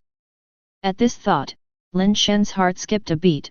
She couldn't be setting me up for a second marriage, could she? Lin Shen didn't truly believe Lin Miao would introduce him to a divorcee, but he once overheard Kang Yun mention that many famous figures in ancient times liked to marry divorced women, preferably those with children. They said women who had given birth had proven their capabilities, ensuring they'd be good at childbearing if you married them. At the time, Kang Yun had shared the story with Lin Shen as a joke, but now that Lin Miao suddenly sprang this on him, Lin Shen seriously wondered if Lin Miao intended to introduce him to some wealthy widow. Although Lin Shen didn't mind living off a woman, there was a condition: he had to be attracted to her. "She's already in the garden out back, come on, I'll take you to meet her. Have a good chat, and if you marry her, you won't have to worry about anything ever again." Lin Miao pulled Lin Shen toward the back garden. "Big sister, I have something important to discuss with you," Can we go after we've talked? After hearing Lin Miao's words, Lin Shen became even more convinced that he was right. His sister had gone crazy to the point of introducing him to a wealthy single lady. Nothing is more important than this matter. Talk after you've met her. Lin Miao didn't give Lin Shen a chance to speak and pulled him straight into the garden at the back. How about that? Isn't she beautiful? In all my years, I've never seen a woman this stunning. If you marry her, it would be your good fortune, Lin Miao whispered to Lin Shen, her gaze fixed on a spot in the garden. From a distance, Lin Shen saw a mosaic figure standing by the fish pond. His expression shifted as he looked at Lin Miao and asked, "Big sister, do you know who she is?" "Of course, I do. Your college junior, Bai Shenfei. Didn't she help you out a while back? How could you have had the chance to escape if it weren't for her? Repay the life-saving grace with a marriage proposal," Lin Miao declared earnestly. "Sister, what are you even talking about?" Lin Shen was somewhat speechless. "What, you think she's too old for you? I've already asked, although she's your younger senior, she's much younger than your fourth brother, only 3 years older than you. A woman 3 years older is like a gold brick, 3 years is no issue at all. It's not about the age." Lin Shen didn't know quite what to say for a moment. What's with all this talk about this problem or that problem? Go on and have a good conversation with her, and if it doesn't go well, you're not allowed to eat today. Lin Miao pushed Lin Shen forward and left the garden herself. Such a beautiful girl would be perfect to carry on the Lin family legacy. Do your best to win her over, your sister is rooting for you. As she left, Lin Miao didn't forget to offer encouragement to Lin Shen, making a heart shape with her fingers. Lin Shen shook his head helplessly and walked toward the fish pond. "Why are you here?" Lin Shen approached Bai Shenfei, found a place to sit down, and asked listlessly. "What, now that you've become a playboy, I'm unworthy as your senior sister?" There was a sting in Bai Shenfei's words. "Bai senior sister, please stop teasing me. Playboy isn't exactly a compliment, is it?" Lin Shen sighed. "How's your cultivation of the base mutation technique I gave you coming along?" Bai Shenfei asked with a smile. "Haven't practiced," Lin Shen said bluntly. "Why not practice?" Bai Shenfei frowned. "It's not working for me," Lin Shen admitted truthfully. He simply couldn't master the talent theory, no matter how hard he tried. Perhaps his talent really wasn't enough. "Won't you give it another try?" Bai Shenfei was clearly a bit displeased. "No more trying, I've already chosen my base mutation technique, and I've started practicing it." Lin Shen had decided to continue practicing the flawed version of evolution theory. The effect of the flawed evolution theory was already good enough, at least Lin Shen hadn't heard of any base mutation technique that was more practical than the flawed evolution theory he was practicing. After practicing evolution theory, even his duration of super base change increased significantly, his normal mutator state lasted longer than that of the average mutator. He made this discovery during his fight with Zheng Gaiwen. The higher the stress on his body, the more the evolution theory allowed his body to withstand. The more often he used super base change, the longer evolution theory allowed him to maintain that state, an effect that was difficult to achieve with any other base mutation technique. Applying evolution theory to the steel carapace was even more effective than on his flesh and blood. "What base mutation technique are you practicing?" Bai Shenfei asked thoughtfully. "Evolution theory," Lin Shen answered honestly. Immediately, Bai Shenfei furrowed her brows. "Why would you choose evolution theory? Hasn't anyone told you it's the most basic base mutation technique?" "Basic doesn't necessarily mean bad, I think evolution theory is quite good," Lin Shen asked curiously. "Why are you suddenly interested in what base mutation technique I'm cultivating? Didn't you say you wanted to be my boyfriend? I thought you had been diligently cultivating gift theory recently." "It seems others are right after all, men's mouths are deceitful, they're unreliable," Bai Shenfei sighed. "What, you're being pressured into marriage too?" Lin Shen could sense an indescribable melancholy in Bai Shenfei's sigh, which piqued his curiosity even more. If it were only about being pressured to marry, Bai Shenfei scattered all the fish food into the pond, leaned on the railing, and rested her cheek in one hand while watching the fish scramble to feed. Then what is it for? The more Bai Shenfei withheld, the more curious Lin Shen became. He could barely keep his gossipy soul in check. Would you be willing to spend your life with a man you've never met? Bai Shenfei suddenly asked, startling Lin Shen. First, I don't like men.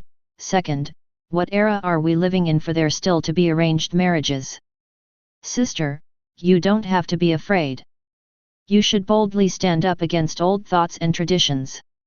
Bai Shenfei interrupted Lin Shen's impassioned speech with a glare. What are you talking about? No one is forcing me, Mr. Tian has chosen the person for me. No, sister, what do you mean? What do you mean Mr. Tian has chosen for you? You haven't been conned by a fortune teller, have you? Lin Shen was growing more incredulous. Bai Shenfei didn't seem like someone who could be fooled by a con artist, yet she was saying such things. The base mutation technique I gave you is called talent theory, Bai Shenfei, tired of his nonsense, calmly stated, it is a purely human-created base mutation technique.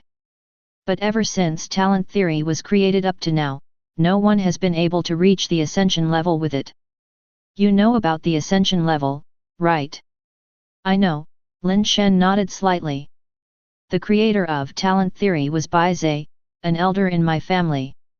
Our family has been researching talent theory for a long time. By my generation, we finally found a method to break through talent theory. What's the method? Lin Shen had already guessed a bit. Dual cultivation, Bai Shenfei slowly uttered the two words. Thank you for watching. Continue exploring the fascinating world of Chinese novels with us. Hit that subscribe button on Chinese Novel Audiowave to stay updated with our latest stories. And never miss out on a great listen.